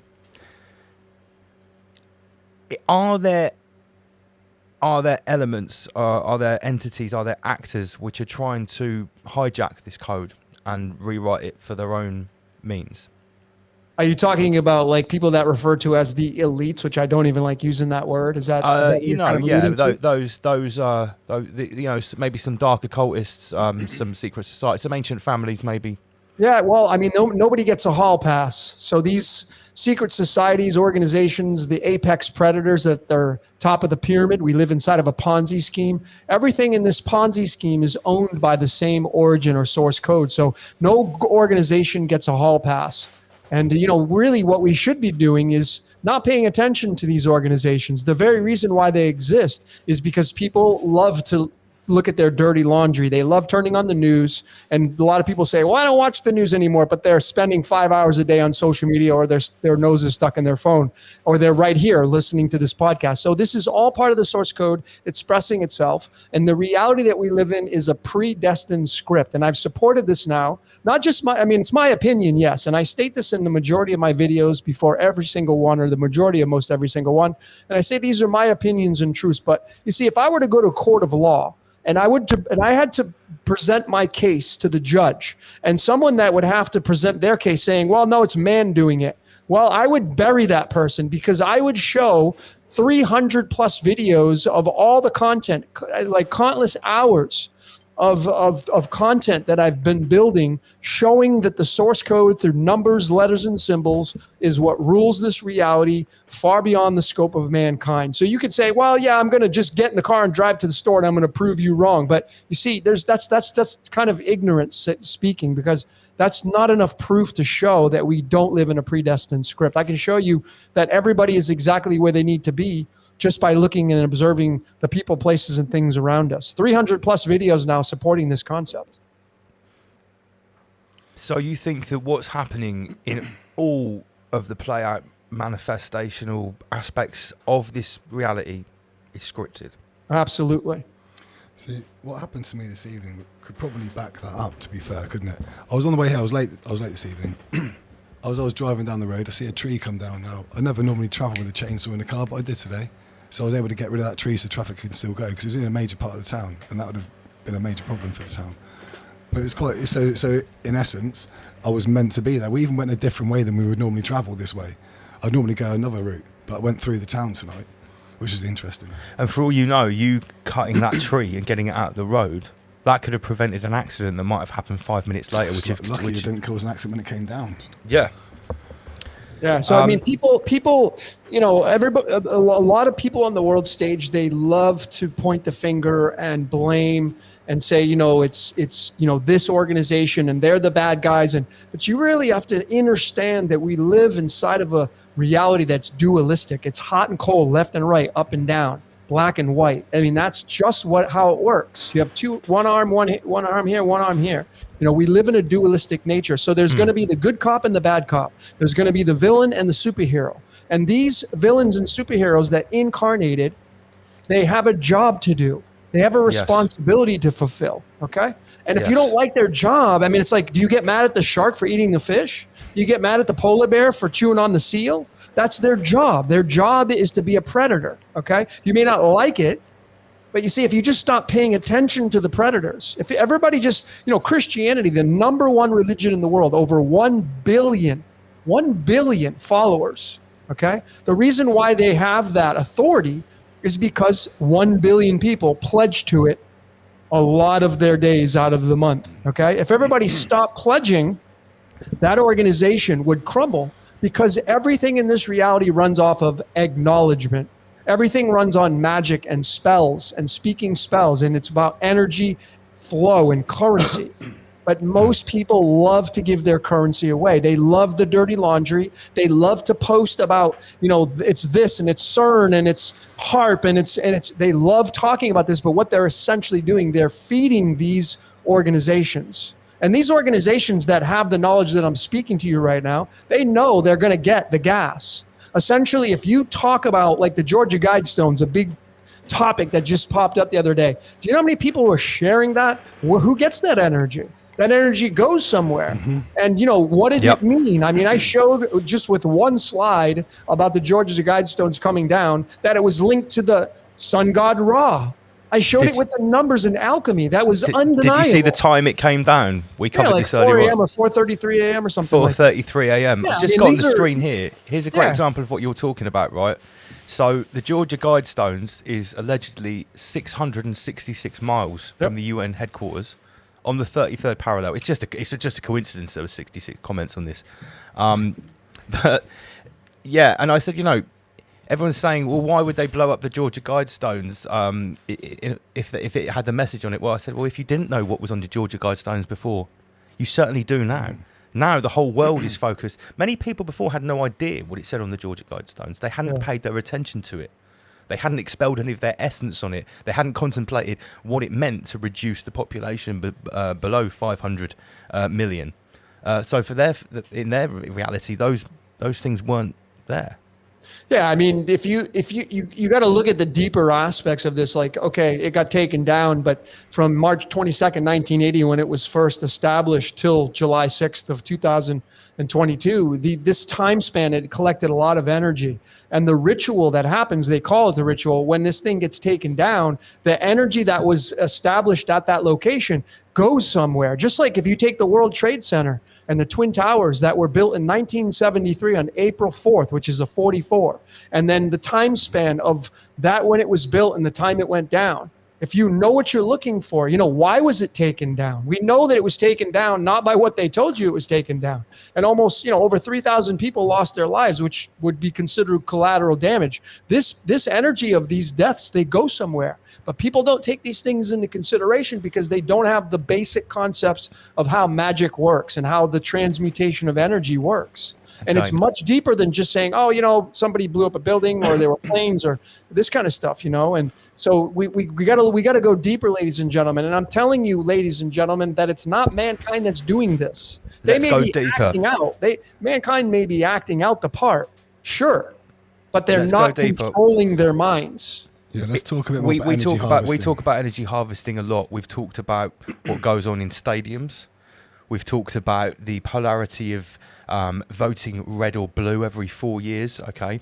If this energy is being extracted from us, our negative energy, our positive energy, this duality, it's being extracted on an industrial level through many different means. Where is it going and who is it being extracted for? Yeah. Or what? These are great. I mean, whoever's got the intention and established behind it, like you guys right now, you're getting all the energy because this is your show. So someone, the focal point, I'm getting energy because people are staring at me. They're looking at me and my words. And I know I'm not going to get, 100% positive commentation coming to me. I know I'm going to get negative missiles, but I protected myself because I know how magic works. All you got to do is make the pentagram and you're protected, but these are the beliefs that I take into consideration. But nonetheless, these sports stadiums, they're built on certain locations because they're built on the latitude, longitude lines, the ley lines of the world. I've said so many times that as a personal person on the world stage, where you were born is so relative to your code. Like the hospital you were born in, what's the latitude, longitude? You take the north latitude and the east or west longitude and you bring them together and you marry those numbers and you add them up. Those are going to give you, and they're going to spell out a certain number. These are very important concepts to take into consideration. And it's about you, ladies and gentlemen. The universe, this reality, has nothing to do with anything around you. It has everything to do with just you. That's it. But everybody doesn't want to pay attention to themselves. They'd rather give their gas, they'd rather give their magic and energy away to these other organizations or constructs on the world stage, such as politics and religion and all that kind of stuff. These are all concepts designed they're vampires. They're designed to suck your energy dry. That's what their job is. It's a currency situation that we live in an electromagnetic universe. And these organizations, their job, their archetypes. I've been to the biggest mega churches in the United States, and you go there and they're like, everybody's all lovey-dovey and hugging and kissing and it's beautiful. And why would you even say that's crap? Why would somebody say that's, negative, or, they're just teaching Jesus and devil? And yeah, but people go there because it's like the heroin addict that's shooting the needle to get their fix. You go to church to get your fix every week. Some people need that fix, but when you go to church and you create a relationship with these organizations or politics, what you're doing is you're creating a symbiotic relationship with these archetypes. That's what you're doing. So the church would never have a foothold in this reality if it didn't create a relationship with the devil. There would be no need for the church if there was no concept of the devil, right? That's what the whole basis of the church is. Oh, you better pray to Jesus, because if you don't, well, the alternative is you're going to get the devil. You don't want to be the devil. So what's the better alternative? Well, I don't want people like, well, I feel guilty if I'm sinning and I'm the devil. So I'm going to go to the church and I'm going to get baptized and I'm going to be born again and all these concepts. And I'm going to partake in the bread and the vampirism, the cannibalism of the Passover. But see, people don't pay attention to these constructs because they're too busy living life and they're asleep essentially. And when you live in a state of gratitude, ladies and gentlemen, you realize, well, it's not fair to call people sheep or stop pointing the finger. Just realize you were one before too. If you're at this space now, you should be grateful you're here and realize that, okay, you look at life and you're like, well, that person's just not where I'm at right now, because life is a gradient. And if you're one of the fortunate ones to be in a state of being awake, you should be grateful for that instead of pointing the finger and saying, oh, well, they're just asleep and they're the sheeple and this and that. That's all. You're just doing the same thing that they're doing. You're just doing it in a different magical spell. So it's important to be, grateful and not point the finger. Did I lose you guys?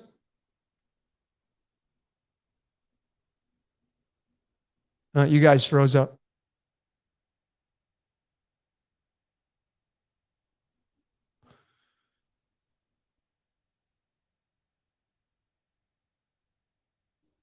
I think you guys froze up.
Okay, here we go. Can you guys hear me? All right, I just wasted 2 minutes, but I guess not wasted. All right, there we go. Okay, can you guys hear me? Can you guys hear me? Can you guys hear me? Okay, cool. All right. So as I was saying, I don't know what happened to those guys. I'm just going to carry on and give you guys some tidbits of why I even came here. The best thing that any one of you can do in your own personal life is to decode yourself. Decode yourself, decode the people around you. Decode your husband, your wife, your children, your partner, your boyfriend, your girlfriend, your exes, to figure out like what path are you on? Why did you do the things that you did? Decode the school that you were born under. Decode the latitude, longitude of the hospital you were born in. Decode the latitude, longitude of the place you're living at right now. What's the address on your apartment building? What's the address on your door? What's your high school mascot? What's your astrology chart look like? These are all layers of your onion, your personal life. And if you're willing to take on these aspects that I'm suggesting here, you will start to, what I like to call, level up. You will level up because you will start to pay more attention to the constructs of your life, who you are and why you're here.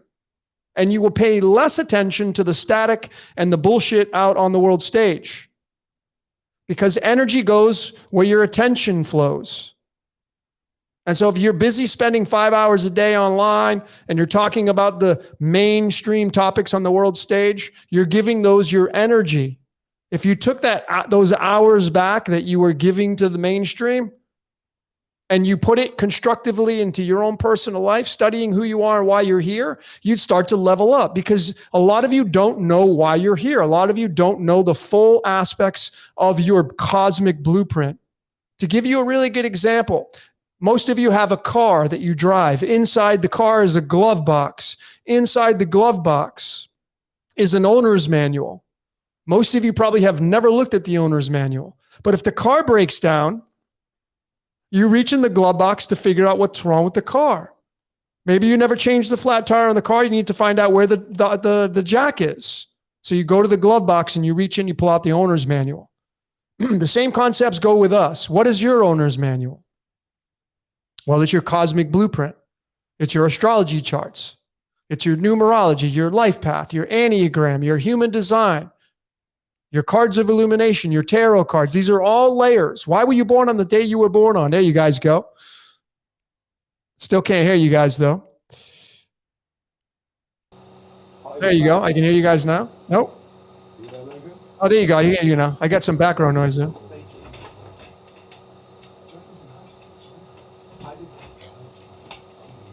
Guys, go ahead. Can you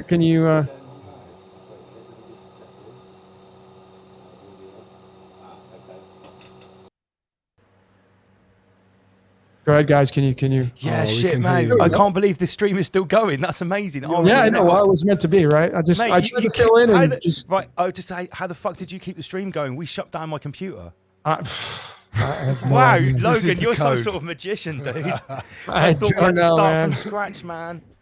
Oh. So you were talking to us about manifestation of events and also airtime of things happening.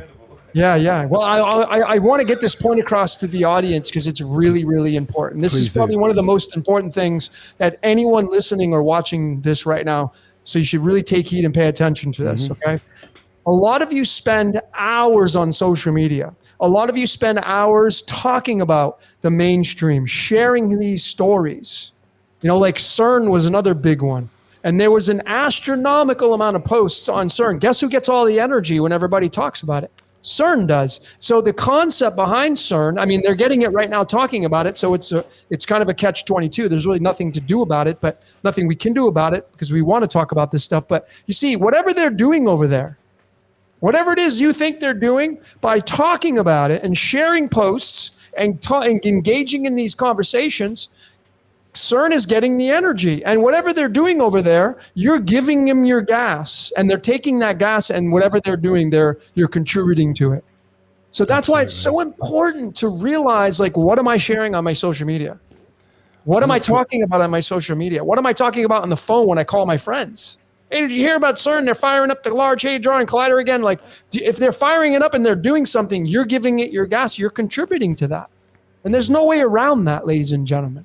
That's magic straight up 101.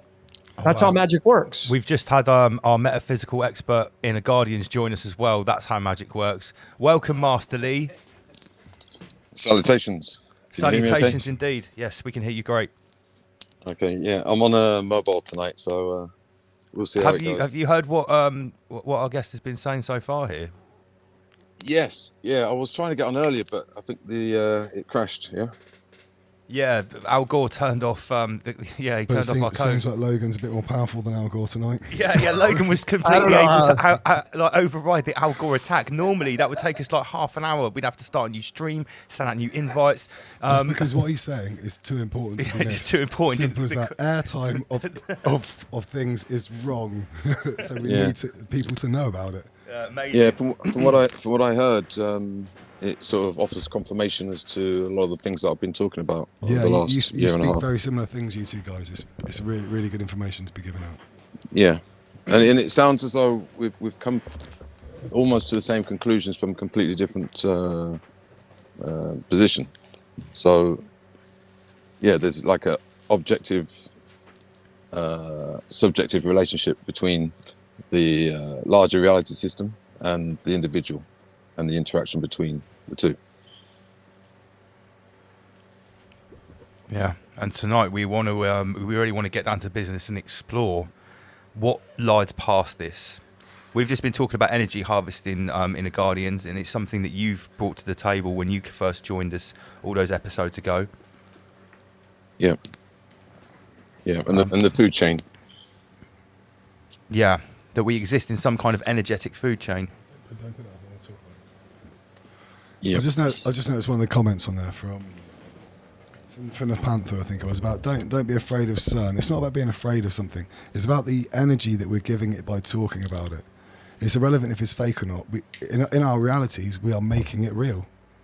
You know, Yeah, so it didn't matter whether COVID 1984 was real or not. Many people believed it was real. Yep. They gave it all of their energy, and they projected that energy outwards into the reality that we all share. And that sort of bled into other people's reality. Their belief was projected outwards. it's almost like if you say something enough, it becomes real. Yeah. Well, that's called, in psychology, that's called a self-fulfilling prophecy. That's So we right, can yeah. all together come tonight and create some kind of concept and talk about it that no one's ever heard of before. like And just like, hey, share. And you know, the word viral is almost like virus, you know? So when something goes viral, what happens? Well, enough people share it, the idea becomes real. So if you just take the story of Jesus. Now, I'm not here to debate whether there was a real guy that walked the earth. May or may not have been. I don't really care, right? Because I can't prove it or disprove it. But the idea, just the idea of Jesus makes it real. Just the idea of it. And the amount of magic on the world stage that is spoken about this character has empowered it. And whether or not it's real or not, it's come to life and it's now real. You know, the Bible is a spell book. It's the most popular spell book on the world stage. And, you know, you have the other ones, the Quran and the Upanishads. Well, if you're a Taoist or a Buddhist, you don't read the Bible. So it's like, then you sit down a Buddhist and you'd sit down a Christian and be like, okay, well, who's right? And both of the people are probably going to say, well, I'm right. Well, who gives you the authority to say you're right? And if you study all the ancient texts, you realize they're all spell books. And you'd realize it's just a big Ponzi scheme. All these religions, I mean, there was once a one religion world. There was one time, there was one religion. Well, what the hell happened? Why is there thousands, over 10,000 now? Well, somebody got bored. You know, somebody didn't like the way that looked or that way it was expressed, or, oh, you're doing it wrong. That's the identity. That's your ego. There's 10,000 religions for one reason and one reason only, because of the ego. See, the spirit doesn't need anything. But the ego, it defends. It doesn't like to look bad. It likes to look good all the time. And I've been saying this so often. This is our reality. I mean, a perfect example is anybody that has gone to the dentist. If you have a dentist appointment tomorrow and you got to go to the dentist, what's the last thing you do before you leave the house? Before you go to the dentist? You're flossing and brushing your teeth. Well, you didn't do that yesterday. Well, why are you doing it today? Because you're going to sit in the chair, you're going to open up your mouth, the dentist is going to say, damn, you know, do you even brush your teeth? Well, of course I do, but I didn't, you know, I don't brush them before I go to the, you know, I don't have a dentist appointment every day. The point is it's about looking good. Life's about looking good. It's feeding the dragon, the ego, the identity. And that's what most people are concerned about, is their identity. They don't want to look bad. They want to be right. And they will sacrifice the love in their life just to feed the identity. And the identity feeds the machine called life, which is essentially just a battery. We live inside of a battery, and we're all little cells feeding the battery. We're all little torus fields. And we're part of a script that's predestined, that was already written. That's why it's useless to pray. That's why it even says in theology, God knows the things you need before you ever pray. Well, hello, because it's scripted. The better thing to do is just to be grateful for your life. Be thankful that you're alive, instead of pointing the finger and getting mad at the predators on the world stage. They're doing their job. See, you're giving all the energy to these predators, making them stronger and stronger, and you're kind of at your own demise, if you will. if you learn how magic works and how the energy transfer works. And so essentially, yes, the Greeks called it ambrosia. Ambrosia's food for the gods. So there's something beyond the scope of the physicality of man that runs this reality. It's not man doing it. Which leads me on to my next point. Now, you've said about 10,000 different religions, and they're all manifestations of, maybe the individual that thought of that aspect, whatever.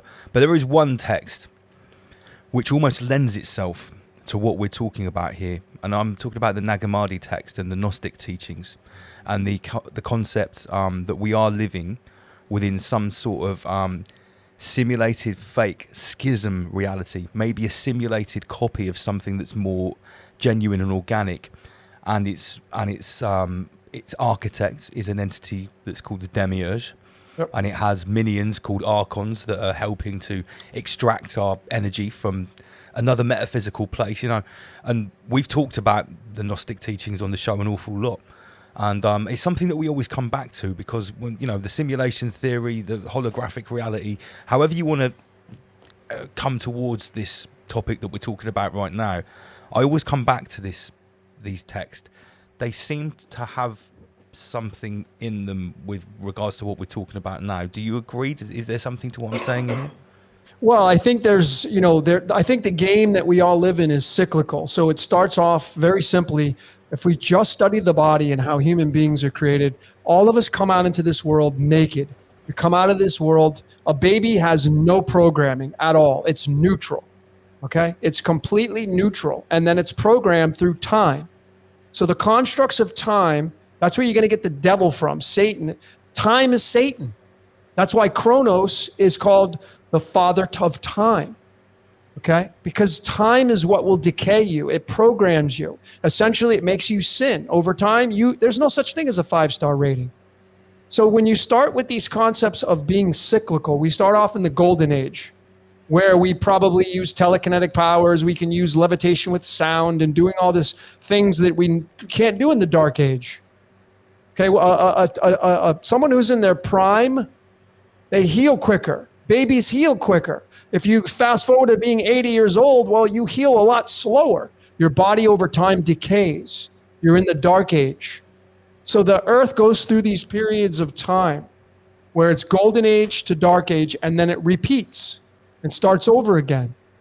So I know this concept, of the copy and paste. I'm not a believer of that. I know, I got my friend Nigel over at Devil's Playground. They think it's a copy and paste. I don't think so, because everything in this reality is part of the self-contained system. Everything goes here, and it's all a big Ponzi scheme. So we start off in the golden age, and it's just this beautiful paradise. But over time, mankind gets their hands on things through the programming. And through, we call it artificial intelligence, but it's just the programming of man doing things. And we build buildings, and we create from the identity and the ego. And we build this artificial layer, as we call it, the matrix. It's the matrix, the ma playing tricks on you, the Maya, the great illusion. And we then essentially create another reality inside of a reality. But it's all part of the same reality. So we just simplify it to down golden age to the dark age, repeat. If you buy a brand new car and you drive it off the lot, you're not concerned about it breaking down. But over time, if you got 150,000 miles on it and you got to take it across the country, well, you may be a little concerned about if you got money stashed away to pay for it if it breaks down. That's the dark age. What do cars do? They go in the junkyard after a period of time, right? The majority of them, babies die. We all die. We face death. It's nature does it. Everything in nature has a life and a death. And there's no bringing back these concepts beyond that. This is the basic fundamentals of our reality. So I don't believe in the copy-paste thing at all. I just think we live in a cyclical period of time. So you think that the reason it might seem like we live in some sort of perverse, dark comedy clown simulation now, where everything is harvesting the energy of normies for some sort of dark entity, you think that might actually just be a part of the cyclical phase that we're in? Some call it part of the the Kali Yuga. I think we're now supposed to be in the the rising part of the Kali Yuga, where we've got to the worst part and it's coming up. I don't know. There are different schools of thought there. Yeah. So what do you think about the fact that now we're now on the cusp of cracking the code, apparently, of creating artificial intelligence. Some people think that that's already happened. Does that? Are you not as worried as other people in the awake community about this sort of onset of AI? Yeah, I mean, I'm. It's funny because I was in this clubhouse just yesterday for many hours, and it triggered something. And I'm always paying attention to downloads I get. Like if a song pops in your head out of the blue, and you're like, "What?" and you're not paying attention, you may not pay. Like, why did that song pop in my head? That's your higher self trying to talk to you, or at least the source code trying to talk to you. But nonetheless, my point is that. I believe in the predestined script. So whatever happens between when it starts and when it finishes and it repeats, it happens, and that's it, right? And if you're willing to pay attention to the things that you can create as a demigod, so to speak, then you'd be less paying attention to the BS on the world stage, right? And you got to realize that if I use this as the indicator of source energy, and we start here, and the timeline, we move away from source energy. And as you move away from it, you get into the dark age. And when you're here, perfection. Like you're going to use your higher self. That you're not really going to sin. That, you're not going to go kill somebody. Those things don't exist in this realm. But as you move away from the source over time, you become more and more evil-like. And, like, what does a body do when it moves through time? Bacteria invade the body. What's the job of that? Why do you have a white blood cell? What's the job of the white blood cell? Well, there wouldn't be a job of the white blood cell if there was no such thing as a bacteria or a foreign invader. There'd be no reason to have any white blood cells. None. So why do we have these concepts that are excluded from our reality? Because people aren't paying attention.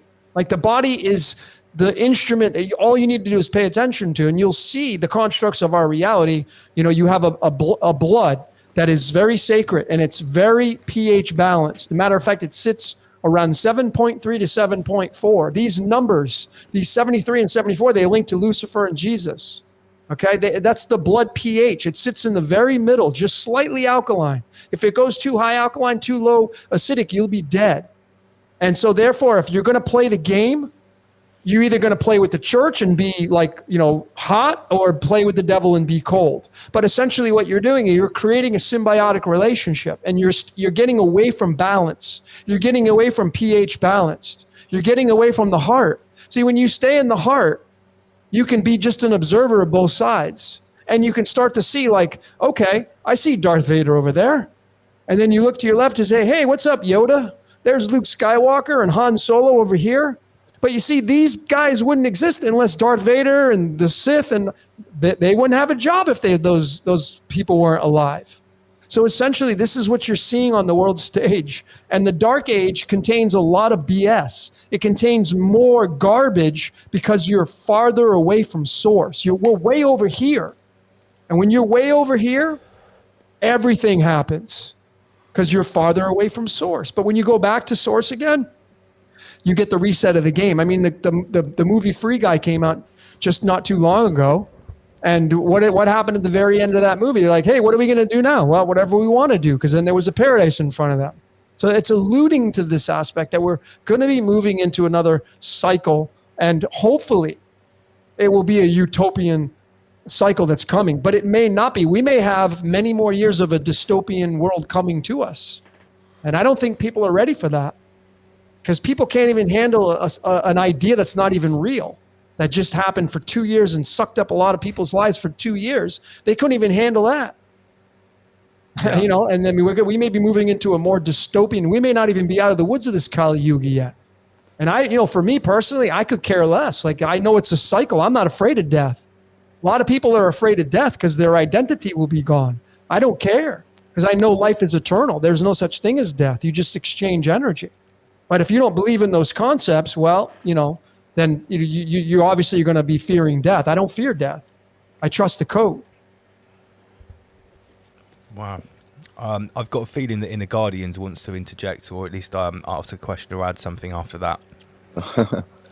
Well, I mean, we kind of speak similar similar things. And regarding the cycles, it's very similar to the 24-hour cycle, or night and day. So as an example, we know that day follows night and night follows day. So right now I'm sat in the dark.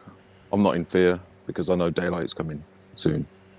So I can accept that the same way I can accept a dystopia, also a utopia, because I know it's cyclical. I often say the path to the point of maximum polarity is merely a stepping stone on the path to the equilibrium. The pendulum swings, and when it and when it seems like everything is most polarized, that actually means that you're at the end of the cycle and moving back towards the point of balance, the equilibrium in the middle. And that is the nature of the universe. That's the nature of reality, I think. And it's worth remembering. Yeah, totally. Go ahead. I'm sorry. Yeah, we can witness these happenings on a daily basis. I'll give you a very brief example. I think it was on Tuesday. I took my camper van to a car park where you have to pay. It's got a ANPR camera system, so it lets you in, then you have to pay on the way out. On the way out, the barrier had broken, and I had an appointment, so potentially I was going to be late for the appointment. Well, me and my wife, we decided just to relax and just allow the universe to do what it has to do. There was nothing we could do about it. Anyway, the ranger that was trying to fix the barrier came over, and we could have been very sort of angsty and very angry and sort of given out to the person, but we didn't. We were like, yeah, do what you got to do. Don't worry, no pressure from us, because the ranger looked very stressed about the situation because there was a queue of cars backing up. Anyway, they opened the barrier in the end, and it let us out, so we didn't have to pay. And it only took maybe 3 minutes of waiting time. Anyway, the point of why I'm saying this is that we could have been very upset. We could have created a whole lot of negative karma in that 3-minute period.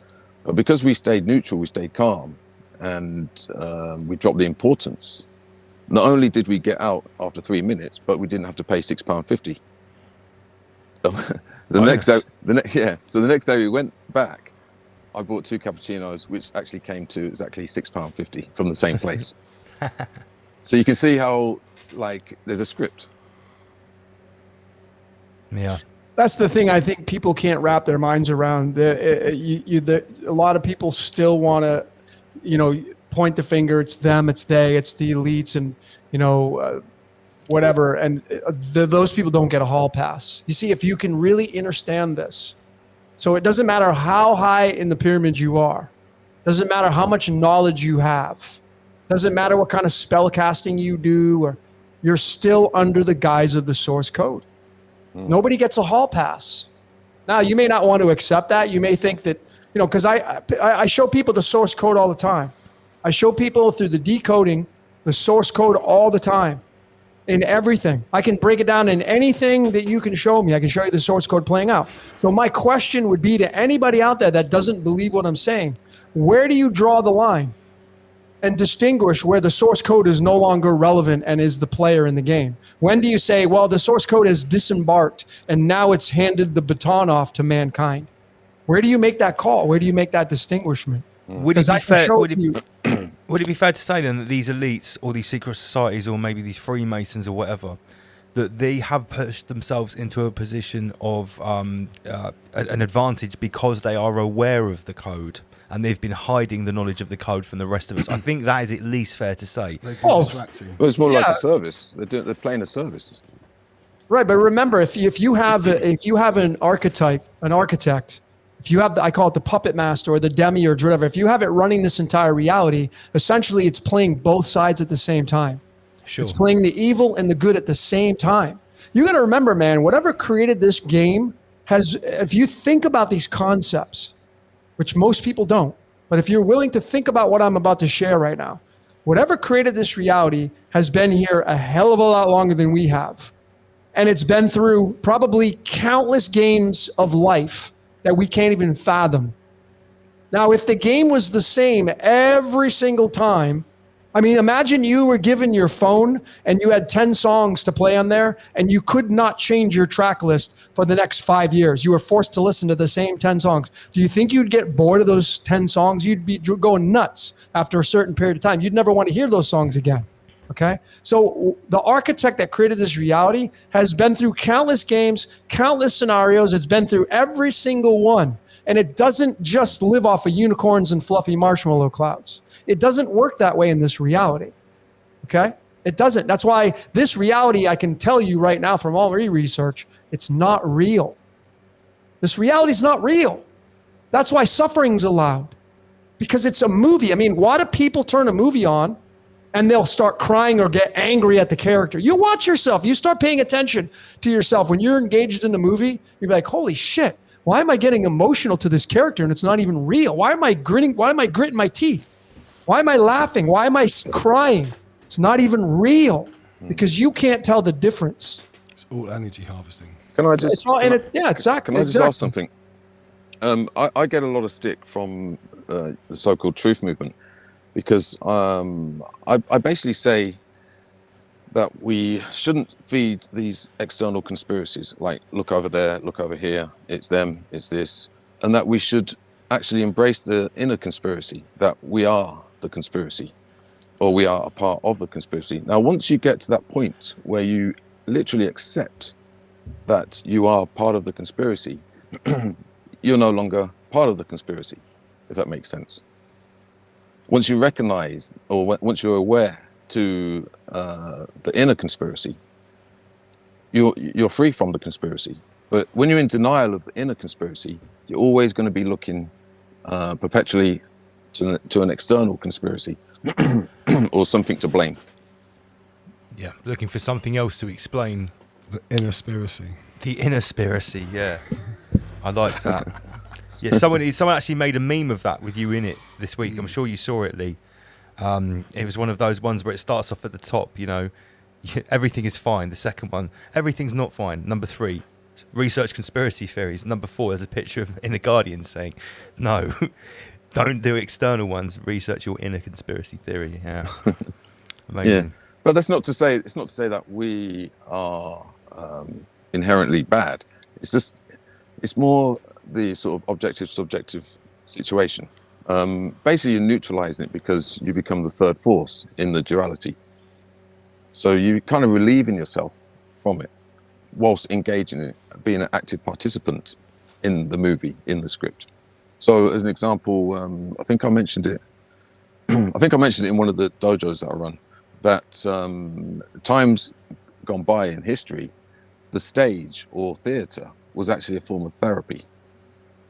And it evolved into movies and so on and so forth. But its originality is that I guess you could say the local chief or shaman would choose individuals to play a role that would actually teach them about their inner conspiracy. So it could be they have to play a role that is completely not like them, or they'd have to play a role that is completely like them, to almost bring the inner character to the external for them to see and for their family and their audience, which would be the tribe. And I guess that would be a form of decoding, I guess. To externalize your script, yeah. I mean, William Shakespeare said, all the world's a stage and we are just merely players. And, you know, the numerology of William Shakespeare is 59 and the game of life is 59. I mean, that's not a coincidence, you know, when you know what you're looking for. But again, you know, people, evil and good exists in this reality, but people are just more concerned about the evil and they don't realize how magic works. They don't realize the constructs of this reality. But I like what you had said. Like, you know, I think there could be that anomaly where, you know, I feel like when you stop participating in the game and you know, I'm a big fan of neutrality. I'm a big fan of being in the middle, and the middle path is the way to win, because if you're hot or cold, you're playing the game.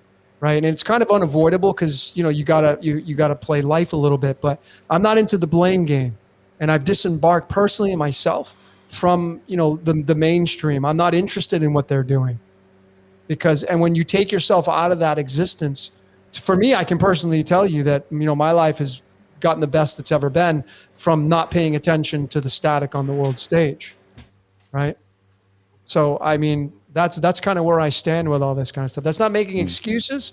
I just know how magic works. I know how this reality works, and I don't need to defend that. I have over 300 videos supporting what I'm telling you. So all my work is in my videos, and it goes just far beyond just an opinion of controllers and the predators and who's doing this and who's doing that. So yeah, you're really concerned with the code. That's the one thing I noticed from skimming through your videos earlier on. You were just basically exposing and cementing the hypothesis you've put forward that this code is omnipotent. It pervades everything. It can be found using a deck of cards, numerology, astrology. Yeah, and it's super compelling. I'm still a complete newbie to this sort of. I've been this digging kind of into stuff. numerology lately, but I've come across Logan a couple of times already. I want to ask you, Logan, what got you into this form of study? Well, I was really big into personal development for many, many years, and I went on that path, and that just kind of, I don't remember how, it just led me into numerology. I think I started there, and then I just had a fancy for that, and it dominoed into astrology, and I just started to consume everything I could on the mystical arts and just human beings as a whole. Then I wanted to learn how electromagnetism works and physics and math and numbers. And my last name is Piette, which is my name has pi in it, so I use pi and the numbers of pi, and that's part of the source code and the golden ratio. So all of these layers, when you start to look at them, this is the source code in it. This is the script, and the game dictates what you're seeing on the world stage, and you're not going to move the collective. If you're a fan of Archaics and Jason Bashir's, I don't know if you follow him. You should probably follow him. But he's we do follow him. We're in talks to get Jason on the show. Perfect. Yeah, he's a great guy. He's a great guy. But I mean, him and I are on this. You had mentioned IG. You had mentioned we share similar thoughts, just on different paths. But we're all searching for the same things. All of us here, we're just like kind of like. We want to have the best experience in life. That's what we all really want in life. You don't want to have to pay bills. You want free energy. You want to have healing quickly. You're into knowing what makes your reality work, right? But if you're distracted with the world stage and the mainstream, well, you're not paying attention to yourself enough, and therefore you're giving your gas away. So, I think one of the most important parts of the Matrix movie, the first one, was the cipher scene with the stake. It was almost like that was the decipher, I guess. That was the decoding, because that kind of gave it away. I don't know if you remember that scene. Yeah, well, he's chewing the steak, and he said, I know this steak isn't real. I know this is a simulation, but the steak is delicious, and he basically said, I don't care. Yeah. For me, that was like a defining moment in the movie. Yeah, and I think it got mostly ignored by the mainstream. When I did my simulation theory part 1 and part 2, we have part 3 coming up. But we were talking about, and Jason Bashir's, on the same page. He's like, you're not going to move the collective. The collective meaning the most popular votes. The evil on the world stage against the church and the devil and Satan and the demons and the angels. You're not going to move the collective. You're not going to move that. But you certainly don't want to partake in that, because when you partake in it, you become it, and it consumes you. See, you want to distance yourself from that. That's the freedom. That's the liberation. That's where you become the anomaly. But you got to do that from a layer of observation and not doing the finger pointing and blaming. Again, if my theory is correct, along with many others that I follow, the architect that creates and runs this reality, call it the demiurge, whatever, it owns it all, the good and the bad. If you start pointing the finger, you're essentially pointing the finger at what you would call the God, the God. You're blaming it. Okay, let me ask you a question. Do you subscribe to the theory that we are within a simulation, but we are animated by something that is more divine and more that is different to that which is running the simulation? Or do you think,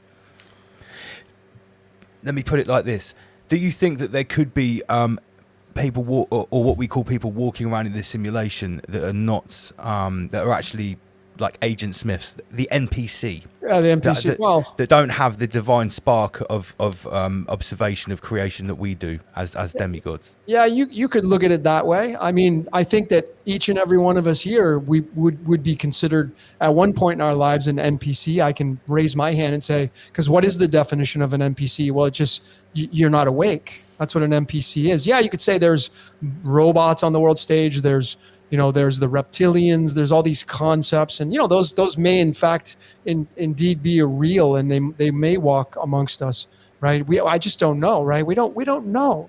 All we can really kind of bet on is the human being experience, right? But are there people that are just filling space? Probably, but they're just asleep. Their job is to get you distracted, to get you off course. That's their job, right? Their responsibility is to get you off your track to enlightenment, right? If there is such a thing. This is what we talked about before about the distraction techniques, the weapons of mass distraction. Yeah. And I guess what your message is it really comes back down to the individual. There is no experience but your own. And that's something which I sort of learnt with my my sort of use of the psychedelics and the spirit molecule, is that at the crux of the most powerful experience that you could ever get out of any of those substances or any of those shamanic practices is that the ultimate message is that it's you. That's it. And that's it. That's the end of it. Everything, and this, I mean, it sounds like the most ultimate egotistical, metaphysical, egotistical thing to say, but it's like there is only you and your perception of what's going on around you.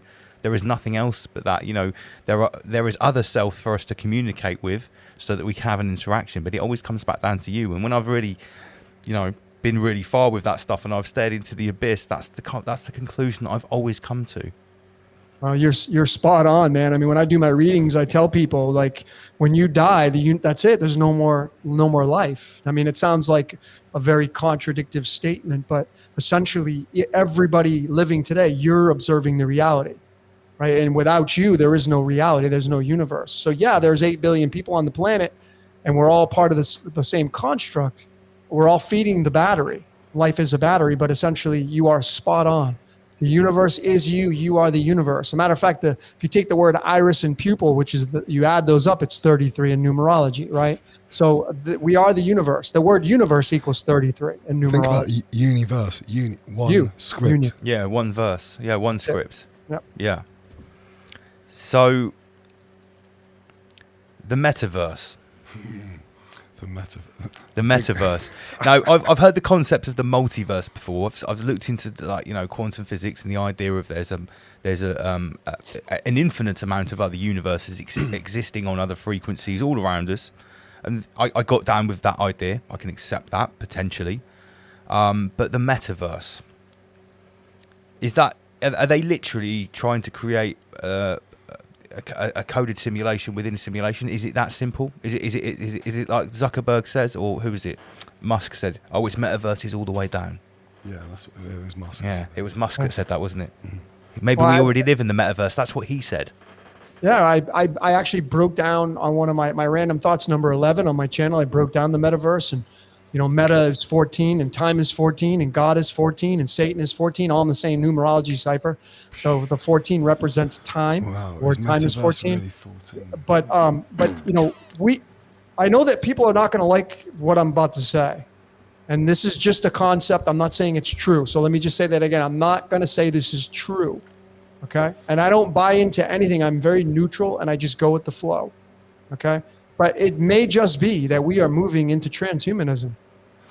And whether with or without your consent, we may be moving into that concept. We've actually commented on this before on the show. Yeah, this is well, it's not 100%, but Rudolf Steiner alluded towards this. Now, some of his schools that are existing today, some of them are basically saying we should fight what's coming, and others are saying no, just go with it. Just go with it because it's inevitable. It's a version of a reality that has to happen. It has to play out. I mean, it fits the Aquarian age, because the Aquarian age is the digital age. It's the age of I know thyself, and it's the age of the water being poured out, which means knowledge, which means everything at your fingertips. That's what a computer is. That's what the internet is. That's what, I mean, how great is this technology that we're using right now, where we can share all this information with people all around the world? You can't do that back in the 1970s. Back in the 1970s, I was using a rotary phone. You know, you couldn't do that back in the 70s. So, you know, would anybody here want to go back to using a rotary phone? Would anybody really want to go back to using a map to find their way around a town? I mean, would you really want to do that? I highly doubt anybody would admit to saying, yeah, I would love to go back to using records again and using a rotary phone and having to do emergency breakthroughs when somebody's got a Sorry, business. I've got to stop you. When it comes to records, you're speaking to the wrong people. Okay. There is an exception when it comes to... there's exceptions. Yeah, I'm just using things that people can... Bad example around these parts. Yeah, bad example. Okay. Well, I'll just say, how about 8 tracks? Nobody would go back to 8 tracks. I want to know how many people go back to dial-up internet. Yeah, I mean, dial-up internet, waiting. Like, people have been so conformed to speed and the quickness of, like, you know, who wants to wait for the thing to spin? Remember, dial-up, it's like took forever for that thing to go through. I lose my mind. I'd probably pull my hair out trying to go back to that dial-up again. Because so you've just said that transhumanism might be okay. Basically, I've got to ask Logan: are you going to take the neural lace? Will you let Musk sew a neural lace into your frontal cortex? Well, I mean, I'm not opposed to anything at this point. It sounds kind of quirky and strange, and like I said, I'm not a fan of adopting any ideas that I can't really assimilate at this point. So I have to stand neutral in that position. And again, I'm not. I can tell all of you, I'm not an agent. I don't work for any organization. I'm just me. I kind of joke is I'm a free Logan, because people think I'm a Freemason, and I'm not. I just say no, I'm a free Logan.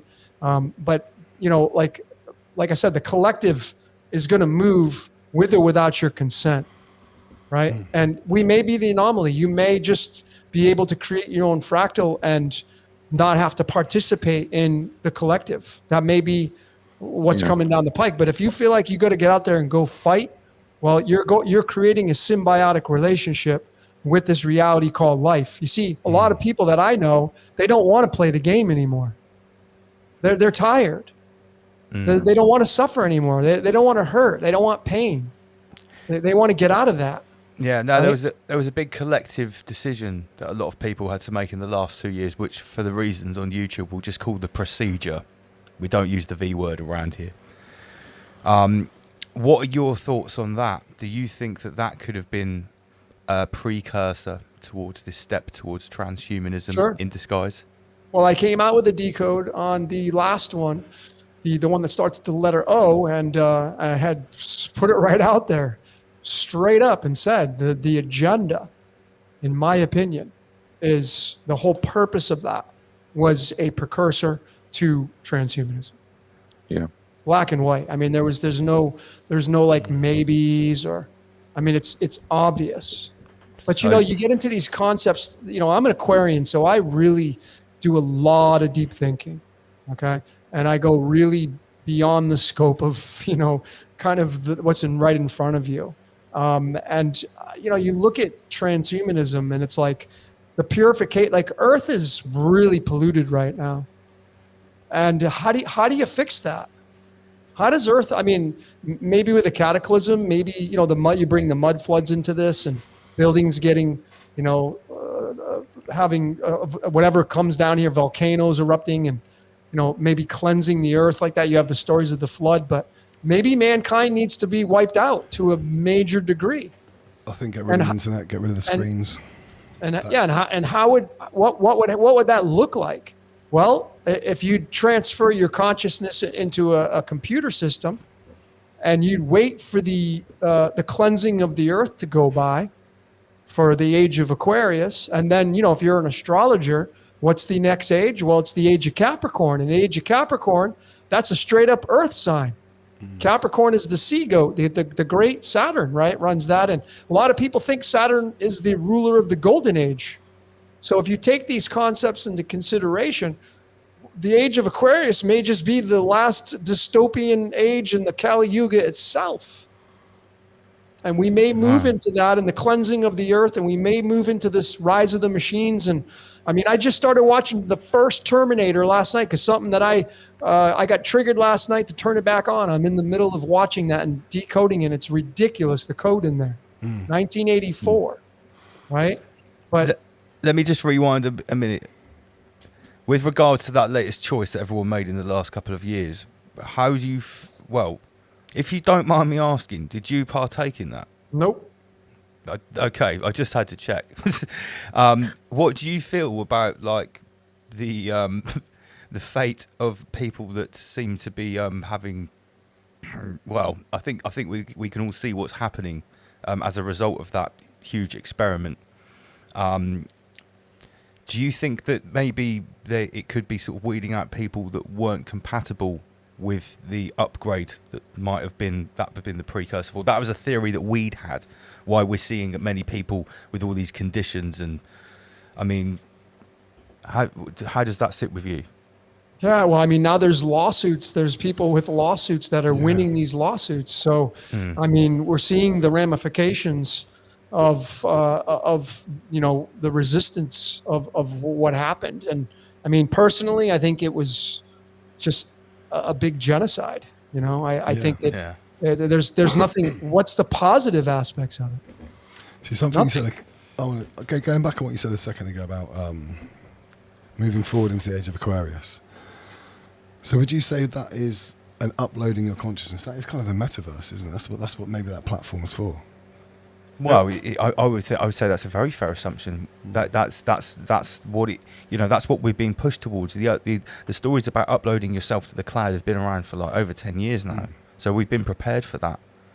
Well, that's what your profiles are for. That's what all of your avatars are for, I suppose, isn't it? To start to build your online. Well, some people think that the whole of social media and everything we do on the internet now is actually feeding the code to build our digital avatar that could already be existing somewhere in a metaverse.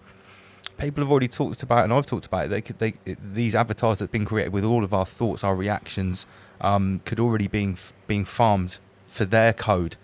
But do you see that there's a contradiction somewhere with regards to? There's a lot of people that talk about that we're living in a simulation, but at the same time they're very opposed and anti-metaverse. So I'm just making an assumption. Let's assume that we are living in some kind of digital simulation or holographic universe. So then why would we be so opposed to the metaverse, which is a digital upload of sorts? And there may be, I mean, like I say, I'm not saying I believe in this, but there may be people that are able to transfer their consciousness and evolve. Well, it could be a way of escaping this simulation or this level. It could be a cheat. It could be a schism. It could be a glitch. It could be a hack. And those who are resisting, maybe they get left behind. Maybe they don't evolve. I mean, there's so many possibilities. Everyone's going to think we've switched on them now. Now we're telling everyone to upload themselves into the cloud. Let's be careful here. Yeah. Well, our audience is going to be going, "What the fuck's going on?" Can I go back quite a bit? Yeah, please. Logan, you evoked something that very few people have done on a particular subject. You spoke about like how the scriptwriter or the architect has to make many realities or versions or multiplications of situations and so on and so forth. I can't remember how you articulate it, but that's the gist. When I was 8 years old, I had a type of out-of-body experience, and what I experienced, very few people have ever been able to decode or decipher. And I've presented it to many occultists, many esoteric people, mystics, so on and so forth. Now, when I was out of body, what I experienced was a sense of boredom, because there was no diversity, there was no anomalies, there was no novelty. And I kind of got to experience a type of boredom for eternity. And I made there was something like a will, even though I was only 8 years old, there's some kind of will that willed myself back into this realm, because I needed to, or I wished to experience diversity, anomalies, and novelty. So it was a deep existential sense of boredom that it was so painful and terrifying. So if you imagine just staring at, say, a white light for eternity and you can't blink, that would be the only way I can sort of articulate it. Do you have a question on that, or just you just? Yeah, no, I just wondered, does it mean anything to you, or because you mentioned about like if everything was the same. Yeah, like I we mean, have to go through a cycle of experience of difference, I guess.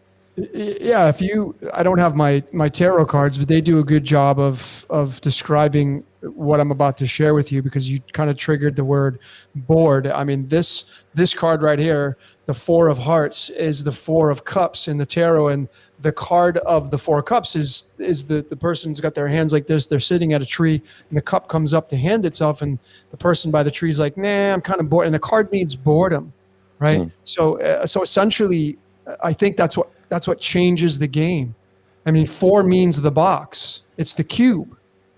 Yeah. And so the game gets like, again, these concepts, whatever created this reality, if you believe in the concept that it's always been here, it's like eternity, and it's the aurora, it's the snake that eats its own tail, and it starts over again.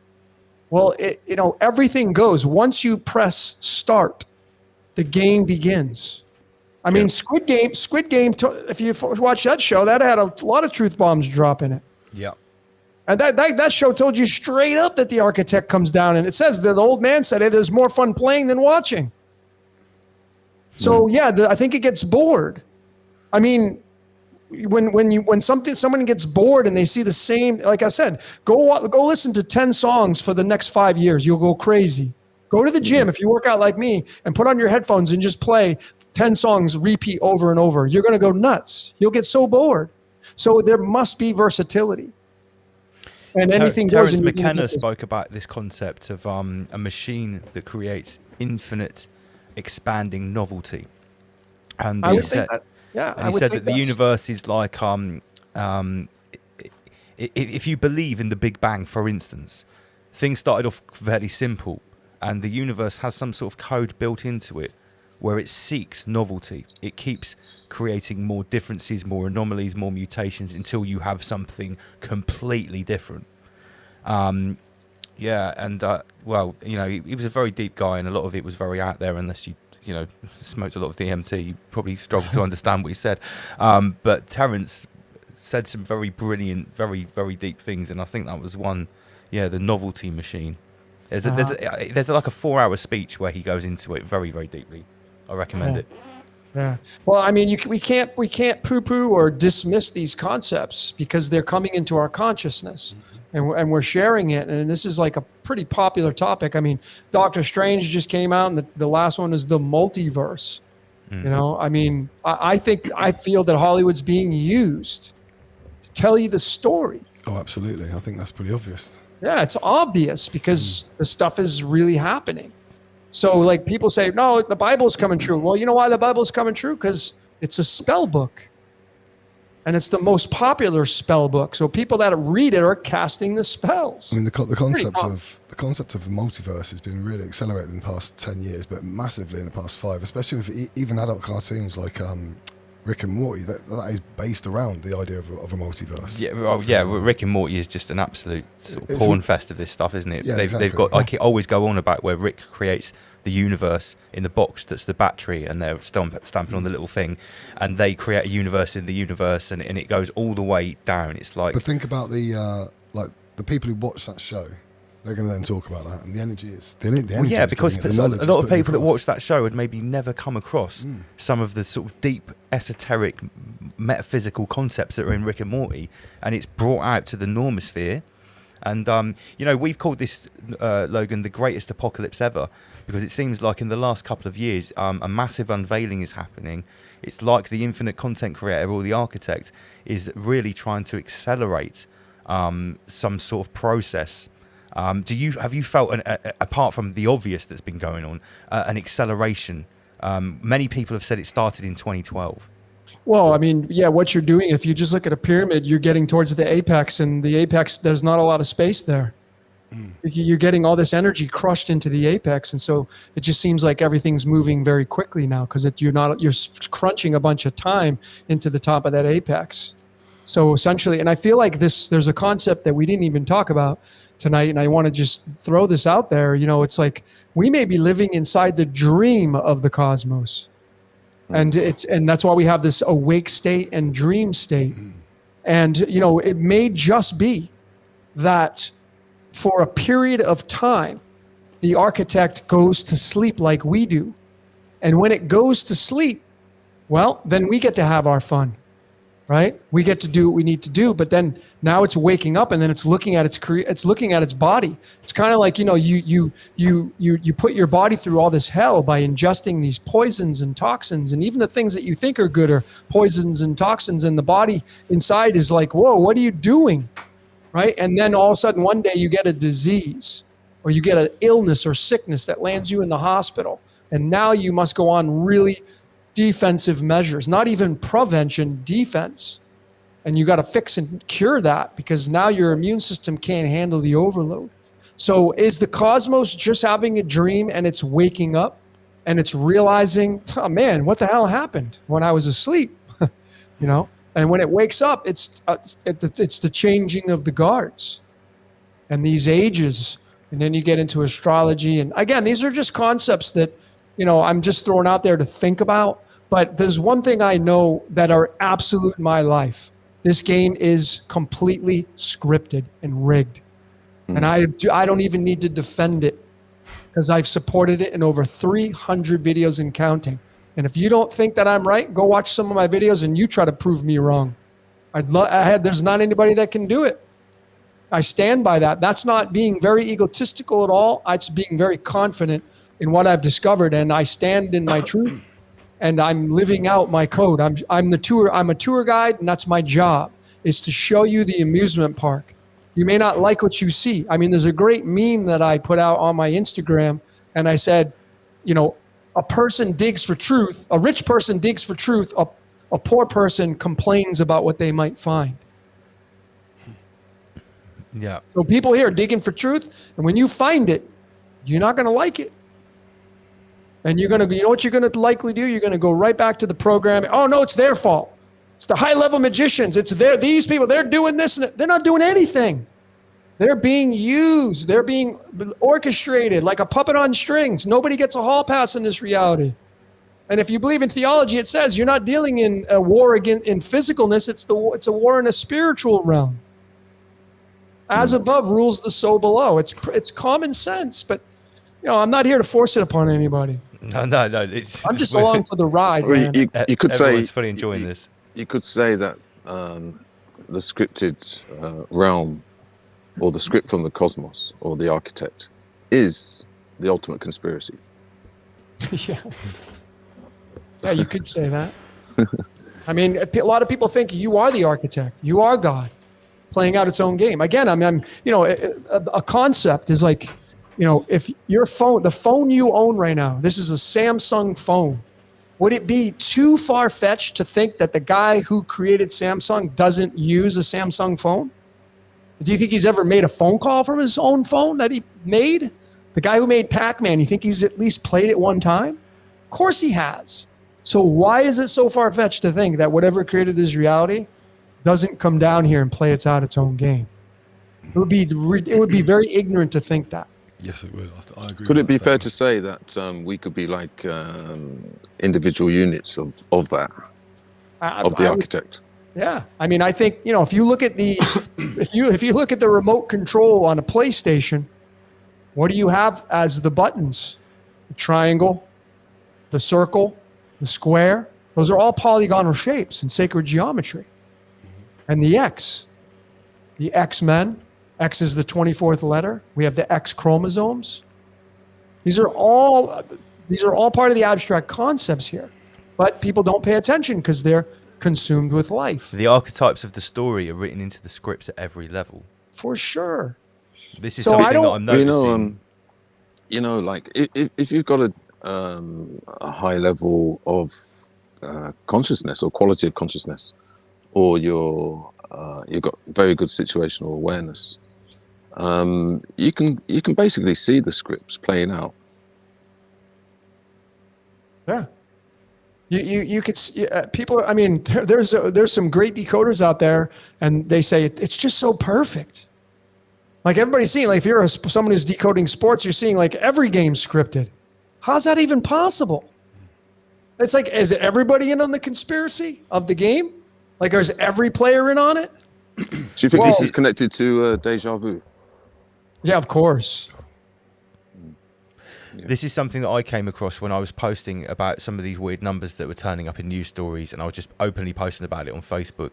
And at that stage of my understanding, I was sort of, talking about Freemasons and stuff like that, and people were saying, but wait a minute, if you're saying that the reason these sacred geometry numbers and pi is appearing and stuff, and it goes right the way back through history, and they're trying to hijack it, it would mean that it's already there. And I was like, yeah, of course it's already there, because we live in a mathematical world. And a lot of these people I was speaking to are sort of science-loving atheists, and they would go, well, that means you're talking about something supernatural. And I was like, yes, of course. If that's what you want to call it. I was like, yes, of course, that is the reason that these numbers appear throughout history, and this happening 300 years later, relates to this birthday, and there's hundreds of these crazy things written into this code, and you could spend the rest of your life decoding it. But I think the message to take from it is, like you're saying, is it pervades everything. Yeah. And that's why a lot of people are coming to this conclusion from many different viewpoints now. And this concept of an actor-based scripted reality. People started talking about, first of all, false flag attacks and crisis actors. But now when people are watching the mainstream media, and we're having people called Phil McCann that are reporting on a petrol shortage. We had earlier on, there's a Conservative MP who's just got done for groping other MPs. He's called Chris Pincher. So we've had this concept of these ridiculous names that relate to what the person is appearing on the screen, and it's like, well, are they taking the piss out of us? Are people writing this, or is this the infinite content creator having a joke with us? So we've been, mate, all these things you're saying, we've been looking at these examples over how many months now? Over Over the last couple of years. My slideshow every week is almost filled with these crazy little nuggets and bite-sized bits. I think what you've said tonight has really drawn all of it together. It's been quite powerful, actually. Oh, great. I mean, yeah, where were we? I'm rewatching Terminator, the first one, 1984, and I was, I grew up in the 80s. That's like I was born in 73, 84. I was just 11 years old, but I'm looking at the clothes and the way they handled themselves. They got an answering machine. Who the hell has an answering machine now, right? With a voice recording on there. So you're like, I'm going back in time and I'm looking at like, what was I doing back then? Well, shit, I wasn't in this space at that time.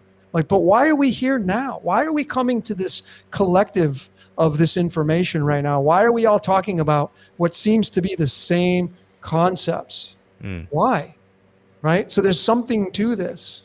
Everyone's coming to the same conclusion. Everybody's coming to the same. Reality is not what we think it is. Not. Whether these people are Christians and they're saying, yeah, it's God's divine plan. You could read it in this book here. Muslims, saying, yeah, Allah has written the perfect plan. From wherever you're coming from, everyone's coming to the same conclusion. You've even got the satanic scientists on TV, David Cox saying, yeah, it's probably a simulation, that the Infinite Monkey Cage podcast. Those are all proper establishment scientists in the mainstream saying it as well. See, part of that could be a little bit of ego as well. Say, for example, you've dedicated your whole life about Christianity, and all of a sudden you've got to admit it's not real. So then you're going to find a way that is going to be accepted, so your ego stays protected. No? Yeah, I suppose so. Yeah, it's identification. You'll try to identify this coming conclusion with the pre-scripted worldview that you've already been subscribing to. I guess there's definitely that within it as well. Well, something that was taught to me many years ago, and it's stuck with me, is the notion of not judging. Like, we talk about NPCs and that. At the end of the day, we don't know who knows what. And so the way it was explained to me was that every interaction that you have with another person, it doesn't matter if it's some tramp sitting on the crossroad, all the way through to somebody who's highly influential or wealthy or whatever, successful.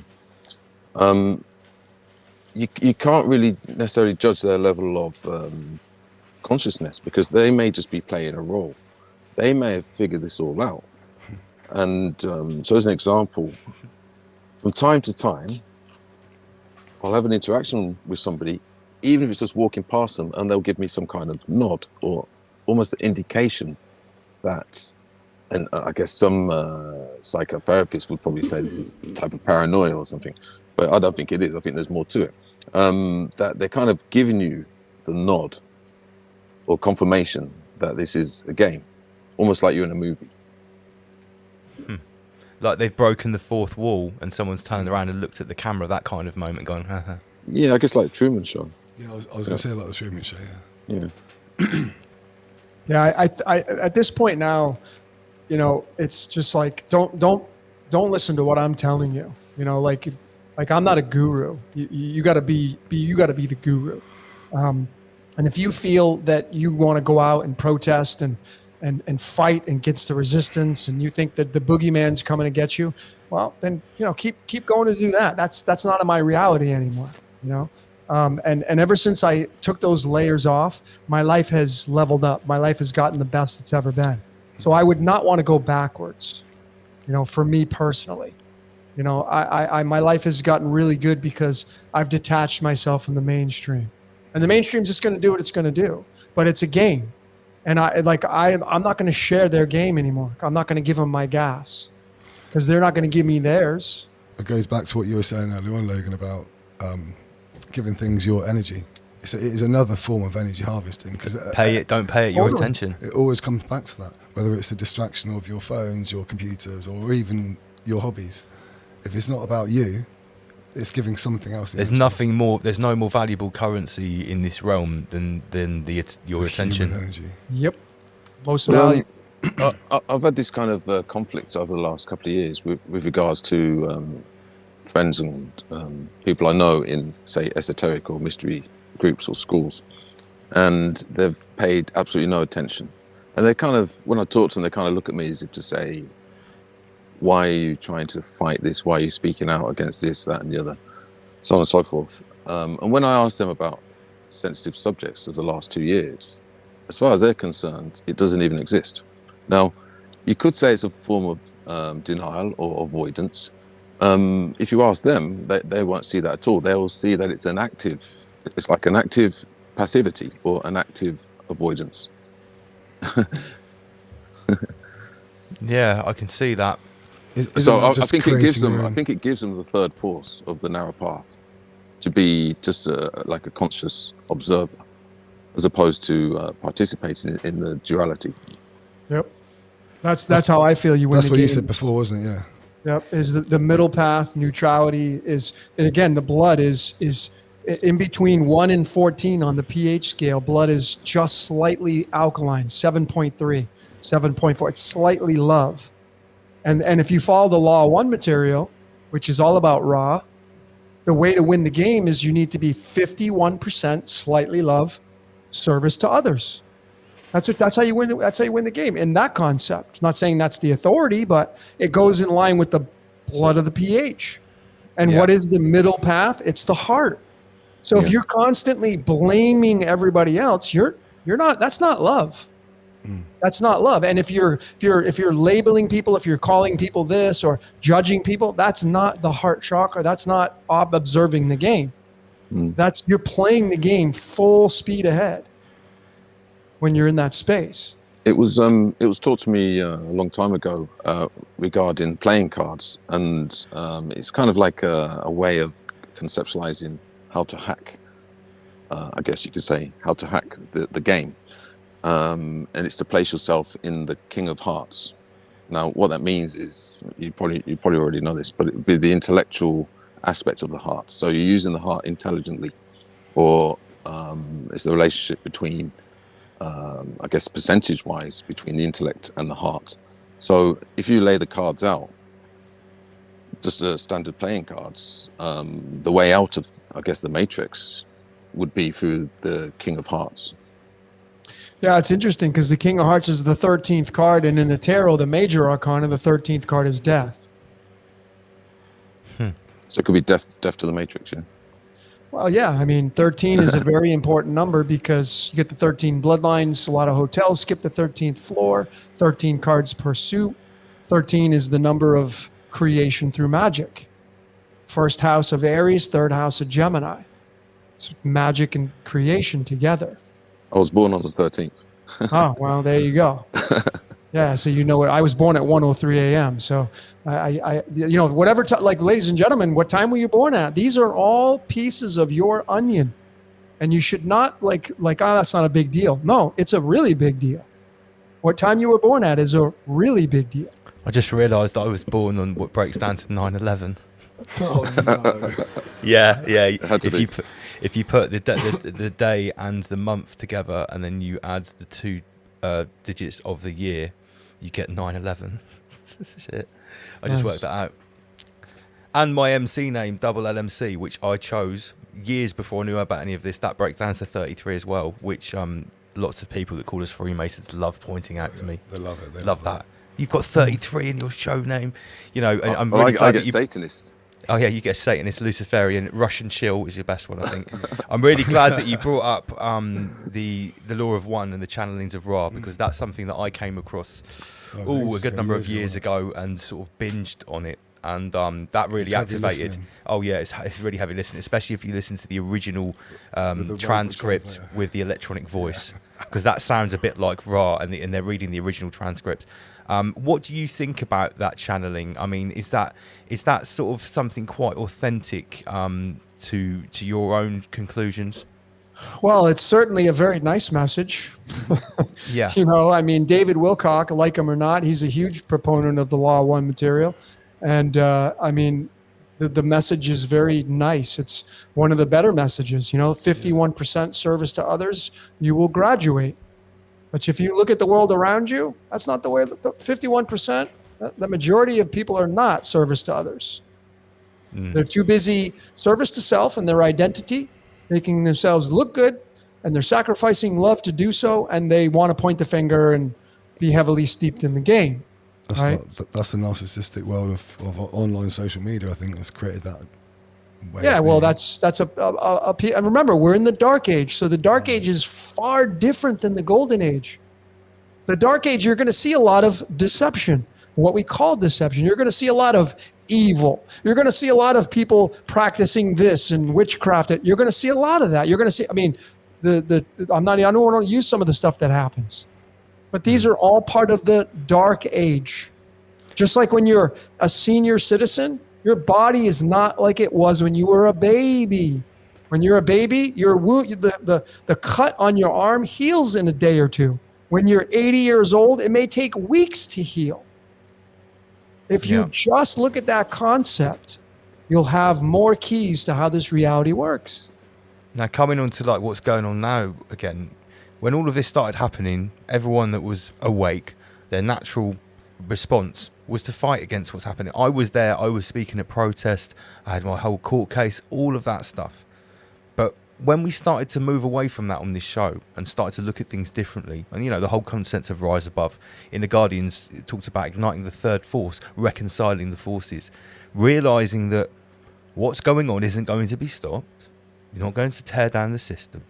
No one is going to stop the Soviet Union from fulfilling its plans of injecting many people. No one's going to stop that. This is actually part of a process. And, you know, and I think part of the reason why I probably don't go out and speak at protests anymore is because nobody at those protests would want to hear what I've now got to say.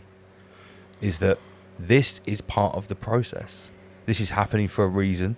In the Law of One, you could call this the harvest, the great harvest in a way. Separating. And no one's coming to save us. Yeah, and no one is coming to save us. There's no white hats, no more heroes, or anything like that.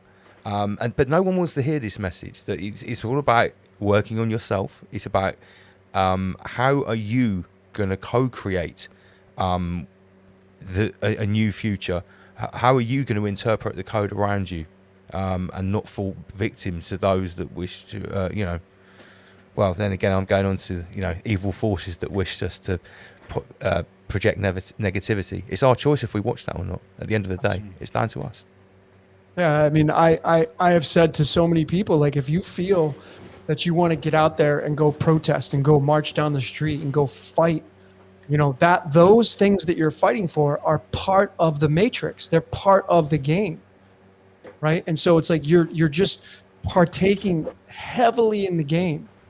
I mean, it's unavoidable because you use cash and money to buy, and you use things, and it's kind of unavoidable. But at what level, at what gradient are you at in the scope of things? Again, how much essence do you want to give to it? How much of yourself do you want to pour onto the fire?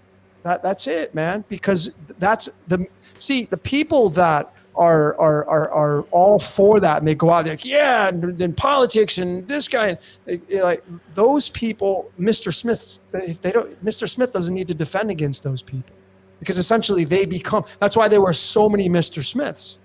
The majority of the world, they are Mr. Smiths or Mrs. Smiths. There's a movie called Mr. and Mrs. Smith. You should probably go watch that. The code is running through them. It's animating them. They're becoming part of the polarity. That's it. Rather than being that reconciling force, being the observer, like you talk about. Yeah. So, like Neo comes down in the movie and fights against Mr. Smith. But you see, you don't want to even be the Neo guy, because now you're fighting. And you realize when you watch the series, when he stops doing that, that's where the climax is. That's where the everything leads to. So the aspect is like you want to not be part of this world, so to speak. You got to live in it, but it's like when you go back to nature and you stop paying attention to the static, as I like to call it, you take your power back. And again, if you're spending, it's in the New Testament about living in the world but not being. Yeah, it is there. It is there. But I had come out with a decode called the Two Thieves, and it's your eyes. And there's a story in the Bible about the two thieves when Jesus was being crucified at Golgotha, and he's in the center point, which represents the third eye, and he's the Joker. And there's a song called "All Along the Watchtower" that Bob Dylan sang, and it's all about the Joker and the thief. How do we get out of here? I can't get no solutions here. Can't get no relief. I want to bring you back on something quickly. You were talking about going back to nature. I think, we're running an event in September, which is purely about everything you're talking about in the last sort of section. And I'm glad that you're speaking about the importance of it, because what I would like when people come to this is to really put yourself into it, to get rid of all these modern forms of technology, so you're in the moment, in nature, without that stuff, learning new skills. And I think that's going to really help most people who attend it. Yeah, like you say, cut out the static. It's cut out the static, that's right. I like that. I really like that, Logan. That's a really good phrase. Well, that's what I think is the most important thing each and every one of us can do, is to, be more service to others, be slightly love. You're not going to eliminate the dragon. If you look at the chakras in the body, if you're a fan of that system, the lower chakras is where the Kundalini starts and it rises up. And the lower chakras is where all pleasure is at. So your sacral and your root, this is all sex and procreation. You go to the solar plexus, it's the belly, which is where food goes into, pleasing the taste buds. But when you get to the heart, it's the center point, and then you get into this realm, which is where your third eye is, and your intellect and your relationship with the divine. So, and if you're always here, then you're not balanced, because you can't get away from the identity. You could try, you can maybe be a monk, you can go live in a cave and separate yourself from life, but is that really living? Is that really living a life that's fun? Especially, look at your life paths. If you're a 5 life path, you really came here to experience life in all its totality. You're the adventurer, the 5 life path. The 5 is man. 5 is the identity. 5 is the adventures of man and woman. So, we're essentially not designed to be stuck in a cave, shaving our heads and wearing a green or orange suit. If that suits you, great. Maybe that was part of your source code. Maybe you were designed to do that for this journey. But for the majority of us here, you know, we're designed to experience life. And the more layers of the onion that you can observe yourself from, and the less time you spend on the static on the world. Like I said, if you spend, I mean, the average person spends 3 hours a day on social media. 3 hours. If you took those 3 hours back and you took those 3 hours consciously and put them into something constructive in your life, like that idea that you've always wanted to do, but you haven't done it because you're afraid what people may think of your idea. But if you took those 3 hours and you put it to something constructive, well, you're now creating a ripple that will be felt around you. And if everybody did that and they would stop giving their gas to the static on the world stage, these archetypes, these evil archetypes, they would just disappear because they need gas. They need acknowledgement to survive. Yeah. The beast needs to be fed. It needs to be fed, yeah. We often talk about we often talk about this subject in the dojos with regards to the service to other, but in its purest sense, not in some kind of, because you can serve others, but from the ego self perspective. But when it's done in its purest form, there's nothing like it. There's nothing that money can really buy that would give you that, I guess, beautiful sensation or love sensation. Yeah, absolutely. It's completely priceless. Service to others. Yeah, to see something you've created ignite the spark of creation in someone else. To when someone told me they've heard a song or something, that helped me, that changed this moment for me. That is, for me, it's like, yeah, it's very powerful. It's better than anything. It's like to change one person is so much more powerful to be on stage than in front of 10,000 people. It's much more powerful to have that kind of actual connection, to know that, because it happens to all of us at a time of our lives that maybe is troublesome. A certain thing, a certain song, a certain piece of media, a certain picture, can change your perception. It's amazing. Yeah, I think you can't make somebody change, but you can be the reason that they change. So it's very important to we're all a lot of us are influencers and content creators, and the majority of the world, they're not. They're just consumers. A lot of the world stage are just consumers. They're not interested in creating anything. They're just interested in going to work, collecting a paycheck, and pointing fingers, and then creating a symbiotic relationship with the static on the world stage. That's the world we live in. Well, that's not the world that I partake in anymore, personally myself. So me being a content creator and an influencer, when I go on social media, when I spend time on there, I'm posting and creating things that are part of my reality. I'm not scrolling through Facebook and looking at the posts and my algorithms now, because I'm not partaking in these mainstream things. My feed doesn't show the mainstream anymore. So, the AI is pretty smart, even for the benefit of what we're trying to do as creators to create that ripple effect. So you get Al Gore to work for you on your behalf. Sorry, we call it Al Gore, the algorithm. That's our little thing. Nice. Normally he's working against us here on this show, or at least we think he is. But I suppose, what you're saying is true. In a sense, he can work on your behalf as well by, if you show that. Yeah, it has to, because it only, like the Star Wars said it best. There's just the Force. That's it. There's just the Force, and you can use it to manipulate, or you can use it to be constructive. So it's funny you guys call it. It's the algorithm. The Al, and Al is illumination. I did it. If you haven't checked out my Decode on illumination, spelling out illumination with the A-L, well, it's all about the Al, because the Al is the 13th sign, and it's the 13th element called aluminium, and it's the 13th sign called Ophiuchus, which is the center point of the zodiac, in a sense. In the Guardians, you were going to ask a question. No, I was going to say, Omar was talking about nature, and Logan mentioned nature, and we also mentioned about static. I do that exercise where I take my shoes off and I stand on the earth barefoot as much as I can.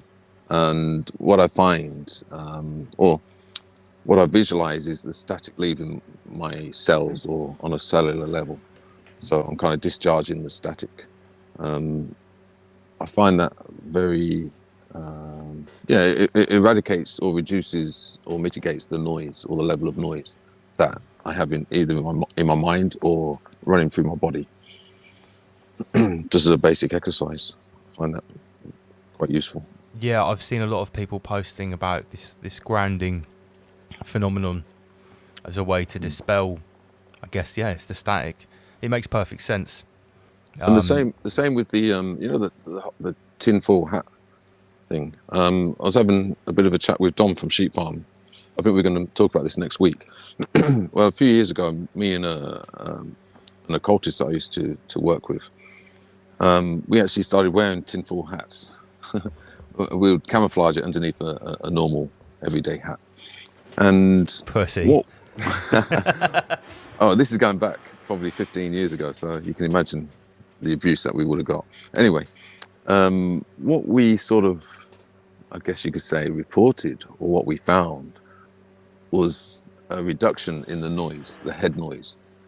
It would almost be the equivalent of going out into nature in the forest. It's the same sort of, I guess, sense feeling. So there really is something in it that about a tinfoil hat stops the poisonous electromagnetic frequencies getting to your brain. It could also, we also concluded that it could be a sort of psychosomatic. Yeah. Could be a placebo tinfoil hat. Yeah, it could be, yeah. But it was fun. Well, you know, a lot of us are now wearing things like orgonite and other sort of crystals and stuff to stop, you know, we can't say the word, we call it pentojizzle. You know, that wireless pentagram technology, Logan? Yeah. You like that one? Wireless pentagram. I mean, on my phone right here, I believe this is this little sticky thing here. This is orgonite, which is apparently supposed to block out the harmful parts of wireless pentagram technology. Whether that little thing there is working or not, I don't know. But I tell you what, the first time I ever went to London, funny enough, to go to a protest about you know what, was the first time I saw 5G appear on my phone. Many of us had 5G ready phones, but you'd never been to the area that has. Oh, I just said it then. I noticed it straight away. I noticed I felt different when I got off the coach in London.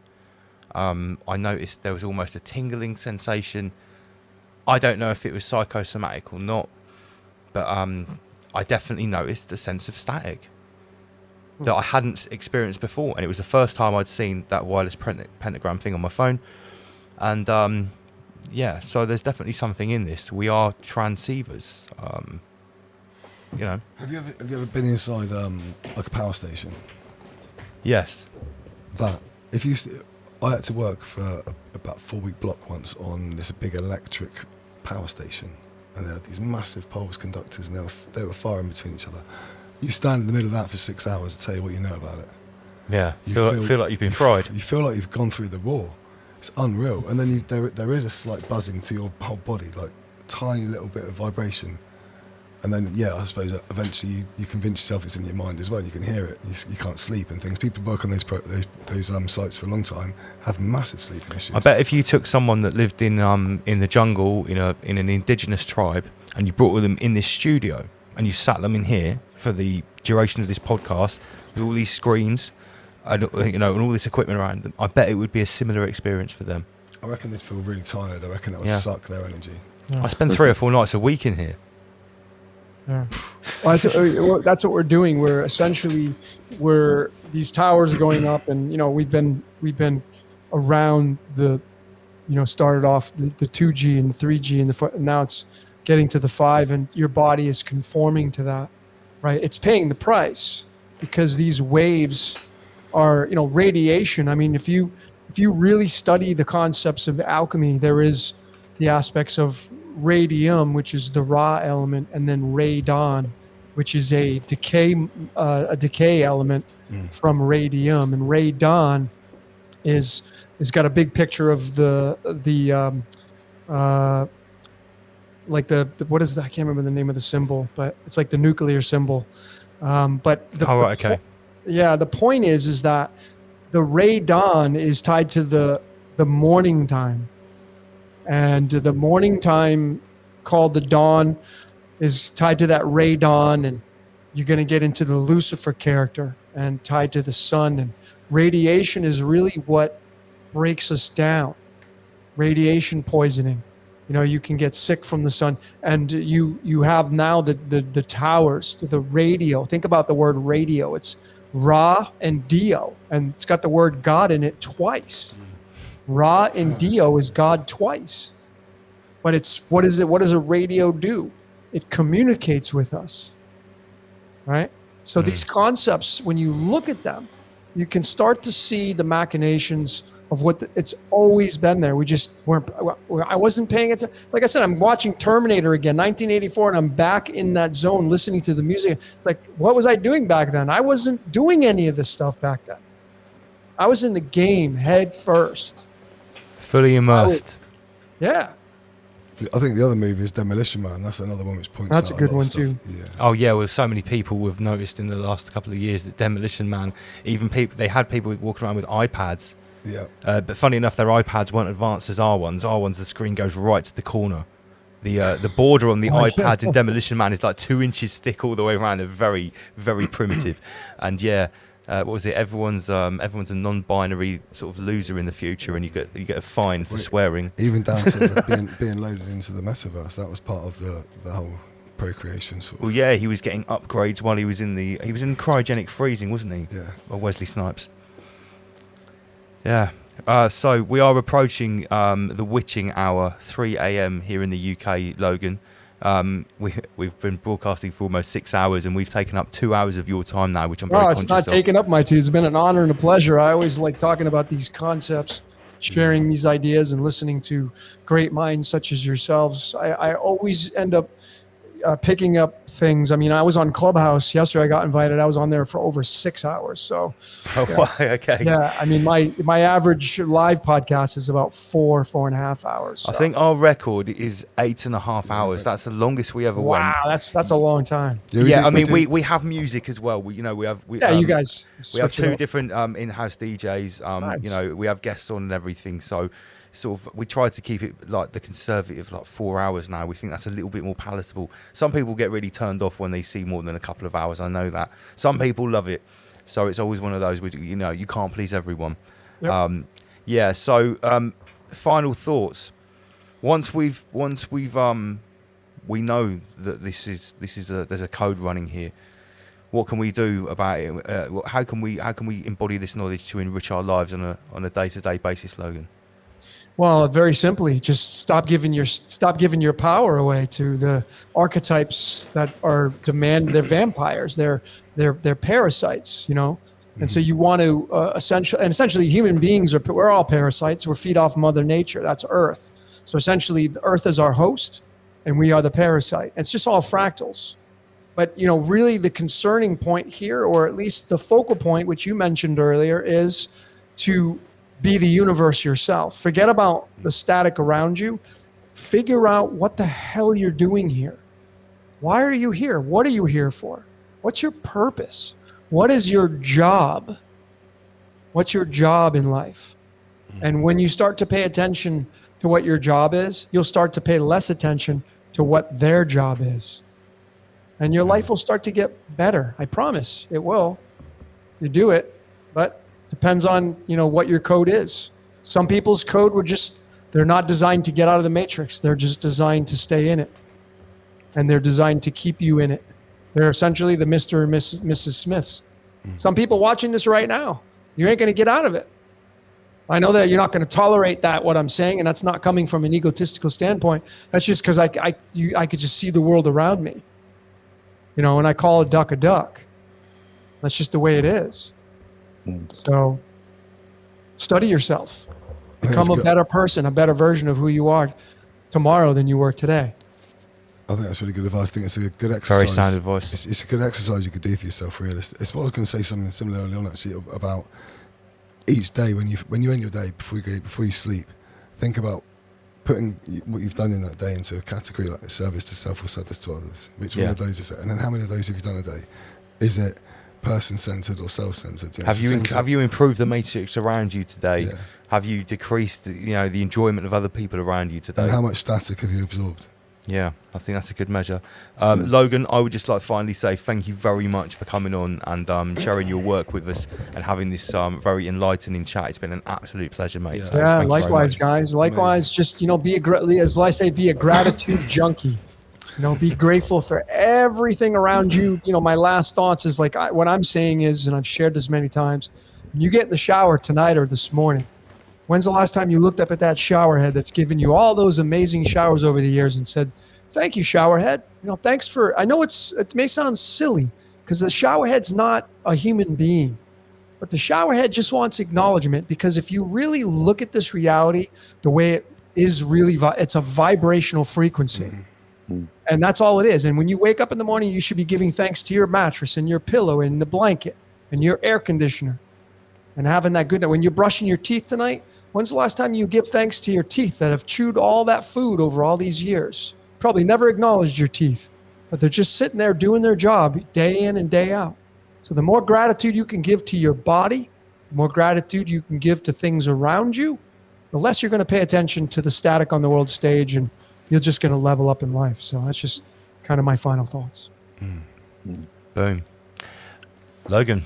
I think basically, Logan, we're going to invite you to Ratri. If you find yourself in England if you're able to get over to the UK. I love the UK. I lived in the UK for 3.5 years. I was stationed over in RFA Alconbury, which is like 60 miles north of London. I lived in Peterborough and Cambridgeshire and over there's areas. I loved it, man. Well, we're down on the south coast. If you manage to get over here for the weekend of 9/11, we'd love to have South coast, you. like where? Like near Bournemouth. on the Dover side, or no, southwest. In the middle. Oh, in the middle. Anyway, Okay. we're in the middle, really, aren't we? Yeah, in the middle, near to Southampton and Portsmouth. Oh, okay. I know where that's at. Yeah, we're having a weekend event of 9/11. I would love to, you guys. Honestly. Okay. I really get would. over here, mate, you're welcome. Yeah, you're more than Thank you, welcome. man. I have much love, man. There'll be a tree and a tent ready for you. It's been an absolute pleasure. In the Guardians, last thoughts? Well, yeah, it's about influencing, changing things that we can actually influence and change. So our local sort of atmosphere, reducing the entropy, and I guess you could easily say increase the love. Absolutely. Rise above, everyone. Love thy neighbour. Rise above. Love thy neighbour. I think we'll end it there. Logan, thank you very much. In the Guardians. Yeah, guys. It's been an honor and pleasure, ladies and gentlemen. Thanks for listening. It's been an honor. Thanks, IG. I loved your words. Loved your character. Yeah. It's been fun, guys. Right back at you. Rise above. Thank you, Logan. Thank you. Till next time, guys. See you later. See you later.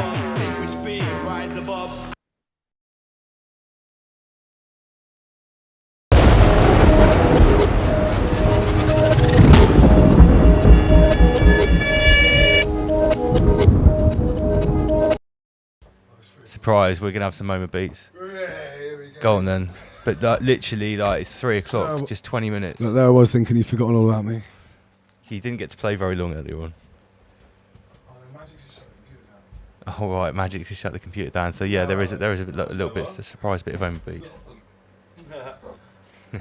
Shout out to Bradley Golden, shout out to Hippie Shake, Shannon Ann, Nick Longsworth, Sabah Jasal.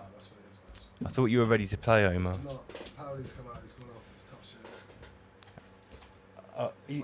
Oh, you're waiting, okay.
Sorry, guys, we are going to have to end the show. He's got a computer problem. See you guys next week.